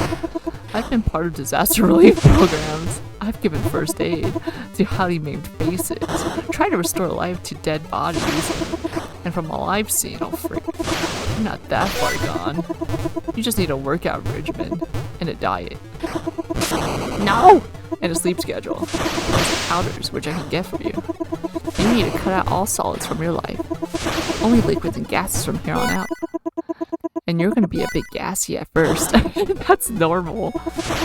It's a transition. Your body needs time to readjust. You see, you've been treating your body like it's a roll of rental toilet paper, but you own it, and you can't trade it in. So you gotta make it worth your while. It's not complicated. It doesn't take much. You only need a few things. You need a kettlebell. You need a medicine ball. You need a pull-up bar. You need some resistant rockers. No. You need a 12-foot bicycle bench. Those are just some of the basics. You'll eventually need the more advanced toys, such as swing shots, whatever rod, or the rib type push bar. No, I'm gonna die. Those who really get you peak fitness. They get you Sylvanas to muscle this is the density. What do you say? Can I interest you in some equipment? Maybe some floating powders? I've got loads of stuff at my uncle's place. Well, we'll settle it. Sell it to you cheap as bricks. Computers are never my strong suit, and I feel like I've demonstrated that more adequately today. Whew. That was multitasking. Professor Swiftwing, trembling so angrily he can barely contain himself, stomps over to me and puts his hand on my shoulder. Looks like things aren't going so hot over here, huh? Computers are not really my best subject. I'm going to have to make a note of this in the log. What's your name? Bradshaw. Okay, Bradshaw. I'm sure your parents won't be happy to hear about this at all. Probably not. With class over, I grab my bag and bolt into the hallway before Bradshaw or anyone else can call me out on my stolen identity. Wait, what happened to the computer? Did we break it? Just the time's up. Okay, Claren. What's up? Forsberg paces back and forth nervously behind Claren, who opens her locker and rifles around for a moment. The nervous hyena takes a step towards her, pauses in trepidation, collects himself, and finally approaches her. Hi, Claren. Oh, hi. Didn't see you there. You're Zetterbird's brother, right? Sideburn? Oh, no. Forsberg, I wanted to talk to you about something really important. Sure, what's up? So I was thinking maybe, go to the dance with me? Ooh! We're just gonna say ooh? That's so mean! Save Claren. Hey Claren, do you know what page the math homework is on? Oh yeah, the math homework, yeah, of course. Hey, I'll talk to you later, Harper. Oh man. Forsberg. Forsberg trudges off dejectedly, muttering something under his breath. Wow, so you saw that, huh? Yeah, kind of awkward. Sorry. I'm not sure I've ever spoken to him before, don't get me wrong. There's something kind of alluring about the whole brooding poet thing, but still. Oh, competition? I love the way they, like, animate the text. The bell's about to ring. See you later, Jackal. We'll laugh about this later. The PA system slowly cuts in, ushering us to our next destination. Proceed to your homerooms for final attendance. What a day. A surprise history test, an English presentation for a book I didn't read, and a computer lab, and I haven't even gotten to the hardest part. Asking someone to the dance. I plop down into my seat and close my eyes, tuning out the homeroom chaos as I take deep, meditative breaths. Okay, I can do this. I've been going over the lines in my head for the last hour. Play it cool. Be like Raster. No, I couldn't pull it off. Just be myself. Be genuine, sincere, like Craig. Or maybe sensitive and brooding, like Forsberg. But a little funny, too, like Orkane. Or maybe... Oof! Zetterburn breaks my trance with an overly enthusiastic pat on the back and sits down on the other side of my table, straddling his seat with the swagger of a spaceship commander. So, school is almost over. You gonna ask anyone to the dance, or are you chickening out? I'm just psyching myself out right now. Yeah, I got you. I'm kind of doing it vicariously through you. Heh. So, who are you asking? You know, I heard a rumor going around about you and Bradshaw. Ugh. I'm just yanking your chain.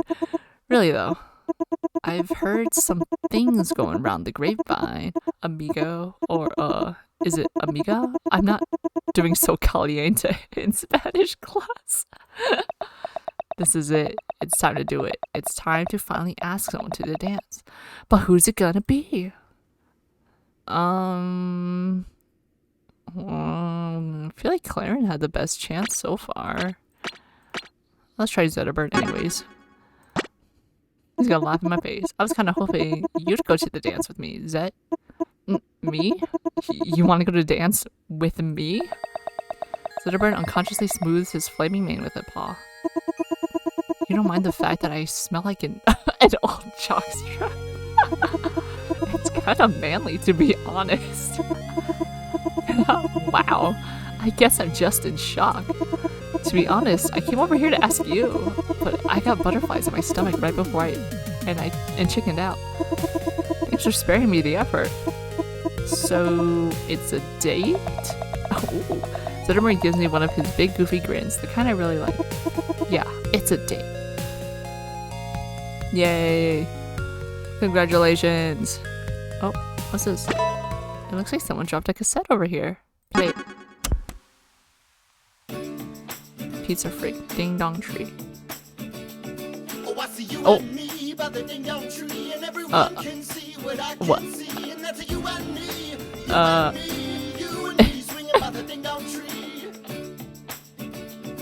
Won't you take my feather and take my paw? Take my webbed hand into yours. Give me a spin, give me a light. Make all my ding-dong dreams come true tonight. Where? And when we're there, we'll feel lighter than air. We'll feel lighter than air. It's like we don't even care. It's like we don't even care. It's like we don't even care. I'm just gonna let this play. Oh, I see! You and me by the ding-dong tree! Everyone can see what I can see! And that's you and me, you and me, or you and me swinging by the ding-dong tree! Give me a spin, give me a light, make all my ding-dong dreams come true tonight! And when we're there, we feel lighter than air! We feel lighter than air!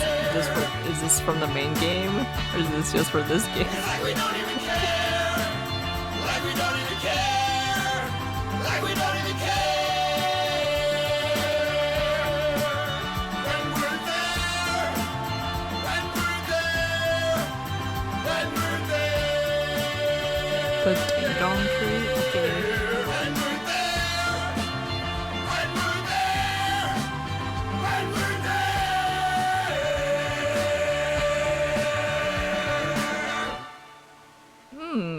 Okay. Continue. I do like how short this game is being. Oh, okay. So we collect them all. View Zetterbird's ending scene? I mean, it was just that, right? Yeah. Yeah. I guess you can listen to the song again. Okay. Also, there was more? Nah. Wait, who's next on the list? Or Kane? Start a new game. Wait, load. Oh. End of the day. What a day. A surprise history test, an English presentation for a book I didn't read. Oh. Oh, okay. Let's see if we can ask Claire in then. Are you gonna check it out? Okay, I got you. I'm gonna do it vicariously through you and Bradshaw, blah blah blah. Oh, yeah. Haha, I knew it. I flippin' knew it. Seriously, I ship you two. I can't help but roll my eyes. Really though, I could kind of tell. I mean, the way you've been sneaking looks this whole conversation. Hey, get to it. School's almost over. You're gonna knock it out of the park. I'm sure of it. Claren is off in the corner of the room, messing with something in her bag. The lump in my throat rises as I start walking toward her, but I try to push it down with a drink of water. Oh, hey Jackal, what's up? I take a deep breath and force down the lump in my throat with all the willpower I've got. Hey, Claren, I was kind of wondering if you want to go to the dance with me. Oh, what? What happened to all those smooth lines I rehearsed? The faux confidence I practiced in the mirror? I didn't even drop a sick neg on her. I blew it. That sounds cool. Wait, did she just say yes? But there's something I gotta tell you first. Claren sighs, fidgets with her bag nervously, and leans in close to me, whispering. This is gonna sound crazy, but bear with me. And don't let this get out. I'm trusting you with this because you're cool and kinda cute, okay? So, I'm actually from the future. Did she just call me cute? I love that that's the thing we pick up on. A grim dystopian future where Principal Loxodon, he's actually Emperor Loxodon now, and has taken over the Fire Empire and rules with an iron techno fist. I was sent to the past to destroy him before he gets too powerful. So, do you think you can help me? The school's PA system begins to crackle, and the screech of microphone feedback pierces my ears. Is this thing on? Ahem, this is your esteemed and benevolent overlord, Principal Loxodon, vigorously reminding all students that there will be no seditious conspiring on school grounds. All students found scheming will be given weekend detention and miss the homecoming dance. That is all. That's our cue. Hey, come with me. In one cool, quick motion, Claren flings her backpack over her shoulder and grabs my hand. This way. Hands clasped together, we bolt through the classroom door and down the hallway. Wherever it is she's leading me, I get the feeling it's going to be exciting.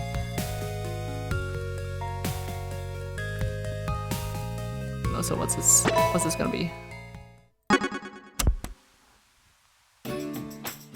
Oh, the ding dong tree again? Why? Why the ding dong tree again? Are there other cassettes?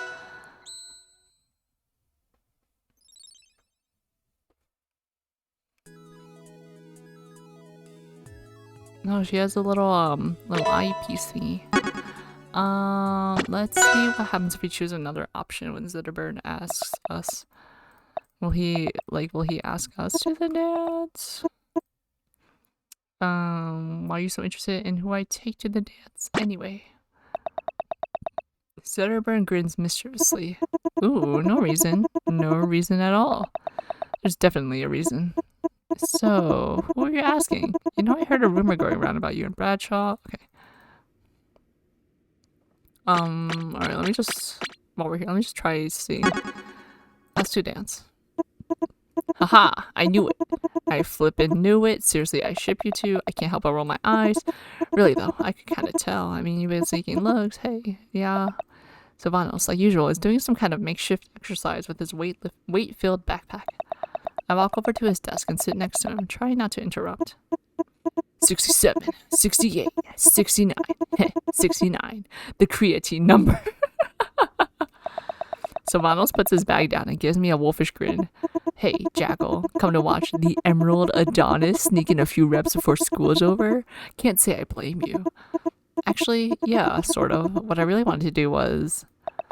I momentarily close my eyes and swallow as hard as I can, pushing down my fear and insecurity. Did I mention I have a lot of those? See if you wanted to go to the dance with me? Sylvanos does a double take and pinches himself. Is this real life, or did I finally OD on creatine? Do you really want to go to the dance with me? I'm about to just ask everyone with this one save. Yeah, if you're okay with that. Do you remember in freshman year when I was an awkward, scrawny puppy with bad acne and anterior pelvic tilt? Oh no! Not anterior pelvic tilt! This is so funny! I hate it. Why is he a gym protein rat? And how, over the years, I became more and more absurdly jacked to the point that people feared my bulging muscles would blow up all over the place? Well, first off, that can't happen. And second, it's so that Senpai would notice me. I just wanted all along for you to see me. This is ridiculous, and I love it. Wow, really? You got yoked for me? I hate that. I hate that. It's true. All those ham bobs and glute drops were just so you'd pay attention. So in short, let's dance, baby. Sylvanos' sudden outburst startles the class, but you know, I really don't mind. Yeah, that sounds like fun. We are speedrunning this game. Ding dong tree. Play. Okay, stop. Stop playing.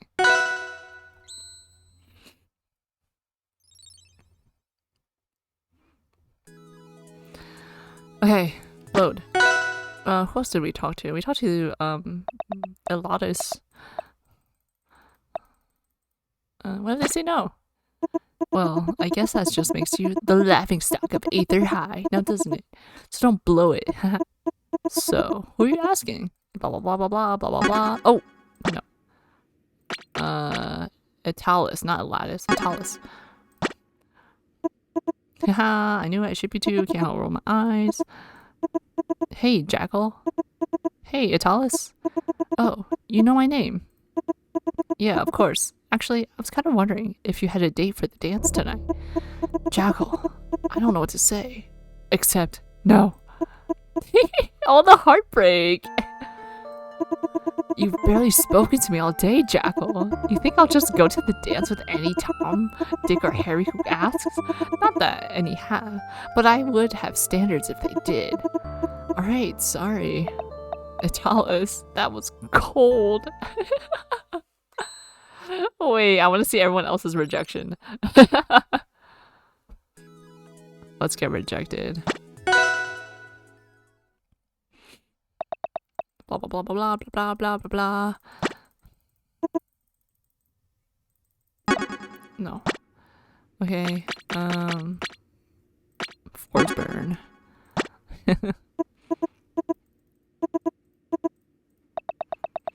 I apprehensively tiptoe over to Forsburn's desk, ignoring every instinct to run away screaming. Like usual, he's scribbling furiously over some poem or another. Hey, Forsburn, Yes? I nervously run my fingers through my hair. I knew this would be tough, but had no idea how much my stomach would knot up once I actually had to do it. Well, you're a cool guy, and I like how you're always doing your poetry thing. I mean, that's kind of neat, and I like your style and everything.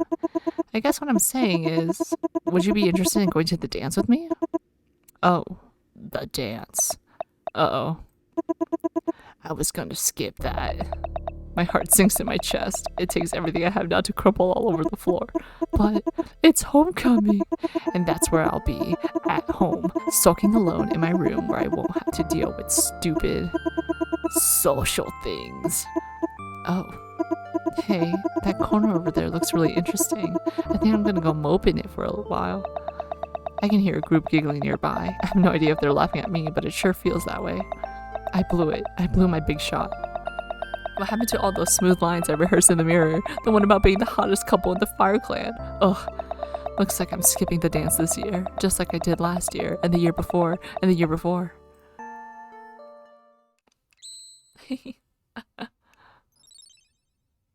Pizza freak.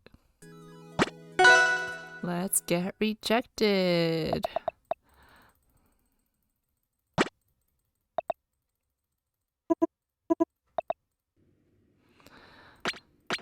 Eliana.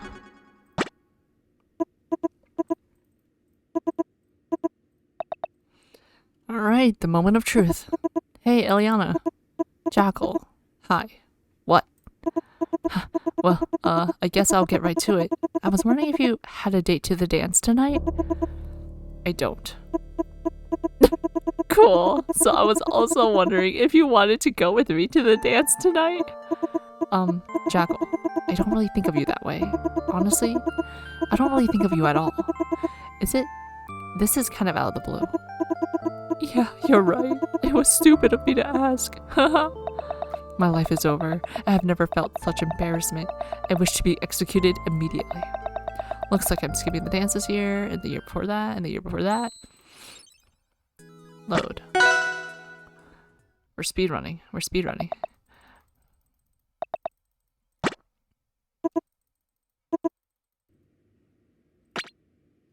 Master, ask to dance. Haha, I ship you too. Can't help roll my eyes. Hey, Raster. Hold it right there, Jackal. Are you about to ask me to the dance? Yeah, I guess I was. Ha ha ha ha ha. Laughable. You think I don't have a million chickarinos lined up to fly to the dance on me? You think maybe perhaps if you wanted to front that line, you maybe should have talked to me a bit more? Gotten to know the real Raster? Nah, you just want to be arm candy. But I'll tell you something, sugar. I don't care for sweets. Well, that went several times worse than I could have ever imagined. Looks like I'm skipping the dance.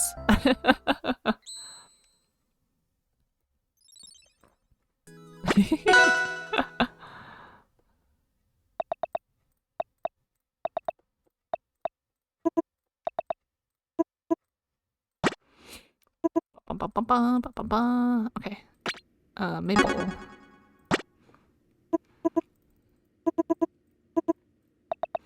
Alright, can't be nervous. Maple can smell fear. Gotta be confident.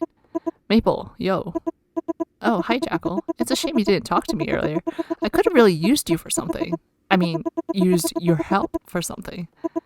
Oh, yeah? That's cool. So, what's up? Oh boy, here we go. You going to this dance thing tonight, or what? Yep, I'm the class president, so I will be presiding over the mozzarella sticks. Cool, cool. Listen, did you want to go with me? Oh, Jackal, this is kind of awkward. I mean, since I'm going in an official capacity, I probably shouldn't have a date. It's nothing personal. Oh yeah, sure, no problem. Well, I'll see you later. Well, that was incredibly embarrassing and terrible. I think I'll never ask anybody anything again. The sad music with the heartbreak.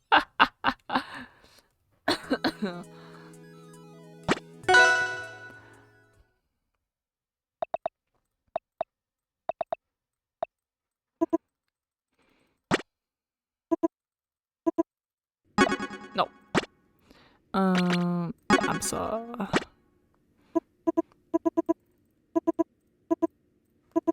Hey, Absa. So, Jackal, how did the school day end up being?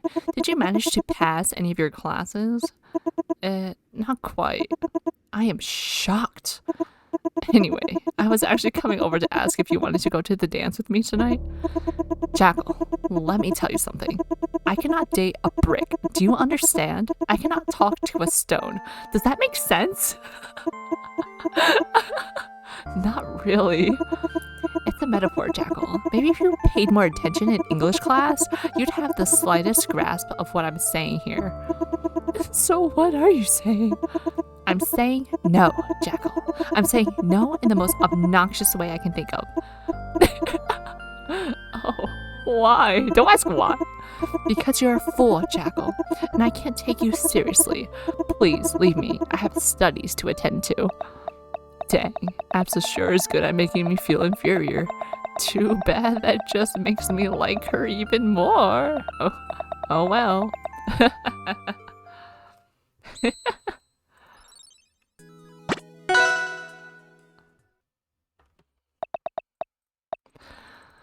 Three more rejections.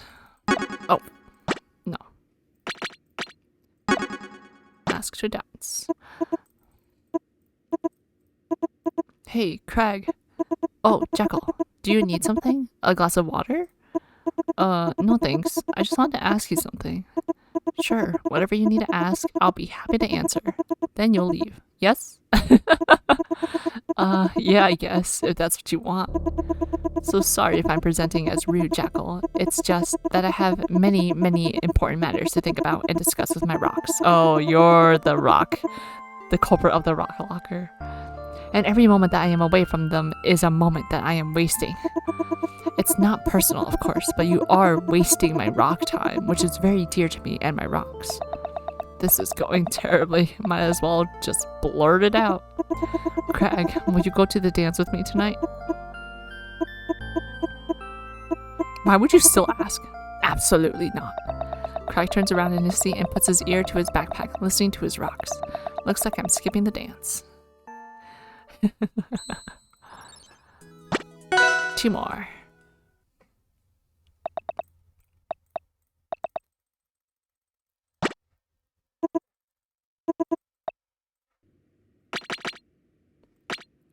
Rano.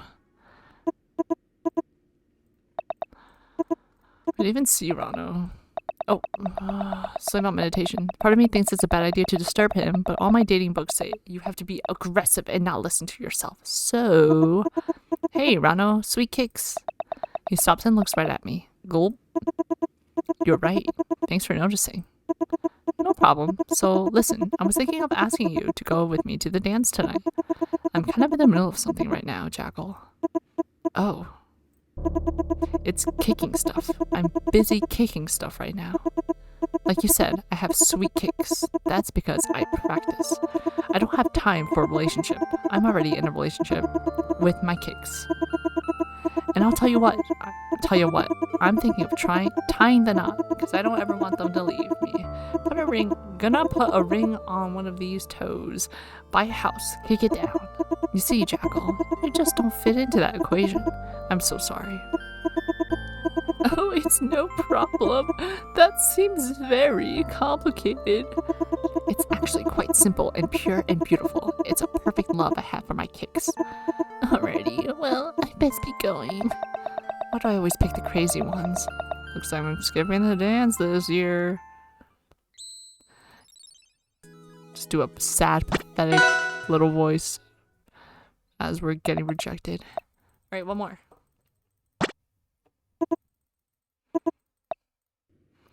Arcane.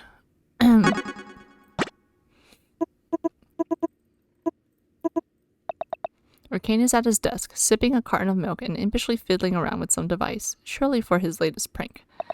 I muster all of my courage and pull up a seat next to him, doing everything I can to hide my nervousness. Hey, Jackal, what you up to? Not too much. Well, actually, okay, that's a lie. I came over because I wanted to ask you something. Arcane grins a little and kicks his feet up on the desk, leaning back. Yeah? Take a seat. As soon as I sit down in the chair, an explosive fart sound erupts from beneath me. I hop up beet red and look at the chair. There was a whoopee cushion. Arcane cackles maniacally in his seat, almost knocking himself backwards. He wanted to ask me to the dance, right? Arcane gets up, picks the carton of milk off his desk, and dumps it on my head. Wow! Well, nah. The whole class watches in shock as milk drips from my head. Humiliated, I try to slink back to my seat, but Arcane's not done yet. He shoots a huge stream of water on me from his blowhole and starts laughing so hard he can barely breathe. Ha ha! Hey, smell you later, chump. Ha! Well, this is about the most humiliating experience of my life. I think I'll spend the rest of it hiding under a rock. Dejected, I skulk back to my desk, pick up my bag, and beat a hasty retreat to the door, until I slip on a banana peel.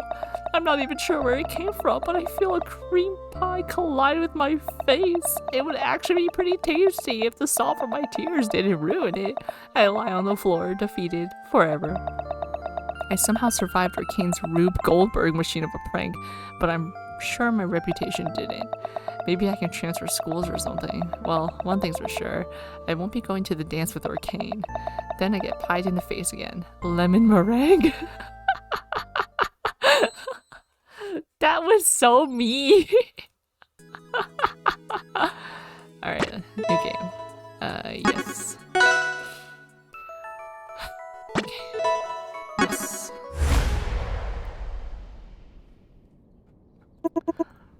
Aether high, home of the heartbreakers, something beautiful. Yeah, I guess.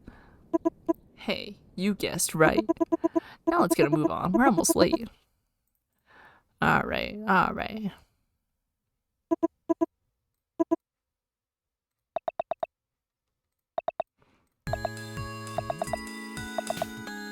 Why would you ask someone to a dance that's like the day of the dance? Like, that's not enough time to prepare.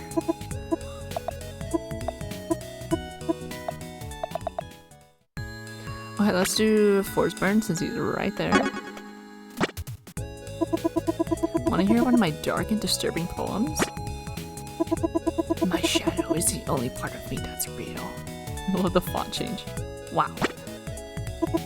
Wanna hear another one? Yeah. These tears won't put the fire out in my heart. Wow. Alright, we're doing this. The smoke. The smoke. I cannot breathe, but still, I inhale. It stabs me from the inside of my lungs, like stabbing knives or needles, and it hurts. A betrayer, a fate worse than death. How smugly do you enjoy your stolen power? How clueless you are to the inner workings of the machine that cascades around you. How stupid and ignorant you are, and yet I cannot curse your name. For if only you had a fraction of a brain sample, you might understand, my dearest brother, that I still love you. That was a long one, yeah.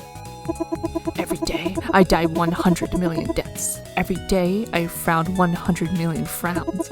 I think of the pain of the children all over this wretched world, and it makes me cry a lot. That's all I got. Thanks for listening. No problem. Let's talk to Eliana. Can you believe that Maple Jackal? What a shameless power grab. She's as crooked as a $2 tuning fork. Oh yeah, we did talk to her before.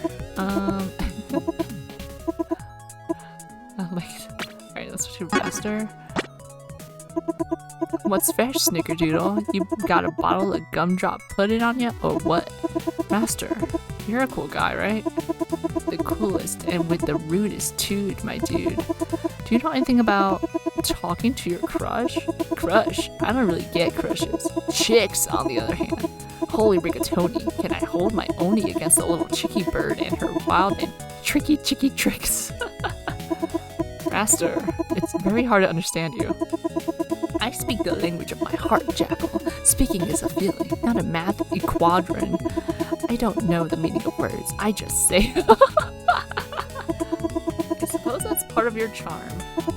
I'm like a radio, Jackal. People listen to me because I'm up. Alright.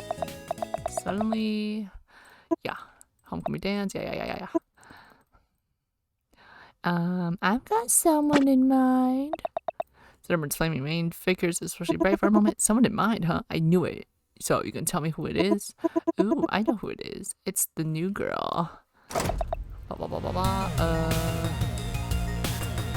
I got someone else in mind. Someone else, huh? Man, I thought I had it. Wait, it's Atalis, isn't it? Or, maybe Apsa? No, Raster. Definitely Raster. Yeah.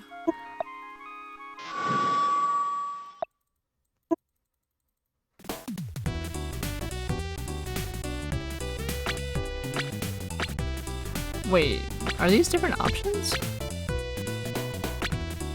Alright, let's watch you Force Burn. Oh, what's up?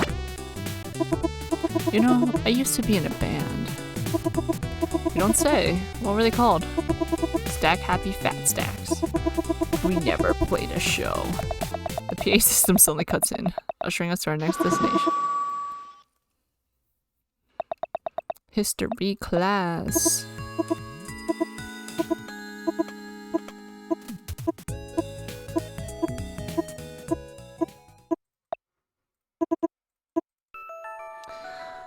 Is the merchant capital. The Air Armada. To protect and contain the forest. So we hit help. Oh, you can ask people for help. Oh, okay. Ask Raster. Help me. Losers, do you think I'd give a sniff about some roly-poly-olies? Not likely. So rollers. Oh! So it's not roly-poly-olies. Who controlled the skies for the Air Armada? The Elders of the Air Alliance. Where do the Elders of the Air Alliance reside? In the Archive Mountains. The northernmost continent of Aether is called the Ice Barrens. The Hyperboreans. What entity protects the Hyperboreans? The Harbor Guard. What event caused the founding? No, the forest fire. Yeah, I'm awesome. No, cheating is wrong. Wow, Jackal. I'm really impressed by your moral fortitude. What can I say? I'm moral. I'm more moral than most.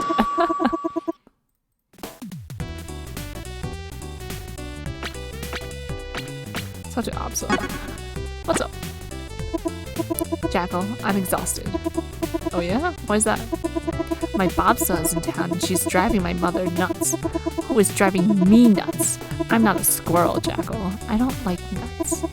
I hate all nuts. Peanuts, pine nuts, cashews, almonds, dates. A date's not a nut, Jackal. Well, it's in the nut family. No, it isn't. It's like a fig. Figs. Figures. Sigh.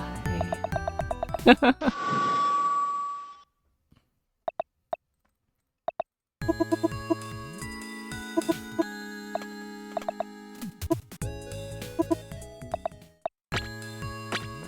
let's talk to Forsburn. What's up? Hey, Forsburn, what you up to? Nothing. Doesn't look that way to me. What are you writing? Don't look at that. It's not done yet. I guess I just got inspired by the reading assignment and wanted to get some stuff down. That's cool. Think I can get a preview? You mean it? You really want to hear my poetry? Well, I guess it's okay. But it's a work in progress. It's not done yet, okay? Okay, here goes. The cryptic moon hangs. Or broken, tormented souls. Dads just don't get it. So, what did you think? My dad doesn't get it either. Sometimes I feel completely alone in this world, adrift at sea without a dad. Except I have one, and he sucks. Well, I want to hammer out some of the kinks before class begins. Talk to you later. Dads are fools and tools. No, Dad never takes me to the mall. No. He's so brooding. What's up, Eliana? Eliana is at her desk pouring over a book filled with very colorful pictures. I sit next to her and start up a conversation. Hey Eliana, what you looking at? Is that some homework? This? No way. It's a tattoo book. I'm trying to decide what tattoo I'm gonna get next. Whoa, your parents let you get tattoos? Yeah? I'm a snake. If I get a bad tattoo, I just shed it off. Come to think of it, I have seen you with some before. That's pretty cool. So what do you think? Which of these tattoos do you like the most? The heart that says mom. The word believe, but the B is wings? How's that work? An extremely classy lower back design. She doesn't even have a lower back. It's kind of gross, but maybe ironic? Like the trucker hats of tattoos. That's actually kind of funny. Yeah, I think that's what I'll get. Thanks, Jackal. I didn't know you had such a good eye for these things. Yeah, me neither. Well, I'm gonna go look at some more. But your choice honestly wasn't too bad. See you later, Jackal. What's cracking, hot dog? Making the rounds? Not too much, just hanging out until Mr. Kai gets in. Right on. That's a gas, Cracker Jack. Me? I'm just riding those copacetic grooves, you dig? Say, sport, let me fly a question by you. Sure, I guess. You on the hook? What? You know, in love? You thinking of dragging any of these spring chickens to our homecoming shindig? That's pretty forward, Raster. Well, how about you? Maybe you have some in mind? Maybe, but I'm keeping it a secret. What, you take me for a jive turkey? My beak is sealed, baby. I ain't no square.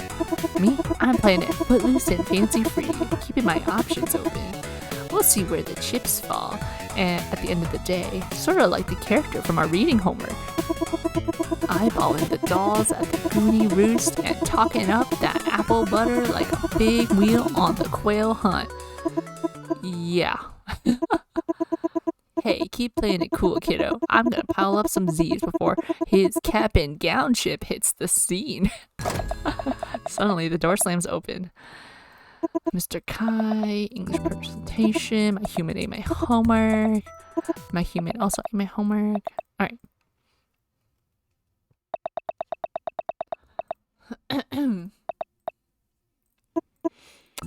This story begins with eyeballing dolls at the Goonie Roost like a big wheel on the quail hunt. After a grueling journey, our heroes had to contend with Cragfair. Just Cragfair. Overall, the moral of the story is dads just don't get it. That was the most creative interpretation of Animal Farm ever. Yes.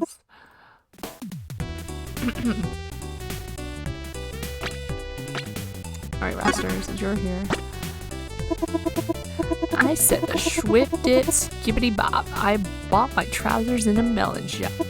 Hey, nice rhymes, Raster. Want to try a freestyle?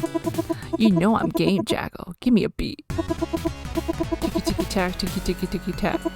I said a diggity dog, liggity split, making my potatoes without oven mitts. Yo, oh. My name is Raster. I'm here to say that every day I play lots of fighting games. I beat all my friends. They don't like that. They stopped coming over. I don't like that. This is the problem with freestyling, Jackal. Your true self emerges. Still, sick rhymes.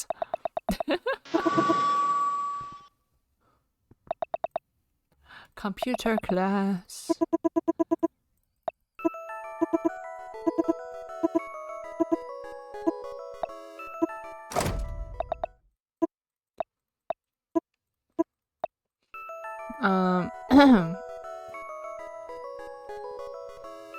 Oh my god, Raster would be so distracting here.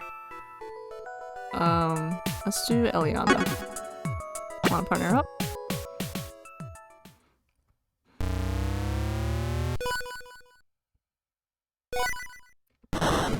So what if I lose all this? Jackal, can I tell you something?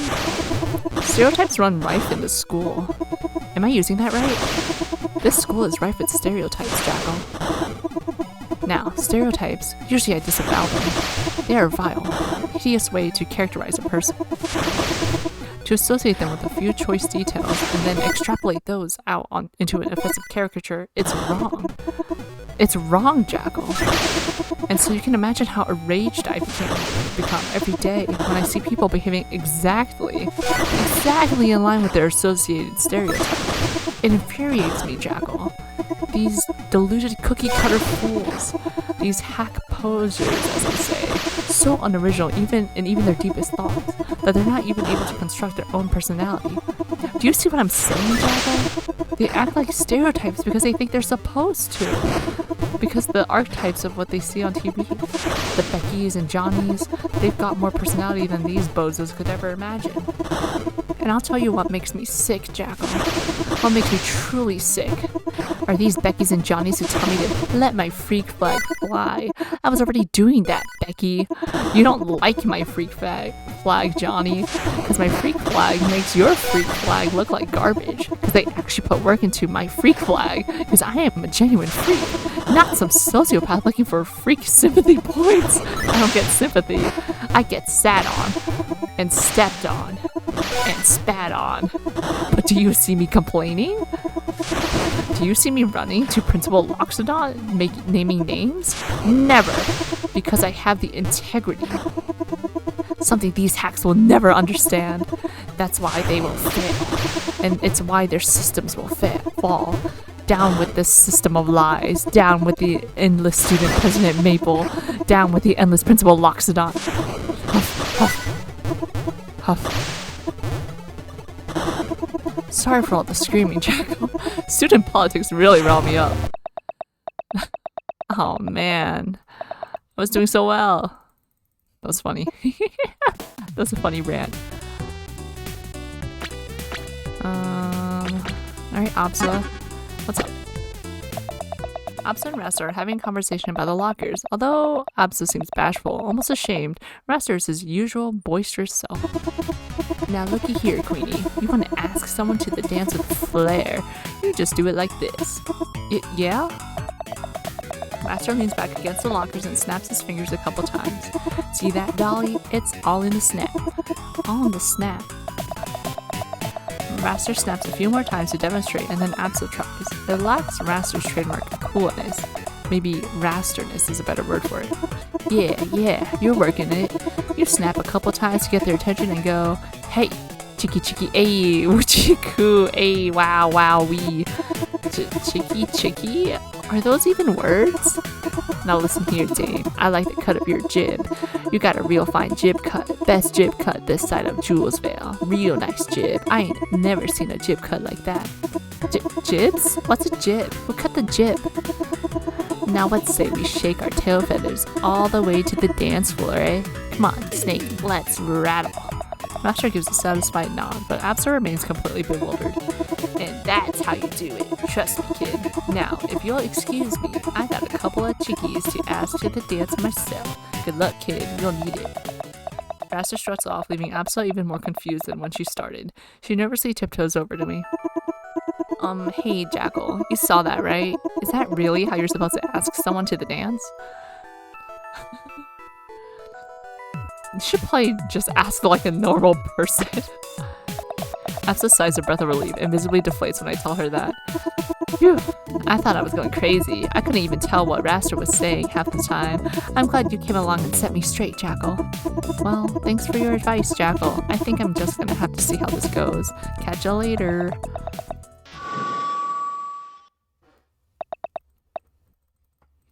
Alrighty. Eliana first. Haha, I knew it. Hey, Eliana. Jackal, my hero. Lol XD. Haha, internet speak. I'm hip to it. Jackal, did we not totally crush the establishment today? We sure did. I feel like the reverberations of our actions will be felt throughout the school. It's my hope that each and every student at Aether High will feel the ripple of revolution flow through their body today. Hey, Eliana, I actually had a question I wanted to ask you before the bus bell. Oh, go ahead. Jackal, I'm listening. Well, did you want to go to the homecoming dance with me tonight? Jackal, of course I will. I'm so glad you asked. Really? Oh my god, Jackal, yes, you were so subversive today.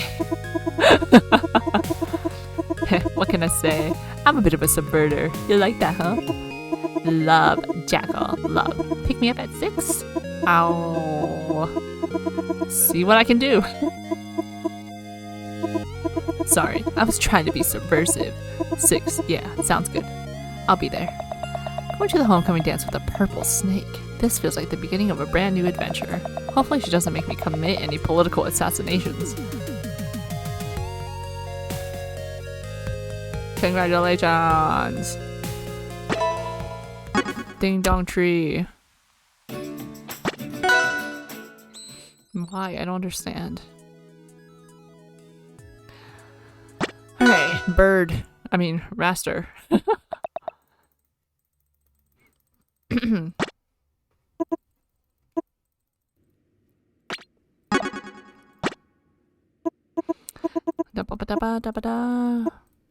Oh, Jesus Christ. I missed it. Yeah, I guess I was. Wait, he doesn't want... Okay. Alright, fine. I guess I'll listen to you during computer class. Load.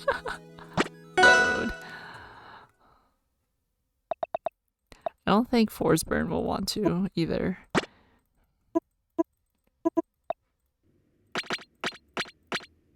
Alright,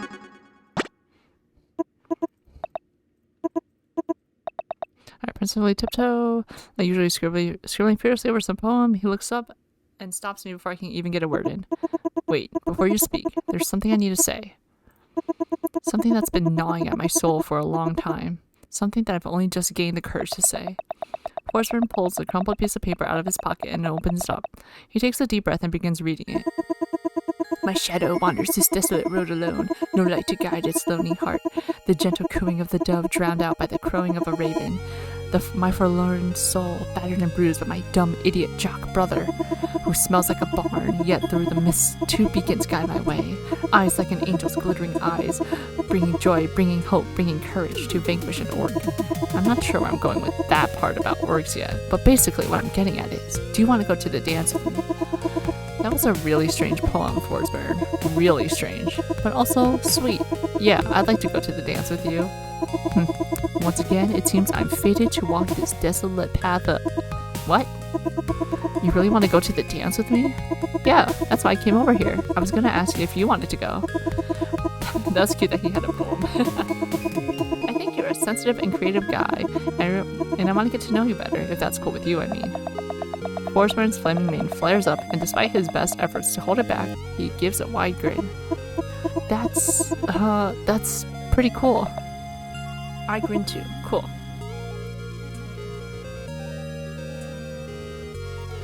I have to click it every time. I have to make sure it's still Ding Dong Tree.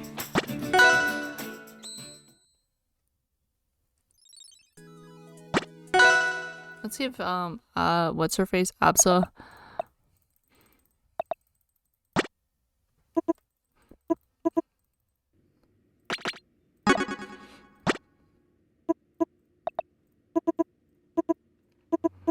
Hey, Absa. So, Jackal, how did this school day end up being? Did you manage to pass any of your classes? Oh, this is a rejection. And not quite. I am shocked. Let me tell you something. I cannot date a brick. Do you understand? I cannot talk to a stone. Does that make sense? I'm obsessed with this rejection. Okay. I said it already, so I read it already, so I'll not do that. Okay. Wow, that kind of sucked. We only got 2 out of 2 endings. All right, let's start a new one. Confirm. Yes. Yes. What? School is a prison. Maybe. But as the captain of the Heartbreakers, at least I'm king of this prison. Haha. Alright. Let's talk to...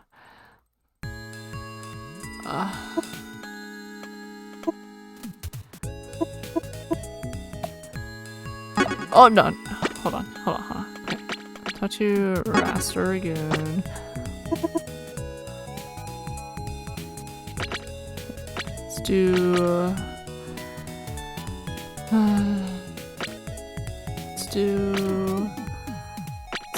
Let's do Maple. I just don't want to do Italus's want to hear nickname thing first. Hey Jackal, did you hear about the latest student council drama? No, what's happening? Oh, it's terrible, Jackal. You know our hated rivals, the Jingle Boys of Newberry Meadow? You know how we are sworn to destroy and pants every single Jingle Boy we see that wanders on our turf? Now, am I crazy, or is that one of the longest standing traditions of Aether High? Oh yeah, we've been pantsing those dang Jingle Boys for years. Exactly. So then you might imagine how incredibly ticked off I was when I saw my own beloved Vice President Lily holding hands with a Jingle Boy at the Ding Dong Tree last night. Not the Ding Dong Tree. So, what did you do? That's what I'm trying to decide. My heart tells me that I must confront Lily and learn what the heck is going on, straight from the source. But my gut and my soul and all my ever-loving fury is telling me that I should use my power as class president for life to formally declare war on Newberry Meadow. War sounds reasonable. I think I should talk to Lily first. Maybe I'll send her a message through Mayread. Something to the effect of, I saw what you did, and now you and everyone else will pay. Okay, sounds good. Absa, what's up? Good morning, Jackal. Yawn. I barely slept last night. I was up studying so late. I don't know the feeling. Oh, Jackal, Lord knows how you even managed to skate by. It actually really diminishes my faith in the whole institution of education. It's just school, Absa. You shouldn't take it so seriously.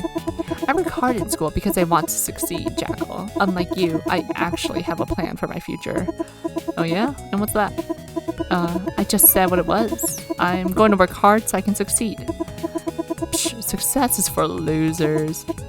Jackal, you are an enigma. A very stupid enigma.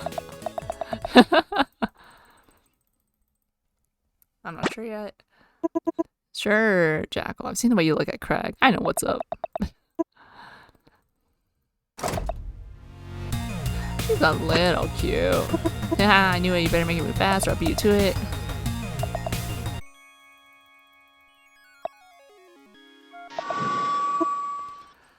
Alright, class. There are different people here. Alright, Maple. What's up? Jackal, are you super excited to do a favor for me or what? What? I'm campaigning again, Jackal. You can't let the trail run cold. Not in this student political environment. I didn't know there was a student political environment. Oh, Jackal.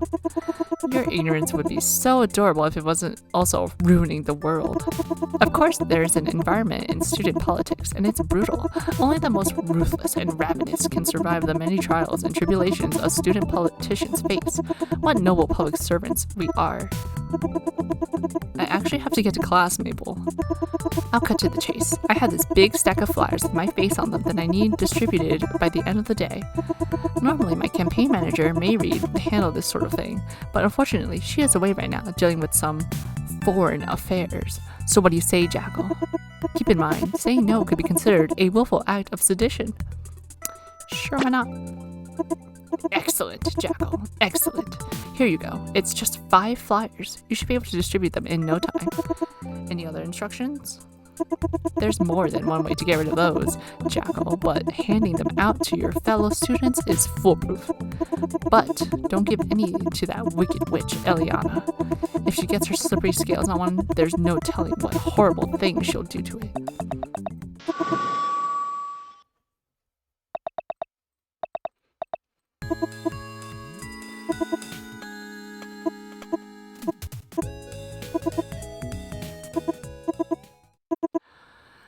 There's a test. Yes, there's a test. The merchant capital. The air armada. Protect and contain the forest. The Walburgs. Who control the skies? The elders of the Air Alliance. In Arcai Mountains. The Ice Barons. The Hyperboreans. The Harbor Guard. The Aetherian Forest Fire. Cheating is wrong. Yes, I'm moral. I am so moral. I am the most moral.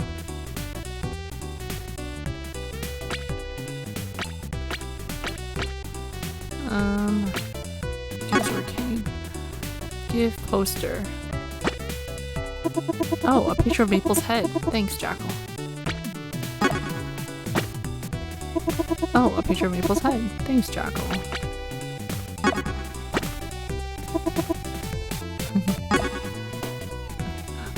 Give another poster.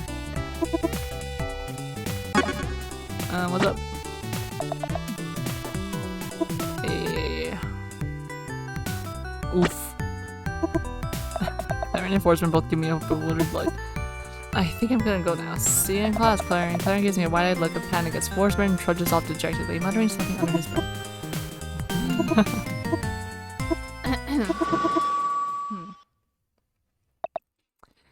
English class. No. Never mind. If I give her the poster. Yeah, talk to you. Well, I'll give you a poster.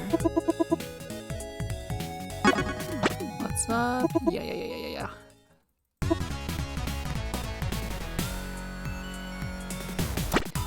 You have something in mind? I knew it. Yeah, you got that look. Like you're on the prowl. Woo! Well, I'll handle it. Not a peep from me until you make your move, baby. Me, I'm playing. Yeah. Absa. What's up? Absa sits at her desk, chewing absentmindedly at her pencil eraser. She perks up when I walk by. Oh, Jackal, this is kind of embarrassing, but could I ask you a favor? Sure, I guess. Please don't tell anyone, but I accidentally ate my homework. Can I look at yours? Uh-oh. Homework? You ate your homework? It just looked so delicious. The delicate curves of my cursive, the sensitive but firm loops, the off-white college ruled paper. I couldn't control myself, Jackal. Well, I guess you are a goat. So, would you mind if I just looked at yours real quick? I'll be in 2 seconds, I promise. I ate mine too. Absa's eyes flutter and she absentmindedly bites her lower lip. Oh, Jackal, I didn't realize you had such a refined palate. Well, I guess I'm gonna try to hammer something out real fast. Thanks for listening. And, okay, Rana. What's up? Rana poses dramatically by the window, his back facing the classroom. One of his hands is clenched so tightly that his knuckles show white, and his other, clenched nearly as tightly, holds a book. He speaks without facing me. So you finally come. Hey, Rano. I've always knew this day would come. The fateful final showdown between good and evil. Light and dark. They say light and dark are 2 sides of the same coin. Me? I say the truth lies somewhere in the middle. Now come. Face my dojo kick. Ronald suddenly tosses his book into the air and sends it hurtling through the classroom with a glorious spin kick. It crashes into the blackboard with a mighty crack. Nice dojo kick, but can I compare it to my flaming soul ancestral dragon uppercut? The Chuni energy is wild here. I grab the nearest book I can find, an attendance chart on the teacher's desk, and toss it into the air. Time seems to slow as I draw my fist back for the attack. I can feel the force of 1,000 generations of my ancestors guiding my hand, even the one-celled organisms we evolved from millions of years ago. Static electricity crackles throughout the room and all goes silent. I thrust my fist at the book, bending time and space, upending all life and matter as my fist, now glowing with primal energies, collides with the book. The book explodes, paper scattering haphazardly all over the room. Why did I do that? And bye. Actually, I was just quoting the reading homework. Pretty dramatic stuff, huh? I like the part where they did karate chops. Oh, yeah, the reading homework. Of course, karate. Man, that was the best book I've ever read. I love the fighting, the fury. Oh, but I am a man of peace. No kidding. Well, peace out, Rana.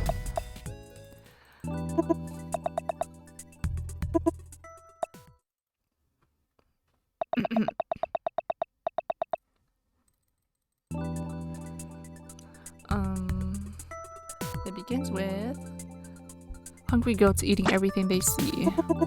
After a grueling journey, our heroes had to contend with anime. Overall, moral of the story is homework is for the weak. The worst presentation on Animal Farm I've ever seen in all my 50 years of teaching. Did you even read the book? I can feel a few stray giggles coming from the class. I really blew it this time. I think I had the wrong edition. We'll need to speak after class. Now, Sylvanos, would you like to give your presentation?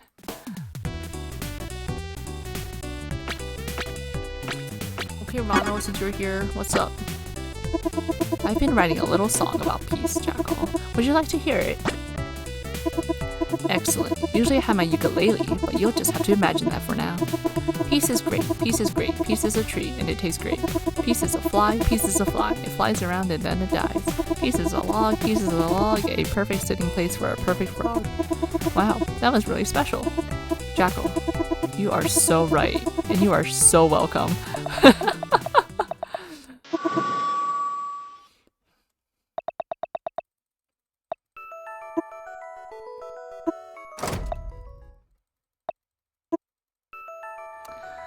I guess I'll listen to Raster talk. Wanna partner up?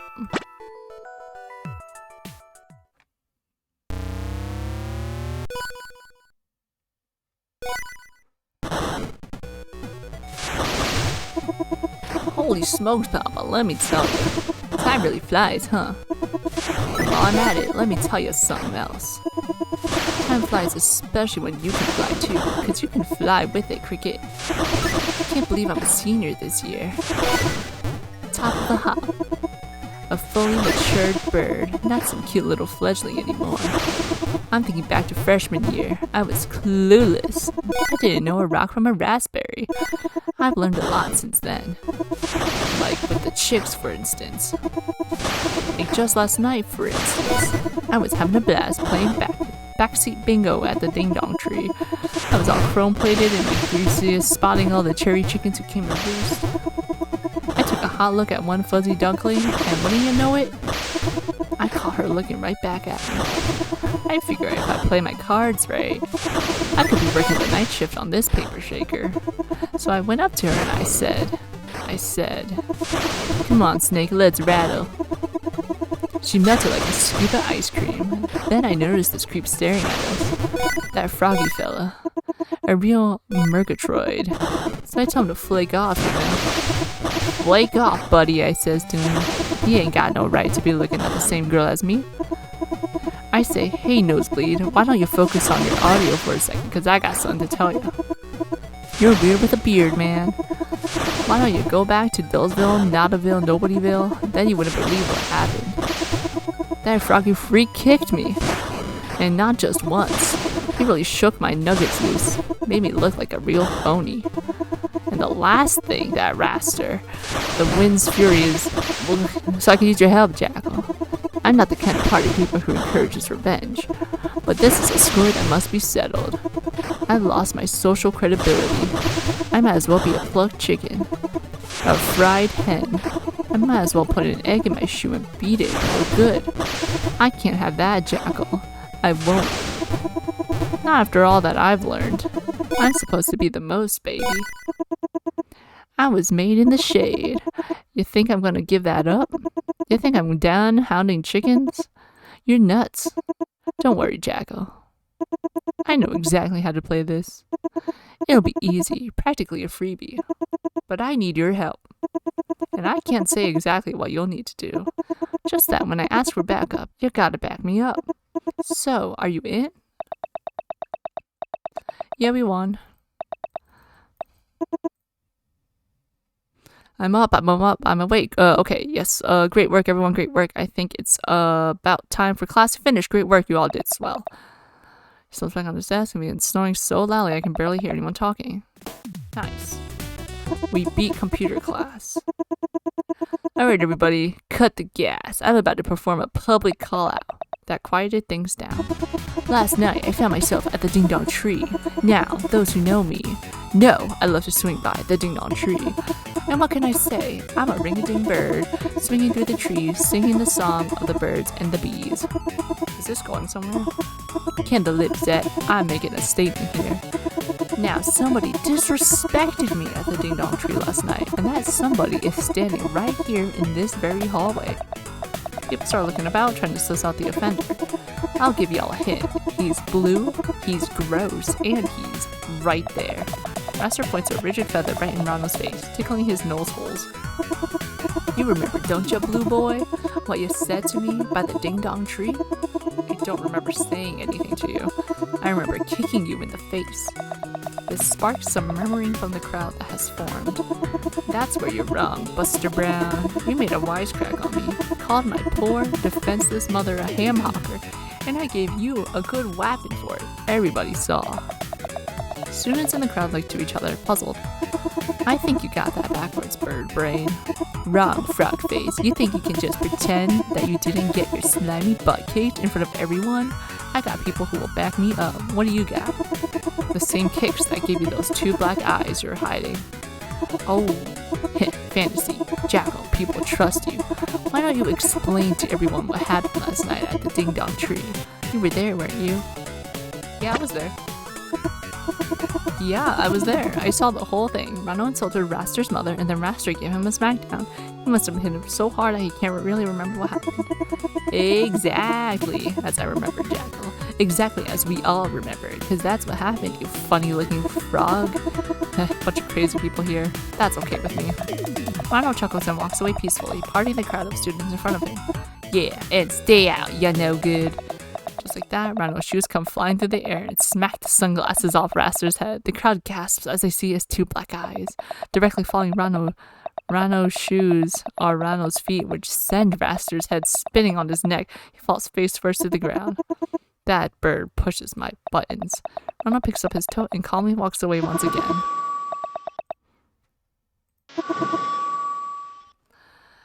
He killed him.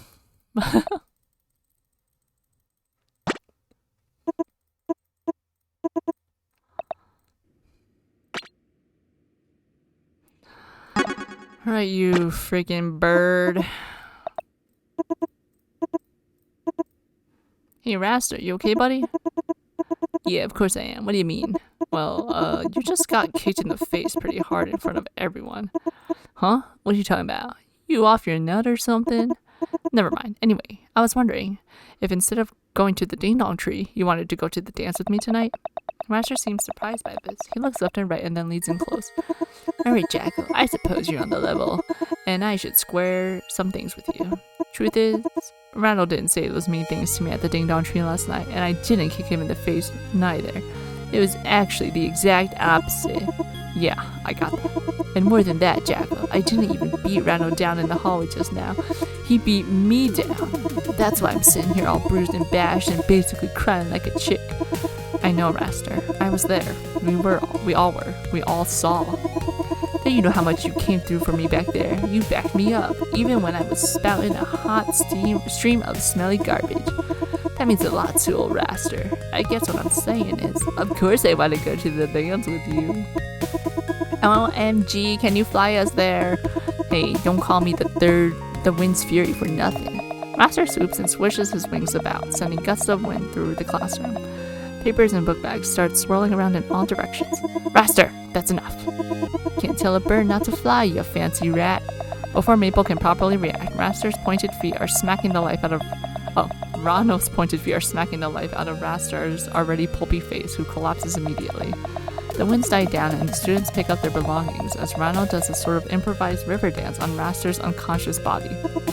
Alright, well, if you can hear me, Raster, pick me up at 6. I can't believe it. I'm flying to the dance on Raster, the wind's fury. The ding dong tree.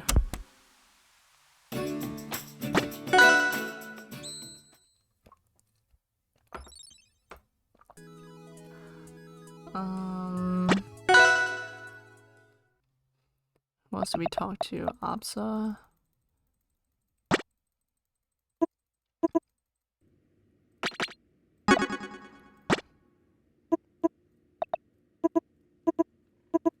Hey, Absa.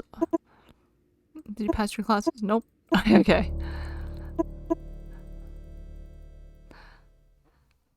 I'll try to frogman too. I mean Rano, since he was involved. Load.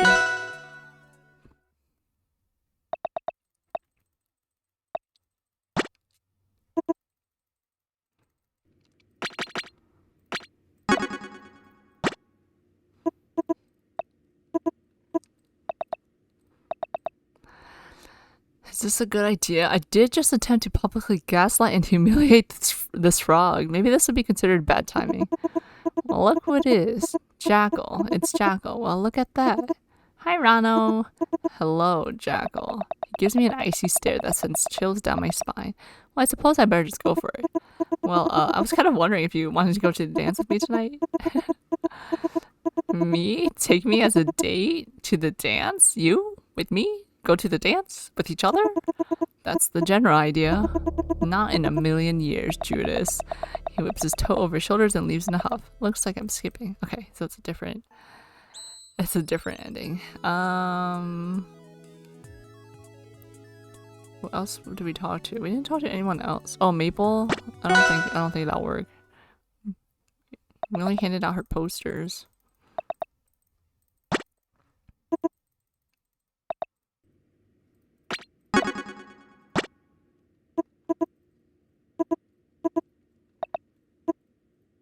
Oh, jeez, I missed it. Yes, you too. Did you need something? I am your public servant after all. Well, Maple, I was wondering if you'd like to go to the homecoming dance with me tonight. Oh my.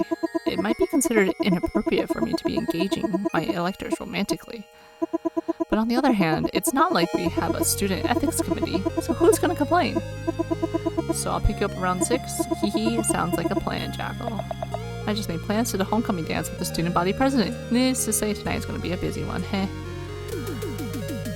A maple story. That's the name of the achievement.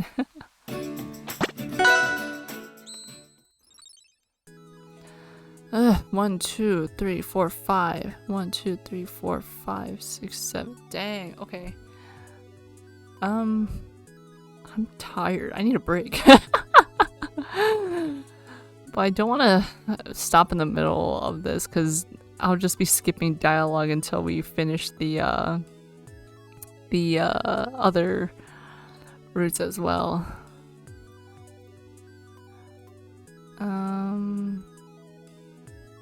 Let me drink some water.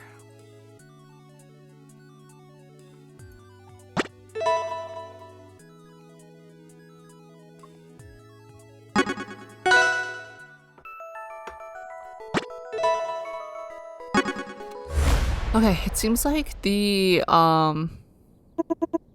computer class definitely guarantees like you go on a date with the person.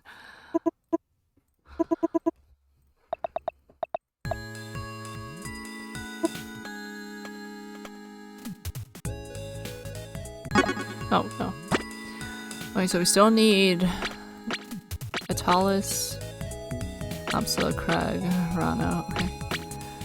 Amsa, what's up?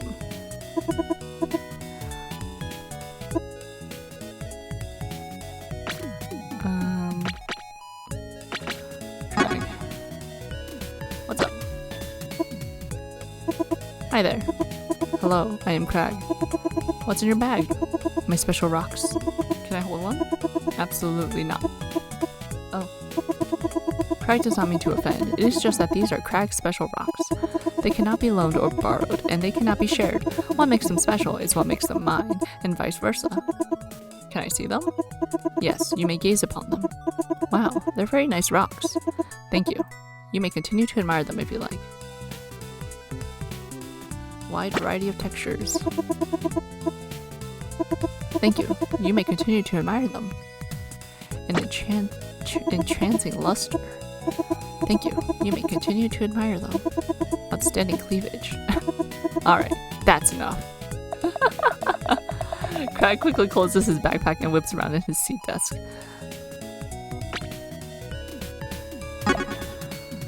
Alright, Frogman, Jackal, can I ask you a serious question? Shoot. Have you ever kicked someone's face so hard it came off? Can't say that I have. It's a very troubling thought, no? Deeply disturbing. And yet, I have to wonder, what would you do with the face? Pardon? The face, Jackal. If you had kicked it off the head onto the sidewalk, say, would you just leave it there? Leave it lying there, staring out on the asphalt? I mean, I don't know what else I would do. I'll tell you what I would do. I would scoop it up. I would scoop it up and throw it away. I think that's the reasonable, responsible thing to do. I suppose you're right. This is totally hypothetical, by the way. I'm a pacifist, so I don't even kick people. Hypothetically. In practice, I'm kicking people all the time. Practically all the time. But that's just a practicality of pacifism. The theory is what counts. Of course.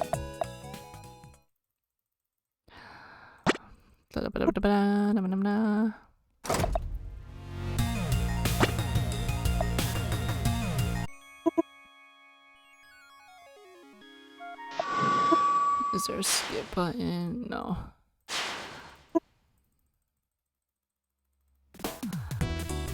I'm weary. Dang it. Okay, tell us. What's up? Yo! Jackal. Hey, Italis. What's up? The sky? Yeah, ever heard that one? Yeah, like in 2nd grade. Oh, Jackal. You always got something to say, don't you? I guess I do. It's okay. I can take a joke. I love to take a joke. That's a good trait for you to have, Italis. Got any zingers for me? Free shot.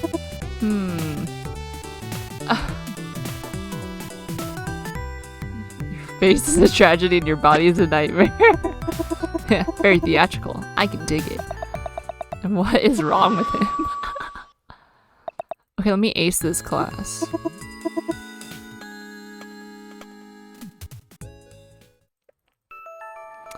Merchant Town. The Air Armada. Protect the forest. The Wall Runners. Yeah. The Elders. The Arcane Mountains. The Ice Barons. The Hyperboreans. The Harbor Guard. The Forest Fire. Heck yeah. I feel a light tap on my shoulder, blah blah blah. No, cheating is wrong. I'm very moral. I am very moral. I am the most moral. Oh, come on. Hi, Sylvanos. What's up? Caught you looking at my pics. Yeah, okay, we got this. I think I gotta go.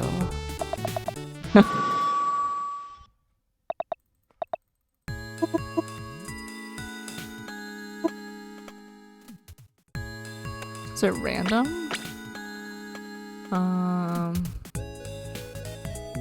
Who did I talk to? Oh, Craig. Craig's not in here. Okay, Rano, what's up? Oh, I did this. Dojo kick. Nice dojo kick. Can you...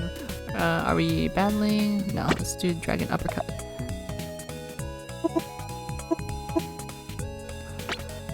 So, what's up? Okay, mine too. Alright, Arcane, what's up? Arcane sits at his desk with a crafty look on his face, obviously scheming up something ridiculous. I decide to talk to him, more out of concern that he's about to do something stupid and less from genuine interest. I know that look, Arcane. You're up to something.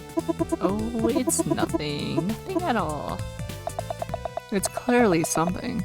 He tries to hide his smile, but it spreads across his weird orca thing face despite his best efforts. Okay, I've been thinking about Maple. Now that she's class president for life, that means I can prank her with impunity, right? Because what's the point of a prank if you're not punching up? Okay. I'm gonna knock her down a few pegs with a real whammy of a prank. Hit her right in the kisser. I just can't figure out how I'm gonna do it.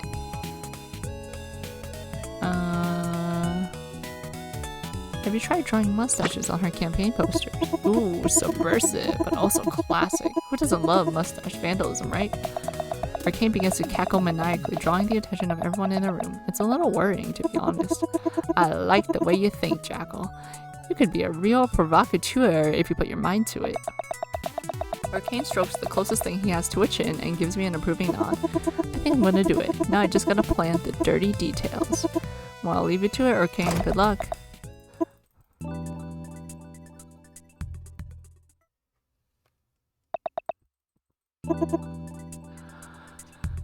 Dojo kick, powerful dojo kicks.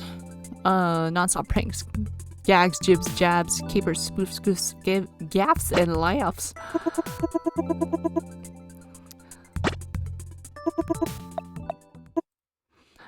Yeah, A+. Alright, computer class. Oh wait, talk to someone. Craig, your locker's open. Hello, Jackal. Hello, Craig. What's up? Craig looks confused. Nothing. Well, I must go now. What an absentee bug.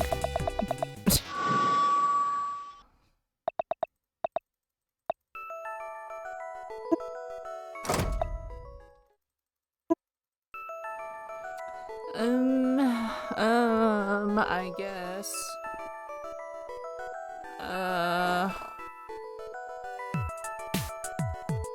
Okay, let me just do the bear and get over it.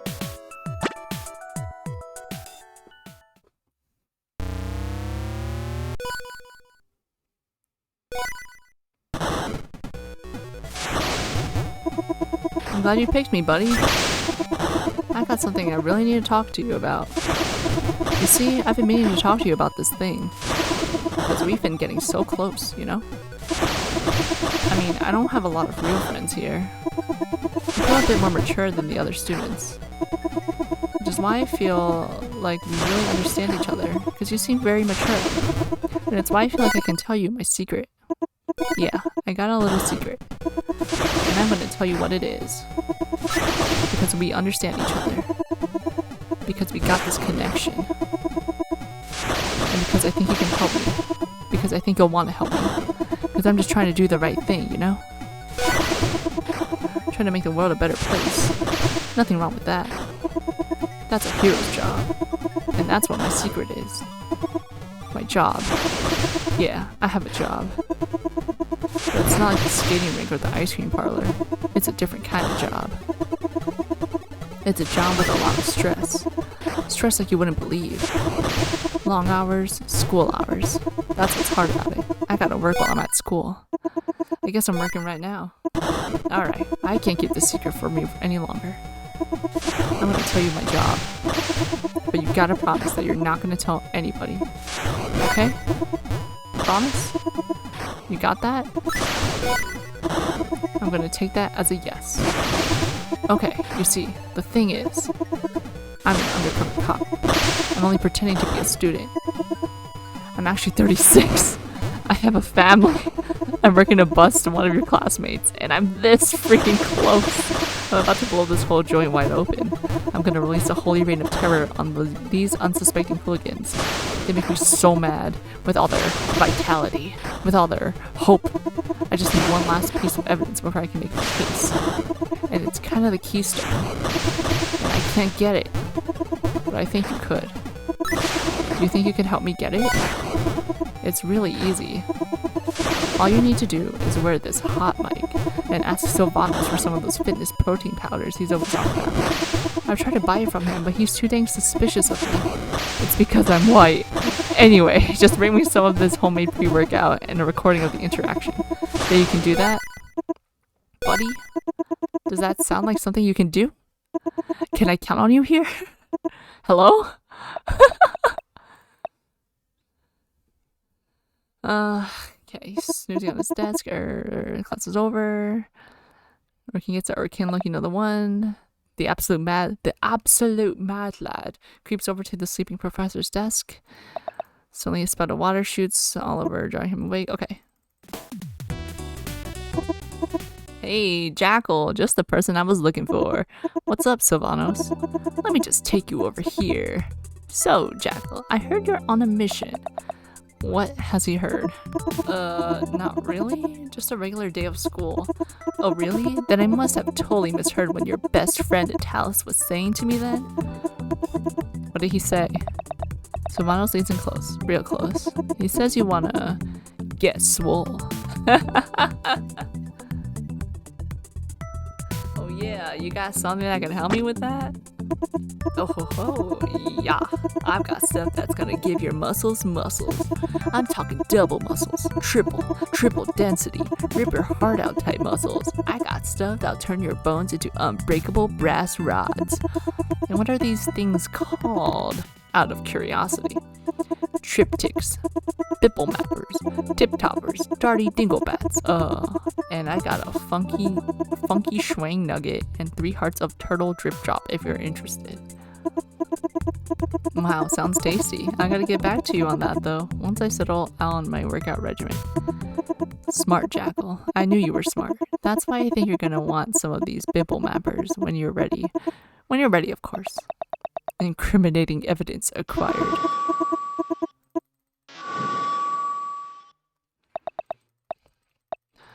The dance. I'm just psyching myself out. Okay. Well, it's a definite win for Talis. Hey, Jackal, did you get the evidence? I sure did, just like you asked. Here you go. Thank you so much, Jackal. You have no idea how much this means to me. I'm happy to help, Atalis. Actually, I've got something you could help me out with. I need a date for the dance tonight. Wanna come? That makes the telescope beat red. Wow, Jackal. That sounds like fun. I had no idea you thought of me that way. I think a lot of things about you, Atalis. Tell you what, let's do it. To heck with it. You only live once, right? My family can starve tonight. I'm going to the dance, baby. Ding dong tree.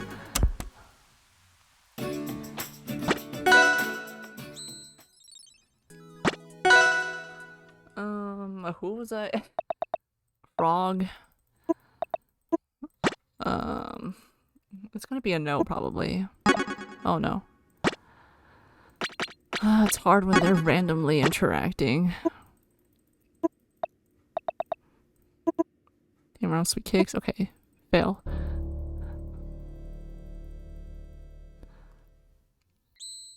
You really gotta just do it with the oh, let me try Craig.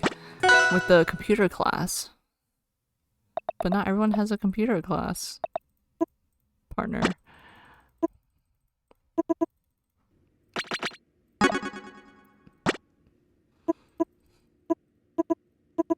Hey Craig. Oh, Jackal, do you need something? A glass of water? No thanks. I just want to ask you something. Yeah, that's what you want. I don't think. No, we failed. We failed.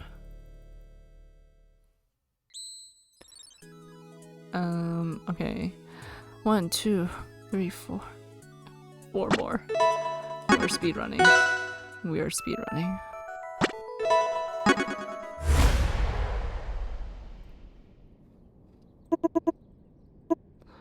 Yeah, real beaut.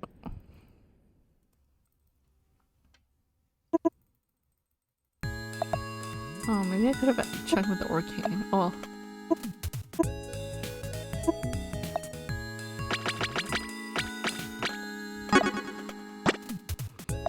what's up? Hurricane leans back in his chair nonchalantly, his paws behind his head and his feet propped up on his desk. He gives a nod as soon as I approach, and there's a mischievous glint in his eye.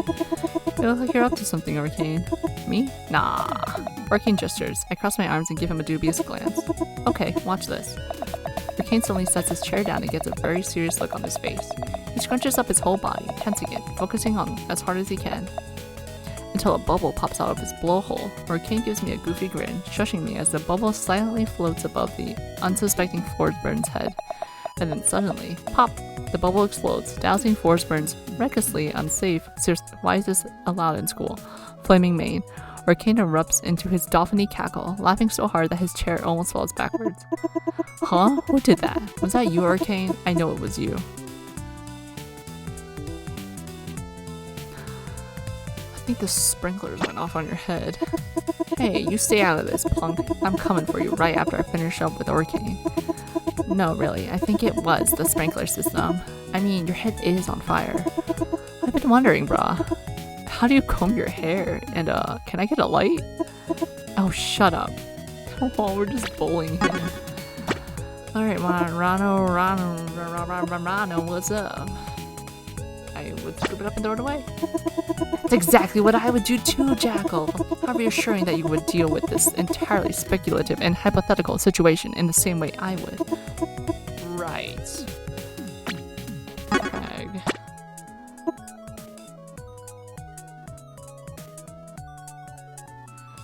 And it looked very clean and sturdy. Thank you. You may continue to admire them.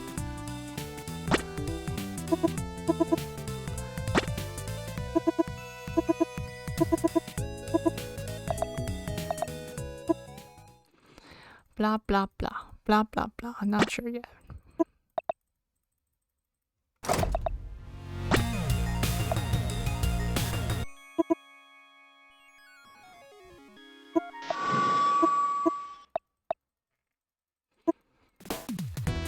Ooh boy, clicking sure takes it out of me. That's no, I think I'm supposed to talk to Maple and get her posters.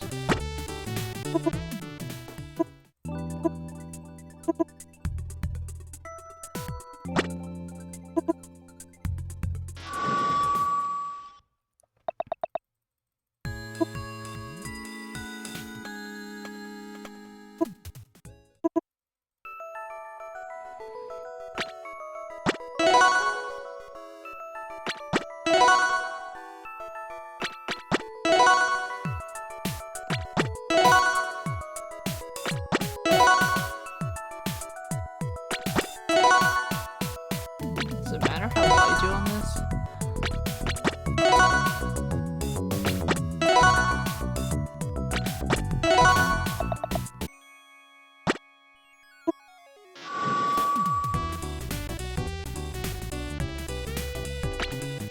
Oh, dang it, come on, man. Give a poster to Maple.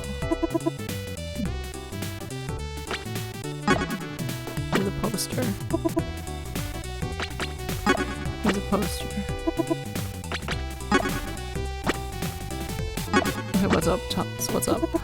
Yo, what's up? This guy. Haha, haha, haha.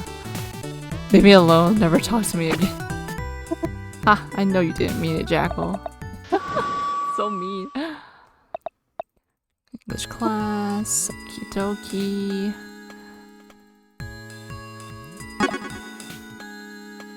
What's up?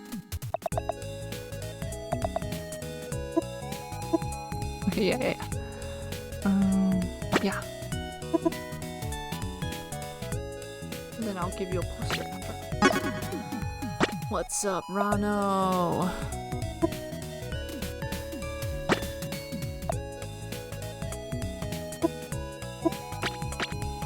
What is the middle part? Forsburn, what's up?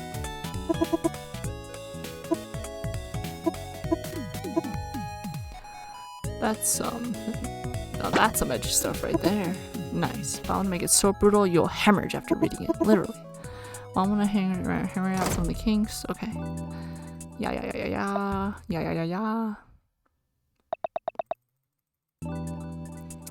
Dojo kicks. Non-stop pranks. Dads just don't get it.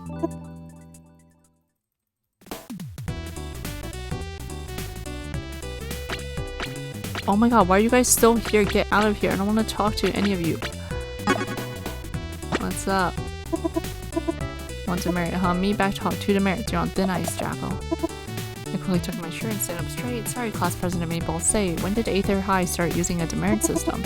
We haven't, at least not officially, but I'm prototyping it on you, working out all the kinks before I fully implement it. What do you think so far?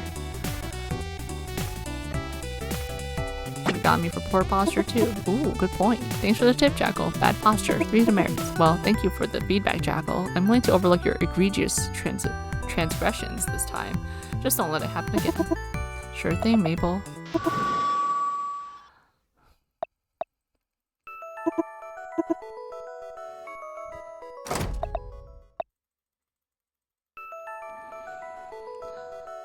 Okay. Get this whale over with. Oh, give poster. Oh, a picture of Maple's head. Thanks. Okay, you're not gonna. Oh, let me give you a poster. Oh, Jackal, you really shouldn't have.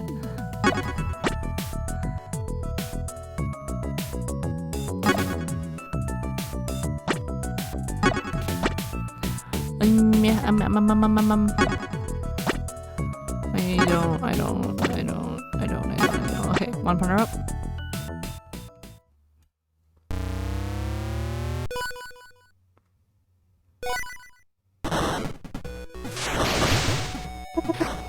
You know, Jackal, what a lot of people don't realize about me is I'm actually really deep.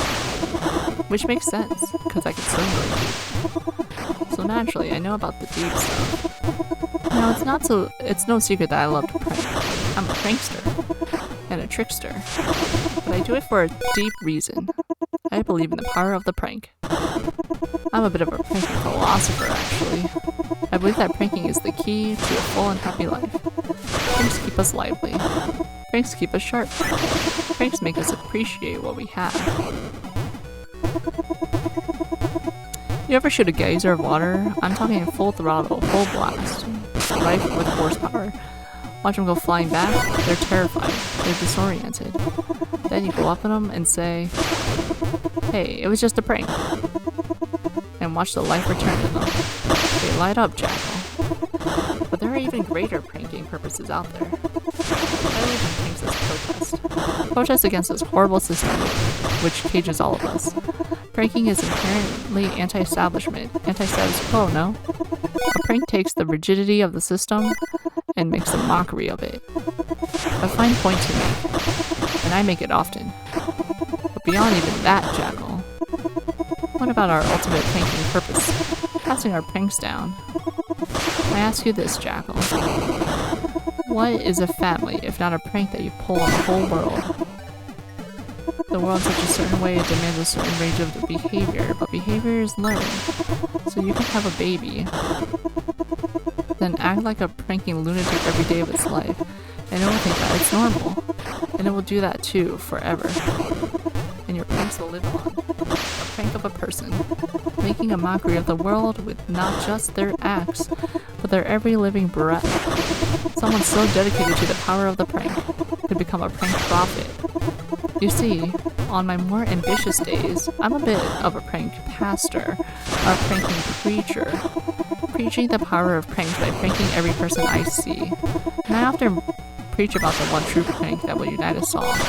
I've searched it all my life. I pranked in every way I can imagine, but still, it eludes me. Ah well, there's still time. Computers were never my strong suit, and I feel demonstrated blah blah blah blah blah blah blah blah blah. And just what the freak is this? I step into the hallway to discover Maple ripping her own flyer off the bulletin board. She tears it into confetti and tosses it in the air. I look back to the board and see why she's so enraged. The poster had been vandalized with a crude drawing of an elephant trunk affixed to Maple's nose. Under it, the phrase, Maple won't pull our strings anymore. This was definitely the work of Eliana. Suddenly, Maple's head jerks in my direction. You! Oh. You had the flyers. You put them up. You better have an explanation for this. Eliana must have stolen them. My locker. This is definitely her handiwork. You didn't put these posters up? No? Interesting, Jackal. Very interesting. Alright, I'm willing to believe you. Oh, great. If, Jackal, if you do something to prove to me that you aren't in cahoots with that purple wretch. Sure, you want me to switch her milk with glue or something? Jeez, Jackal, that's a bit disgusting, no? I was thinking something more psychological, like maybe tell her that her face is small.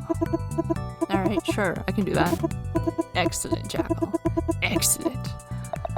Maple is rubbing her hands together with disturbing intent. Now, I'll just be off to my safety and security meeting with Principal Loxabout.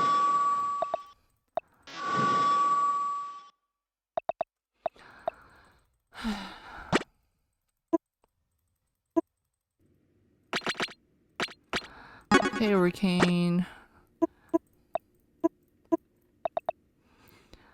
Impulsively feeling to ruin some device. I muster all my courage. Hey, Jackal, what you up to? Not too much. Well, actually, okay, that's a lie. I came over because I wanted to ask you something. He grins and kicks his feet up on his desk, leaning back. Yeah, take a seat. Whoopee cushion in the shape of a heart.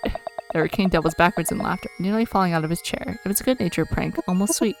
So, does that mean you'll go to the dance with me? Hurricane chitters excitedly, cutely. Heck yeah. I've been wondering when you'd ask. The rumor's been going around school all day. Rumors? I mean, come on, made it a little obvious. I blush and grin. Maybe I did. So, it's a date? Yeah, it's a date. Yeah, it's a date. The ding dong tree. Oh my god, we have 3 more. We have, how the heck? I'll do the frog man.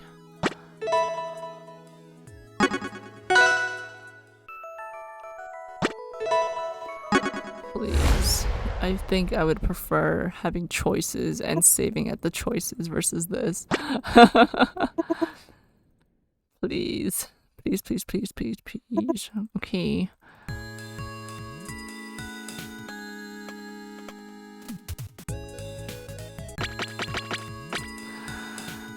Frogman first. What's up? I would scrape it off and throw it away. Crab. What's up?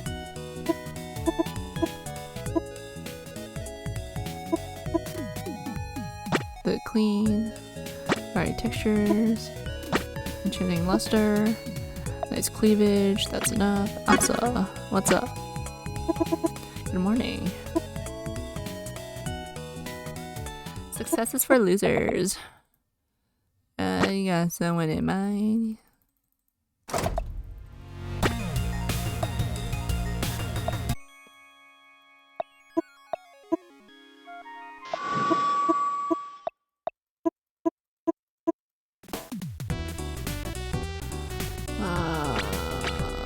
Okay, I guess depending on who I picked to talk to in the beginning, it's these. It affects these. What's up, Forsburn?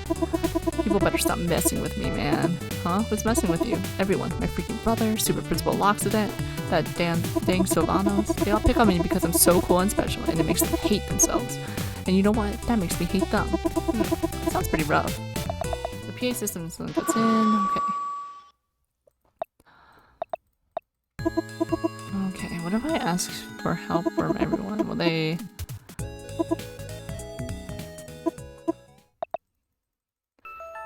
Help me, Craig.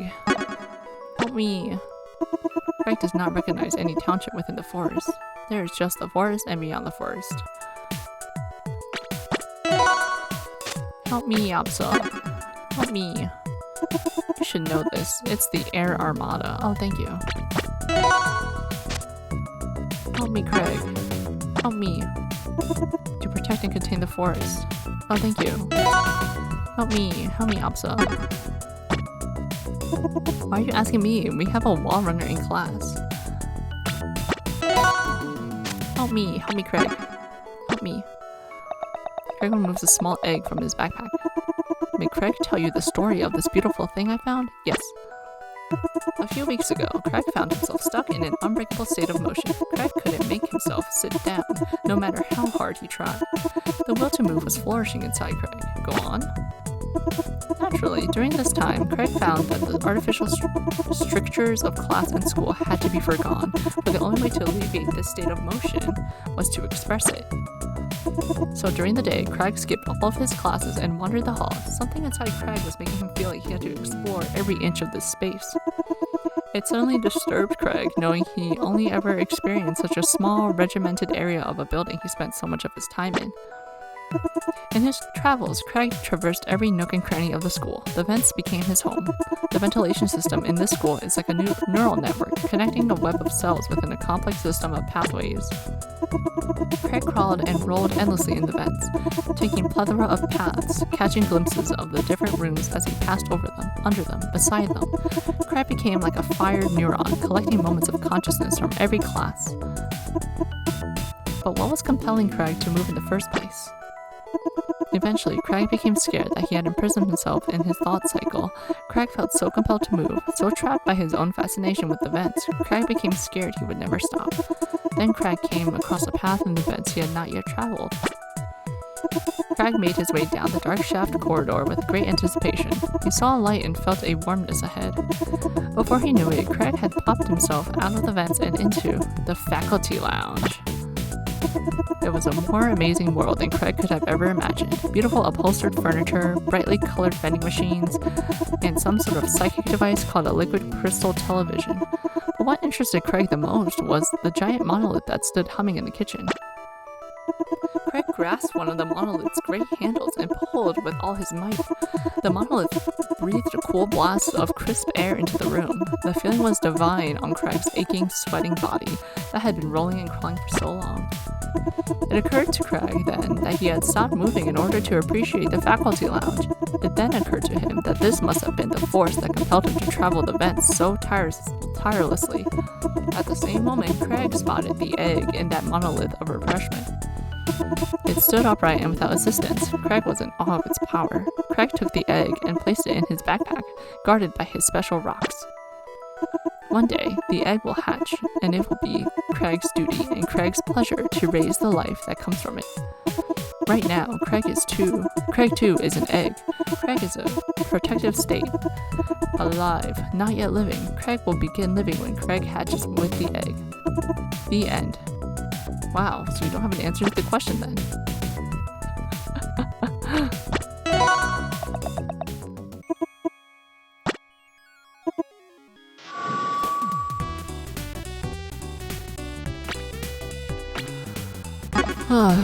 What's up? Watch this train run from a distance. I'm not really sure what I'm gonna do for homecoming yet, but thanks for the invitation. Forsman turns around and clutches his heart as Claire gives me a wide-eyed look of panic. I need to heal. I need to feel. I need to know that this is real. Forsman stretches himself dejectedly, muttering something under his breath. How utterly bizarre.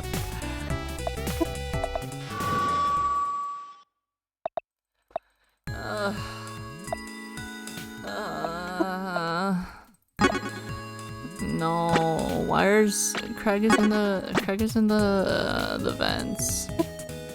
Craig is in the vents.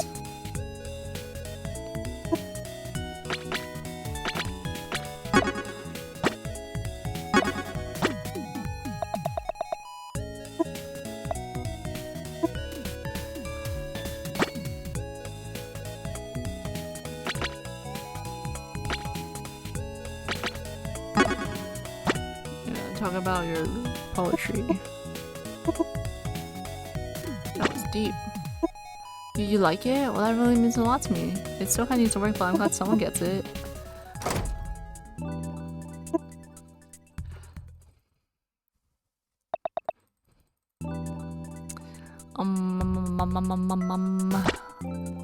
Eating everything they see. Anime. Horse burn.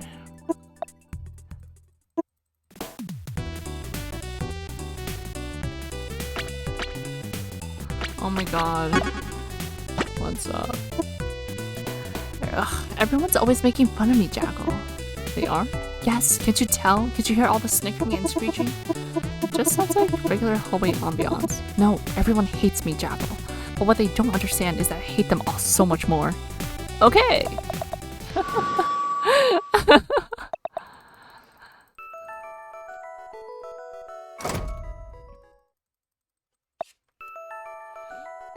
Okay, Frogman.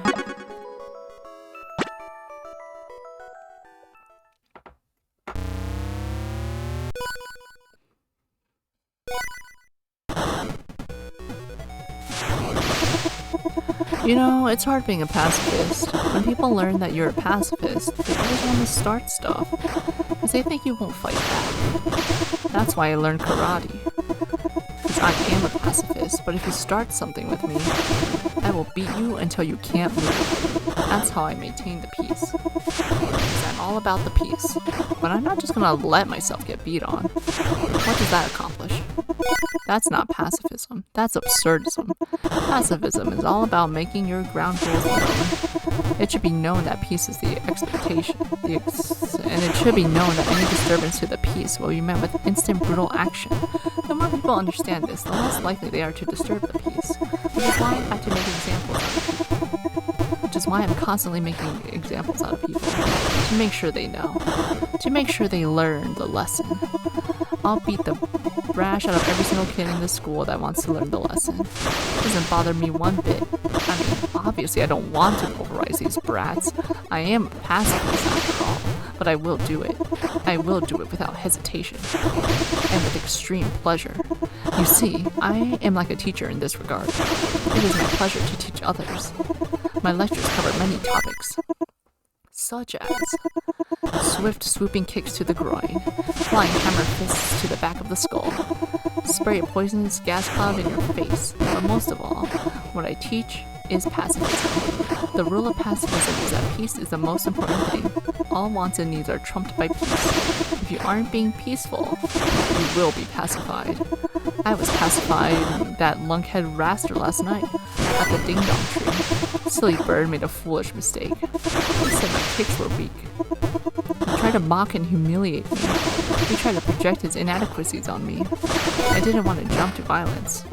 So I asked him, what the freaking heck does a bird know about kicks? A crowd that had formed around this laugh. A proper parry, I thought. A proper pacifistic parry. Then the bird mumbled some rageful gibberish and lunged for me. You know what happened then? I did a tap dance on his face. Oh, see those sunglasses he's wearing? He's covering up 2 black eyes. Go ahead, ask him about it. So, considering all that I've told you, would you consider yourself a pacifist? I see what he's saying. Okay, blah blah blah blah blah blah blah blah blah blah blah blah blah. I wasn't there. Sorry, Raster, I wasn't at the ding dong tree last night, and you know it. Maybe you should be apologizing to Rano instead of calling him out. Jackal, what the heck are you doing? You two need to settle this beef. Now's your chance. Apologize for insulting Rano at the ding dong tree. Apologize? In what world? You want Raster, the wind's fury, to apologize? It's the right thing to do, and then Rano will apologize. Right, Rano? Apologize for what? For kicking the out of him? Yes. Yeah, I'll apologize for that.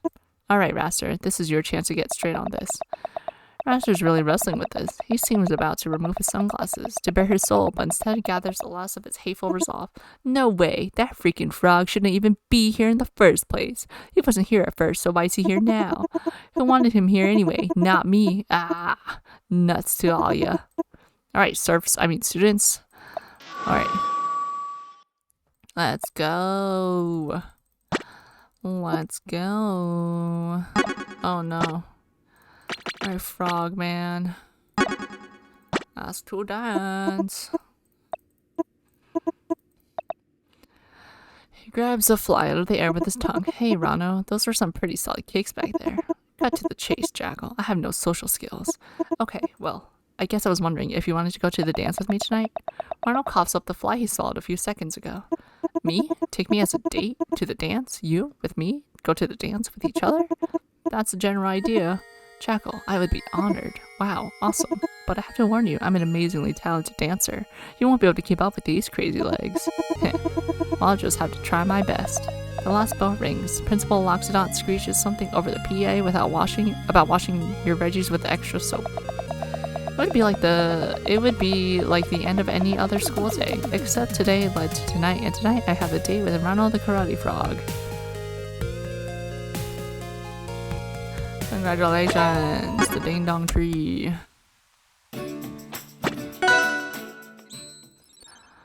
Oh my god. Crag and Absa are the last ones. I am... Oh... I am... Okay. Okay. Let's just not talk to them in the beginning. And then maybe it'll summon them.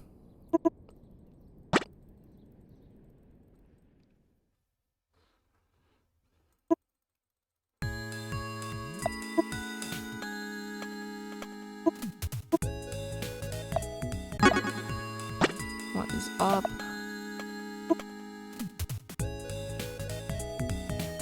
I'm not good at football, Zet. Aw, you'll never make varsity with that attitude. Here goes. Flaming. Okay. That's what I'm able to. So you can get out of my face. Never heard that before. Well, that just shows how out of the loop you are. Allow me to inform our German rivals. Yeah. War sounds reasonable. Yes, you have to meet fire with fire. If we are going to let our precious women children be taken hostage by those stinking, surly jingle men from across the way, perverting our sacred school spirit, then we can kiss our entire way of life goodbye. Whatever you say, fearless leader. Liana, what's up? Are you still totally unable to understand rudimentary social political maneuvers? That was a funny speech too. I'm not sure yet. Okay. Yeah.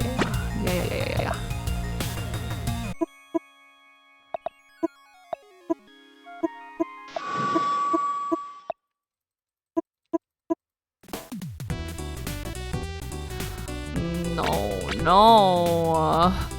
I need a guide. Okay, Sylvanos, what's up? What do you know about self-actualization and how it pertains to body posture? Very little, I suppose. You're ignorant, Jackal, but don't feel bad. Practically everybody is. You see the students in this hallway? You see all these hunchbacks? Yeah. We're surrounded by slouchers. Every single one of these losers shows me exactly who they are with their posture. They show me how little respect they have for themselves. How do you mean? What do I mean? You gotta stand up straight, Jackal. You gotta walk through this world with purpose. You can't be hunching and crunching everywhere. You could be showing off like a peacock. I don't know if this is in everyone's nature to show off like you, Sylvanos. Well, at the very least, you gotta sit up straight. All these jagged spines make me nervous. Thanks for the reminder, Sylvanos. I don't want to get impaled on a rogue vertebra just because I decided to body slam you, you know? Whatever you say, Sylvanos. I like you, Jackal.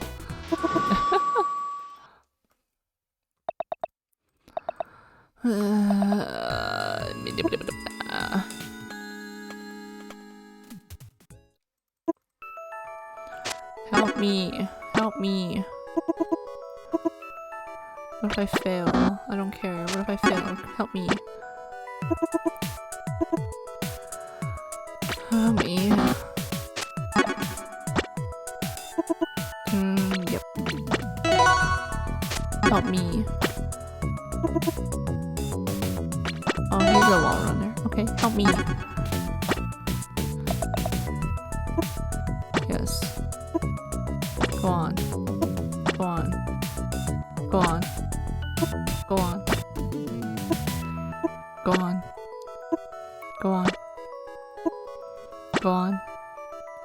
Go on. Go on. Go on. Go on. Go on. The end.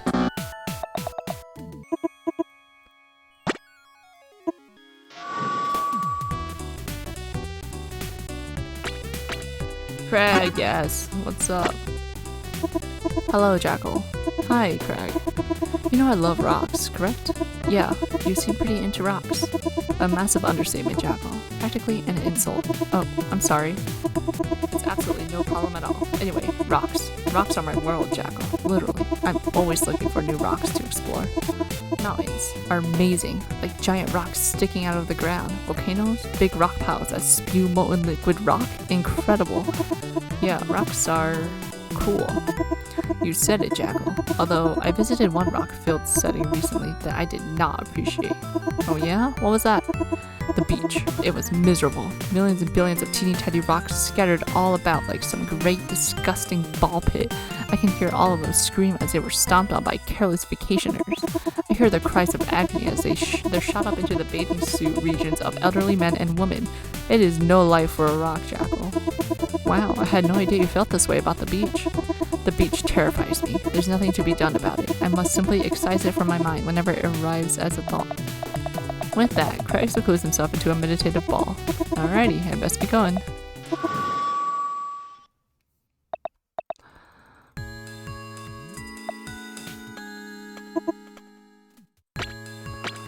So is for the beginning. Mine too. Clarin, did I speak to Clarin in this class? Clarin is a normal. Oh, yeah. Can I help? Actually, yeah, you're cool. I can tell you.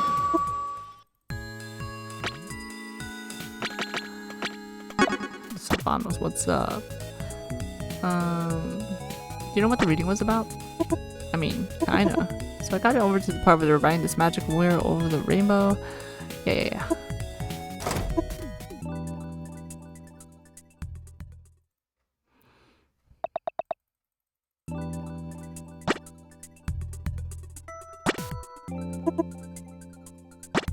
Oh, I should have clicked the Crag Fair one. Oh, I failed. I failed Crag. Oh my god. You guys are you're all useless to me. Yeah, let's hear your peace song.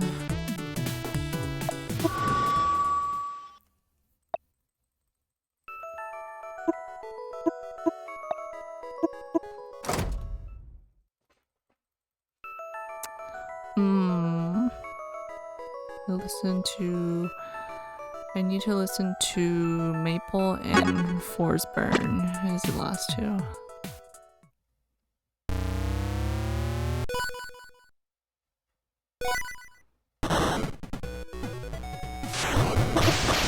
Man, school freaking sucks. I mean, obviously. Like, duh. You don't have to be some sort of Einstein to realize that. But I mean, it really sucks. All these freaking rules, all these freaking subjects, all these freaking teachers, always asking all these stupid questions, asking me to prove things about triangles. Like I give a good gold darn about something like that. What am I, some sort of triangle scientist? Some kind of triangle detective? Am I trying to solve the case of why the triangle has 3 equal sides? No. So why do I care? I got bigger fish to fry, so to speak. I don't fry fish personally. I know fish personally. I have many fish friends. I would never fry a fish personally. I think that's what's wrong. I think that's wrong. Eating living, breathing, thinking creatures, plants, fine. Plants, if they think of nothing important. That's for certain.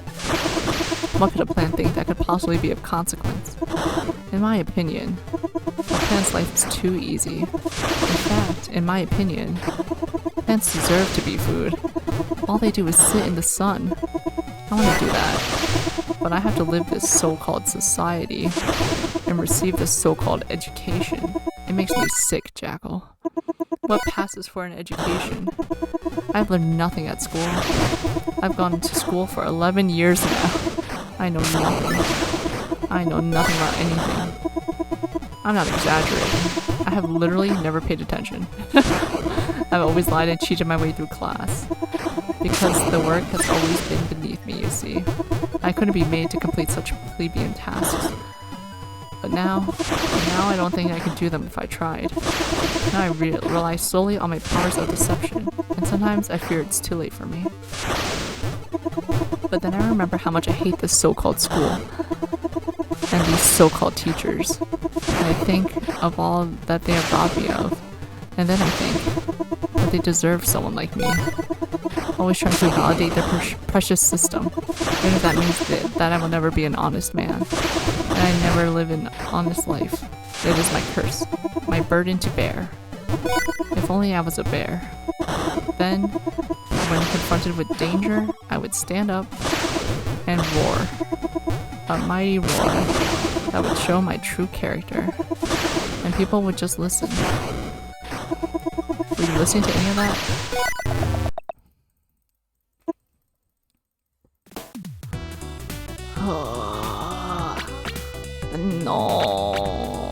No.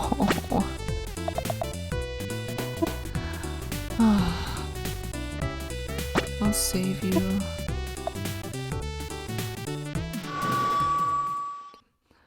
I don't think it worked.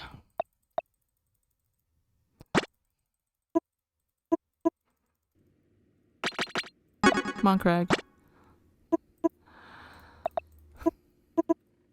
Thank you for listening to my egg story, Jackal. I can't remember the last story I've been able to make it to the end of. People call me quiet, but when I speak, they call me tedious. Well, really, they call me a big, boring ball of I don't know what, but I think they mean tedious. I thought your story was interesting, Craig. Craig gets misty-eyed. Jackal, that's the nicest thing anyone has ever said to me. Wow. Well, there's a lot more where that came from. If you want to go to the dance with me tonight. Jackal, how thrilling! I can't wait to tell my egg about this. Craig opens his backpack and fishes through the many rocks looking for his prize egg. He's having trouble finding it. The egg. It's gone. What's this? Craig pulls out a teeny tiny handwritten note. Dearest Cragfather, thank you for your unconditional warmth and kindness. You took me into your life when I was on the path of utter nothingness. Without you, dearest Cragfather, I would be nothing. Your inner light sparked a life in me, and I was incubated rapidly within your love.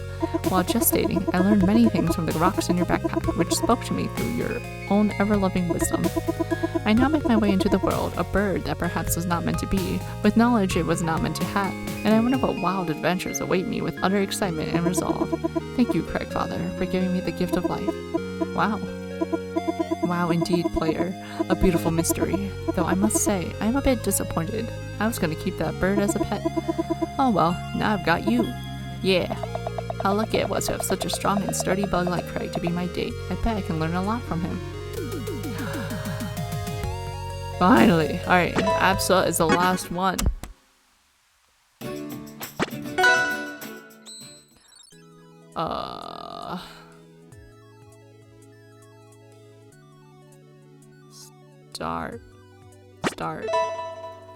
Start. I need...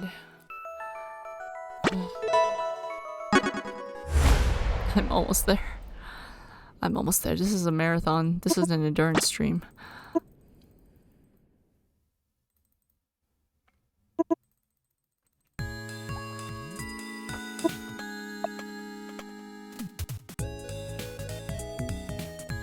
Okay, I will talk to Absa just because I'm gonna do what I can.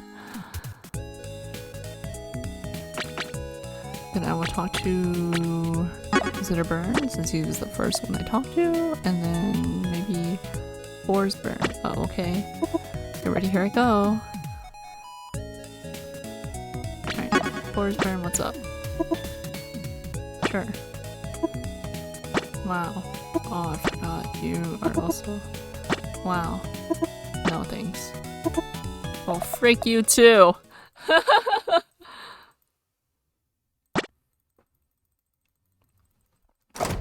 Absa, come on.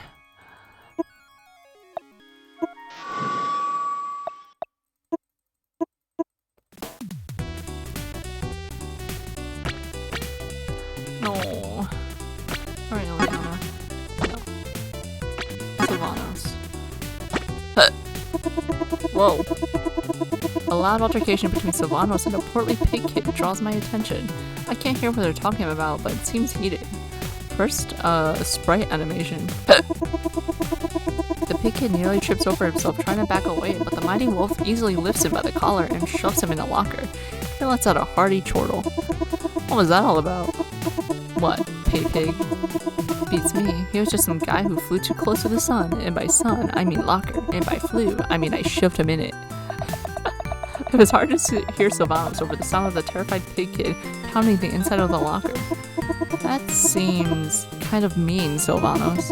You're telling me Mother Nature sure is a cruel mistress. That's why I take these bad boys. Sylvano pulls a handful of clear tablets from out of his pocket. Creatine tablets. Gotta take them so I stay at my evolutionary apex. Peak performance and all that. Plus they're great for water retention. You want some? Mostly all natural. You're gonna let that kid out? Eh? Who? Well, I've got things to do. Lockers and stuff. Smell you later. Plods off after downing a handful of the creatine tablets. That really can't be good for you. But he is ripped. I open the locker and let the pig kid out. He scampers off, terrified, without so much as a word of thanks. Jeez.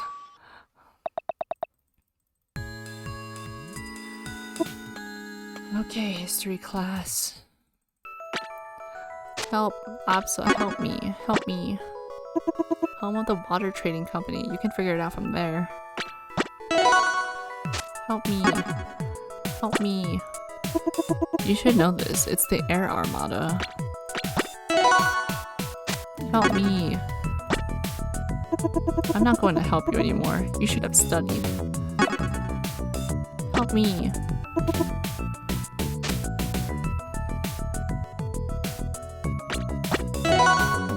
Help me. Oh. Okay, I'll just ace this class. Elders. Archive. Experiment. Hyperboreans. Harper Guard. Forest Fire. Feel a tap on my shoulder. Yeah, no. Cheating is wrong. I say as I cheated. Oh yes. Absa, what's up? Jackal, I ate a whole bush for breakfast this morning. Wow, what do you usually eat for breakfast? Just a bit of brush usually, but this bush, it was delicious. I couldn't stop eating it. I started nibbling at it, and next thing I knew I was teething at twigs. What kind of bush was it? I don't know. I've never seen a bush like this before. The leaves were a deep magenta, and it had soft pink flowers with a delicate scent, reminiscent of sage and fennel. Absa looks off and starts daydreaming. Absa? She is unresponsive.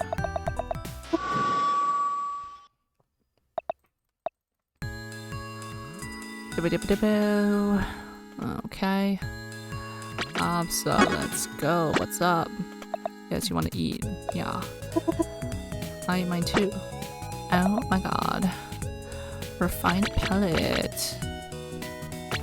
Sylvanos, what's up? Do you know what the reading was about? Zetterburn, what's up? What's the matter? I want to ask. The dotty lion's face turns nearly as bright red as his mic. Oh, nobody. It's nobody. Don't worry about it. Don't even think about it. And definitely don't go spreading rumors about it. Yeah.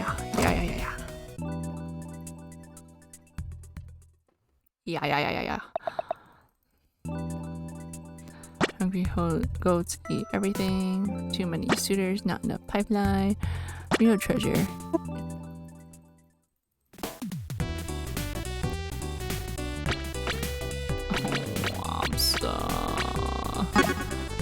No.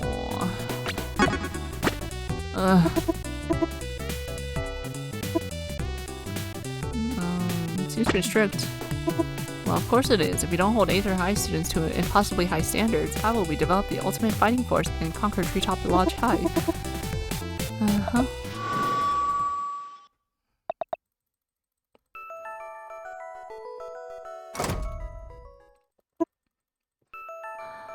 Well, the last one is Maple.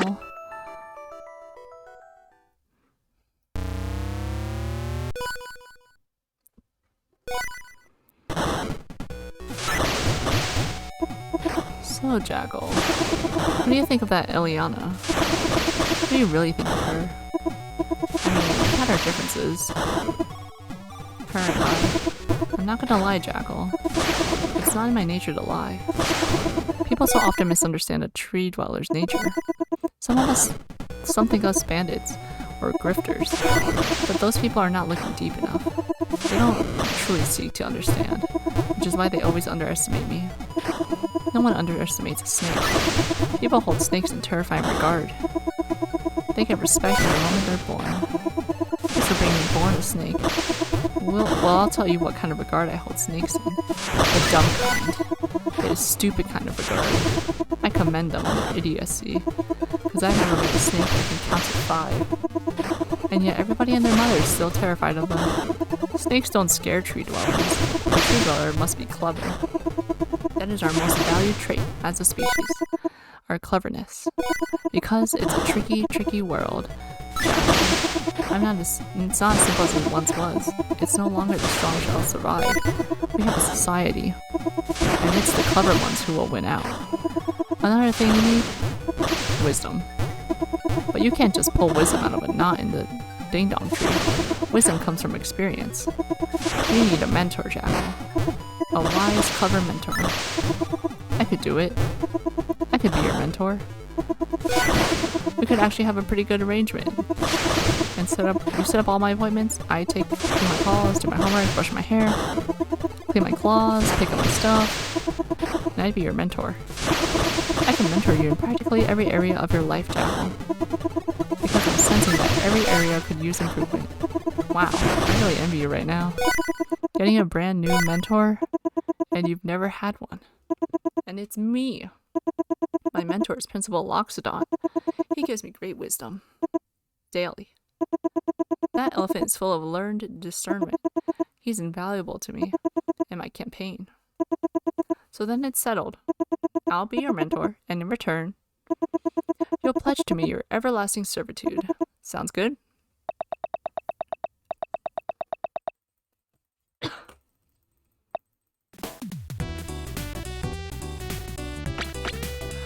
Oh my god, Alexa, where are you?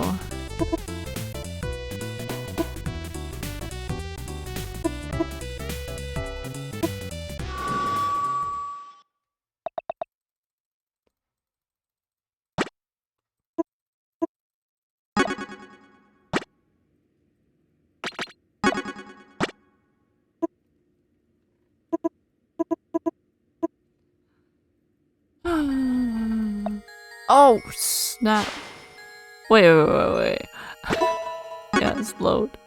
I literally thought it was like the same thing as the rejection one. Yes, Absa, let's go. Ask to dance. Hey, get to it. School's almost over. Hey, Absa. So, Jackal, how did the school day end up being? Did you manage to pass any of your classes? Not just passed. I aced every single one of them. So that's the requirement. Absa is taken aback. Her cheeks gain a rosy glow. Oh, Jackal, that's really impressive. I had no idea you were so dedicated to your education. Oh, what can I say? If someone can be too cool for school, I must be a real freaking loser. Well, I think you're pretty cool, Jackal. Absa awkwardly spittles with her horns. Well, in that case, you wouldn't mind coming to the dance with me tonight, then? Not at all, Jackal. That sounds wonderful. Absa scales back her excitement after drawing a few looks. I mean, sure, Jackal. I suppose that sounds wonderful. Great, I'll pick you up at 6. See you then. The last bell rings. Absa jumps and hides her flushed face. I laugh and pick up my bag and head to the bus. I think about what an awesome day this was and how I've still got all of tonight to look forward to before it's over. Yay! Oh, she got chocolate. Ding dong tree. Okay.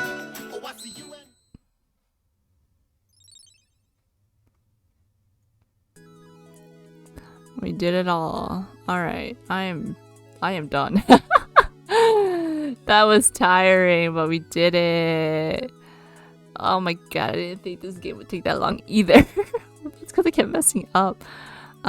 Okay. Again, I don't know when I'll stream next.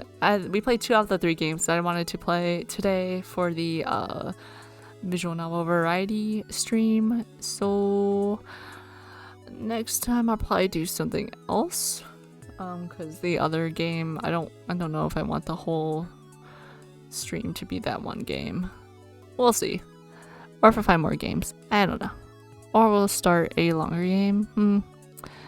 I don't know. Anyways, thank you for watching or lurking or clicking, stopping by, whatever. See y'all next time. Bye.